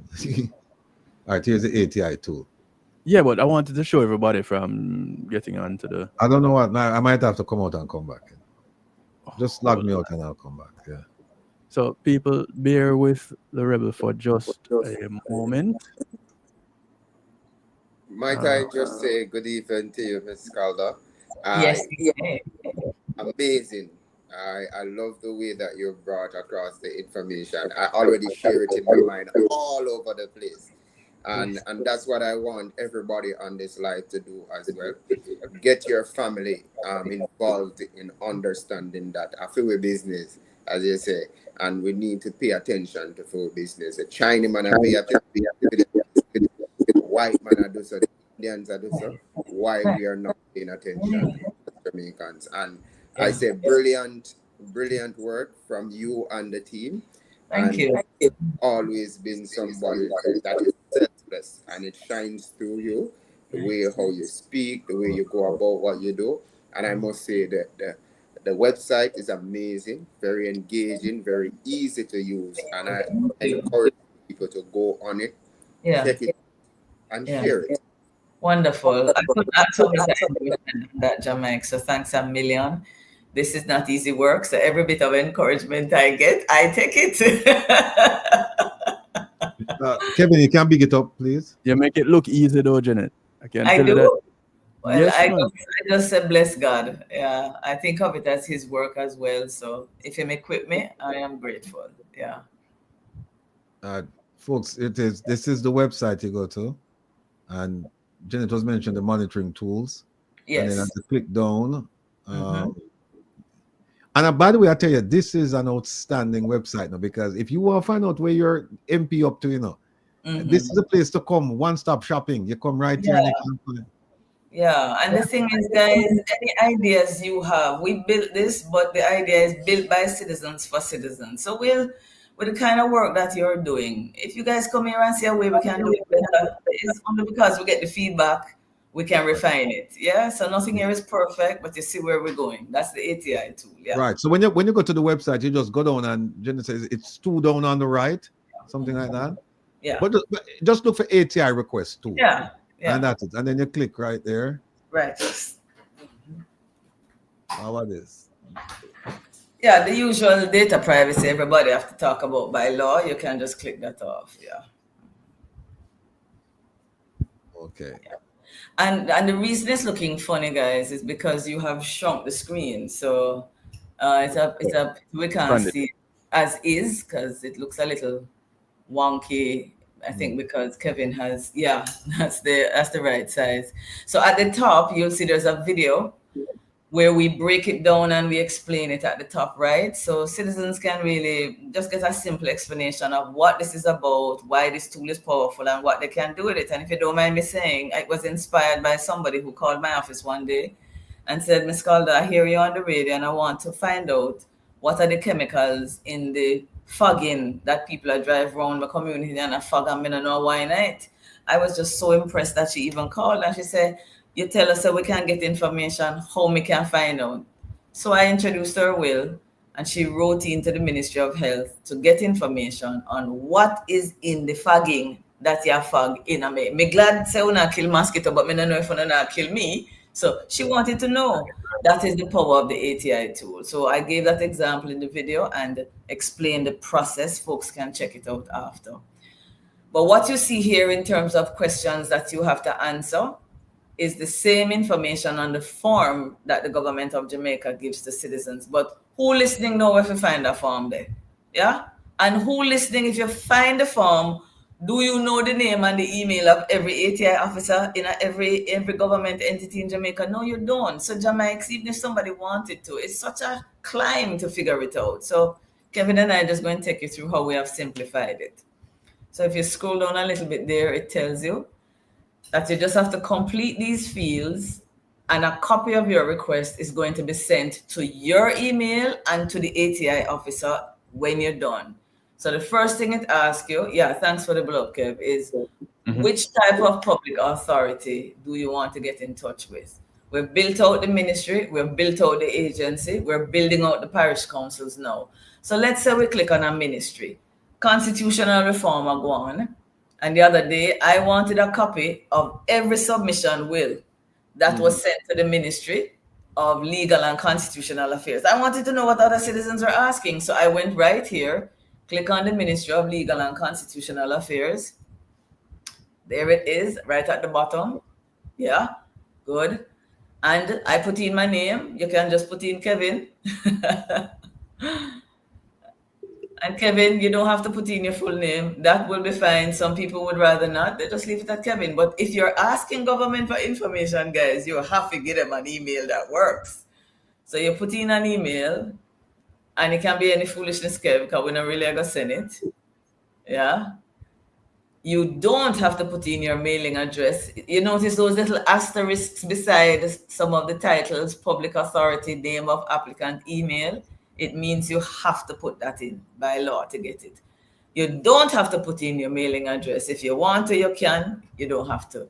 You don't have to put in your telephone, but if you want them to call you with any questions they have rather than email, you can. It does say on the form the government gives us what is the type of document or the name of the document. Suppose you know the name of it. Suppose what I want is a copy of the national budget for 25-26, and I put it in. But if you don't know, you leave it out. But what you have to tell them is a description of what it is that you are asking. So in that, Kevin, I would have put, I would like copies of all submissions made to the ministry from citizens about what they want in the new constitution. That's it. Yeah? All submissions. Now, some citizens will say to me, Ms. Calder, but you can't ask the ministry to give you that. And I'm saying, yes, if you want to know what other citizens are thinking about and you want to support them or you just want an idea, the law says you can call, you can write. Oh, by the way, you can call, but you can write in for it. If you, let's assume that you finished all, like scroll down and they ask you, how do you want this document? Do you just want to view it, which means you would come in and look at it? They'll give you permission. Suppose it's a video or suppose it's an audio. You can ask them, I just want to come and listen to it. I just want to watch it. Or the one I usually click, as you can imagine, Kev, is the one at the bottom. I want copies of the document. More than likely what I'm asking for that is it. and in what format I want it to be emailed. If I was going in, I would say photocopy. If it's a photocopy, I would have to pay for it when I go to the ministry before I see it. But it's email, so they're going to have to scan it. But most citizens would have submitted these in a document by email, so it would be easy for the ministry. How many copies I want? I just want one of each. Kevin has put it in. And you scroll down and it's done. When you hit that send request, as it says at the top, Kevin will get a copy of what he requested in his email because he put in his email. And without you even having to know who is the ATI officer, what is their name and their email address, it's going to go straight to the relevant person at the Ministry of Legal and Constitutional Affairs. Your headache is over. I usually say to people, give it about 24, 48 hours, see if they respond. If they do not respond, you say to yourself, but Kevin, go say, but my scholar, I need to follow up and I don't know the people them. And I would say, Kevin, don't forget a copy of the email came to you. So if you go and look in the copy of the email now, Kevin, you will see the name of the person where it says to, and you will see from Kevin. So now you know who the person is. You already know it's the ministry. So you call up the ministry and say, can I talk to the ATI officer? Or you call the person's name. I don't get no response from you, ma'am. Have you received my ATI? And they say, oh, I'm sorry, Mr. Stew. I'm going to acknowledge it. Now, Kevin, once they acknowledge it, the clock begins to tick. And the law says in 30 calendar days, not working days, you should get an answer. That documentation should be emailed to you. People said to me, nah, Jeanette, you're not getting nothing. Will and I can talk about our different levels of success with that. But that is in essence how simple we have made it by you coming here.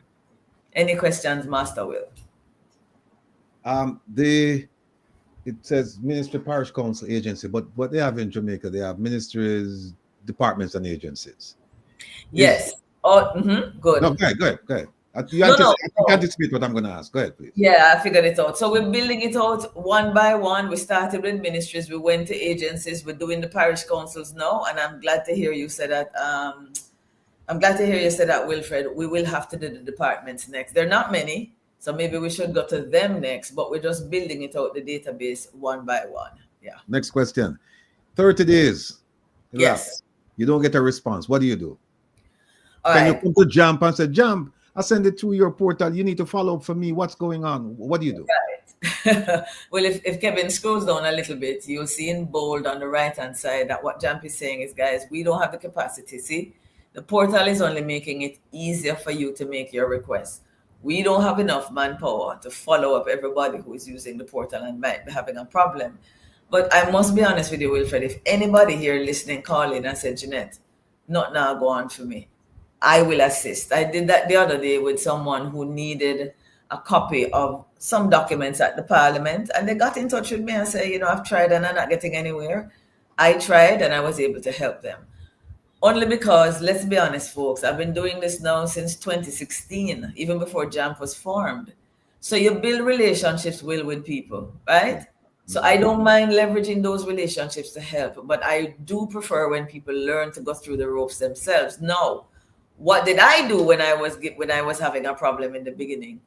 If you're having a problem, there's an access to information unit where none other place other than the office of the Prime Minister is where it is situated. They move it now, Where they move it gone again? Gone to education. It gone back? You sure? Absolutely. But talk to the guy who run the my Lord, it was there last year, and it come back again. Yeah, it gone to education. All right. Well, good. Make sure so you can't find it. Because I really we have sent out about more than 1,000 ATIs since JAMP has started, for sure. And we have gotten responses for over 80% of the access to information requests that we have sent in. So it's not 100. I don't follow up everything, guys. But if you got to a point where you are not getting through, 90% of the time, if I write to the permanent secretary to advise I'm having a problem, I have gotten through. If I'm having a problem, 90% of the time, if I write to the PS and say, look, this is what I've sent in, I'm not getting any assistance, it has made a difference. Now, what if you write to the permanent secretary, or as I have for the the Ministry of Local Government, for about 2 years, I've been waiting on some documents from them and I haven't been able to get it. And it's the permanent secretary I've been talking to. I would say to you that the law allows for what they call an appeal. If you appeal from the ATI officer to the PS and you get nowhere, and you go to the ATI unit and you get nowhere, there is an appeal that you can make to a particular tribunal. Some citizens have gone, not many, and they have been successful. I think almost everyone I know that has gone to the tribunal has been successful in getting the documentation. The problem with that, Will, is that the ministries come with them lawyer. Kevin, they're not give you the documentation and you go before one tribunal and you go into the room and the next thing you know, you see 3 lawyers. So it's very intimidating for a citizen who certainly can't walk in with a lawyer. The law does not require you to have a lawyer. But if you go in and contest a problem and a man walk in with 2-3 lawyers, how you feel? Yeah. So it's very intimidating for citizens. But with Fred, I have never gone through an appeal as yet. Because I'm not going to get no lawyer. And to be honest with you, I get the majority of the answers I want, so I just keep pushing on. But here's what them do, Janet. Them do something to frustrate you before them intimidate you. Tell Because me. it's 30 days, right? Yeah. And then them say, they have 3 responses they can give you. They can say, it's classified information, we can't give it to you. They can give it to you. Or the third one is they can say, we need an additional 30 days. That's true. To provide information and give you. That so is then true. only after the third, so they have up to 60 days. They And then can, after legally. 60 days, if they don't do it, then you can go to the tribunal. But as I said, most people go to the tribunal. I have 3 or 4 cases over there right now. And like I said, most people they get intimidated by the whole thing. And even when they show up and they say 3 or 4 lawyers, them say, no, that's not for me. Yes, But- I agree. But I do want to encourage people, and I love all the fact that Will pushes through. But if I can say to you guys, I'm not expecting anybody here to do 1,000 ATIs. But the first time I did this, I did 236, and I only had 44% of the responses. Now I'm getting over 80. What does it mean? If you persist, Jamaica, then realize that this woman and I'm gonna, she are gonna just keep coming back. We might as well get her. No, I'm dead serious. Exactly. When I started off with the Parliament of Jamaica, the Parliament realized that almost every week, or certainly every month, I was sending something. They just said, Miss Calder, listen, we are gonna just send you the information by default now. You see what I mean, Kevin? Right. So everything tabled in the Parliament of Jamaica comes to jump automatically. Why? Because we just keep asking and they say, well, it look like every week she gotta ask for them. So the Parliament just said, Miss Call. So what I'm saying, guys, where you start is not where you're going to finish. True. Push through. That's how you get change. You don't expect things to just drop in your lap, right? So Wills and I, we've had the same experience. I've not gone to appeal. There's one matter, the one at the Ministry of Local Government, that I intend to take there. But do remember this before we go, that any ATI officer asks you to explain why you want it. Hear me and hear me well, listeners. The law says you do not have to tell them. You know why, Jamaics? I don't know any employer who walk in and have to explain to them, you follow me? And the law respects that. The law said, no, you don't have to tell any ATI why you want it. Yes, there are some documents that are exempt and should be. Security, there are certain things you can't write to the police commissioner asking for and get. No. There's certain things you can't ask the JDF for. Cabinet decisions that are discussed in cabinet, you can't ask the cabinet for that until 20 years later. So I agree that there are some documents you shouldn't. Private things, I should not be able to ask, call NIS and demand information on Wilfred Rattigan. Right. So certain things you can't get. But 95% of the things in government you can. And one of the things right now that started me on this road was the outer money scandal under the PNP in 2014. To this day, Kevin, I still write the NHT and say, how much money are you still spending on outer money? It now reached $300 and something million. Every year we spend $32 million because they still can't sell that property what they did buy and shouldn't did buy. You understand, guys? Right. So yeah, I hope in this short space of time we have inspired you. But what I'm saying, guys, all the talking on social media about things, pick up on a phone, go to Jump and ask government for what you want. Get the information that you need. Follow up what the Auditor General does. That's what I do. Write the PS and say, PS, I see the AG say you give this man the contract. You get back the money you shouldn't did sign it. I want to know what steps you take to fix this. The PS is supposed to answer you. You are the employer. And I'll get 80% of those responses when I say to a PS, under this law, you need to tell me, PS, what steps you take to fix this problem what the AG talk about. I'm the employer. Right. We have seconds to go before Kevin will Kevin go. But one last thing I want to point out is this. What will happen is that sometimes inadvertently you'll send it to the wrong agency. And there's a tendency for them to come right back and say, we don't have this information, and them shut you down. No. Under Section 8 of the ATI, it says then have to find out who are the right agency and send it and notify you. Yes. So Kevin, I've had, and again, Will, I have had much good fortune with that. Most times that is what the ATI officer does. Transfer it and copy me so I can see that it is being transferred to somebody or advise me later. Some do, most do, some don't. Don't let that deter you, Jamaica. Push on through. So that is true. I hope that helps. Yeah. Janet in a jiffy. I just have to call you now. Janet in a jiffy. Janet in a jiffy. I like it's been short, but it's been invaluable. The information that was just imparted, folks. Go back and watch this program if you didn't catch it. Go back and watch this program because and try out the ATI. Let me go in on Monday, guys, and see 10 ATIs sent through JAMP website. That's a challenge. That's a challenge. Love you guys. The rest of the weekend. All right.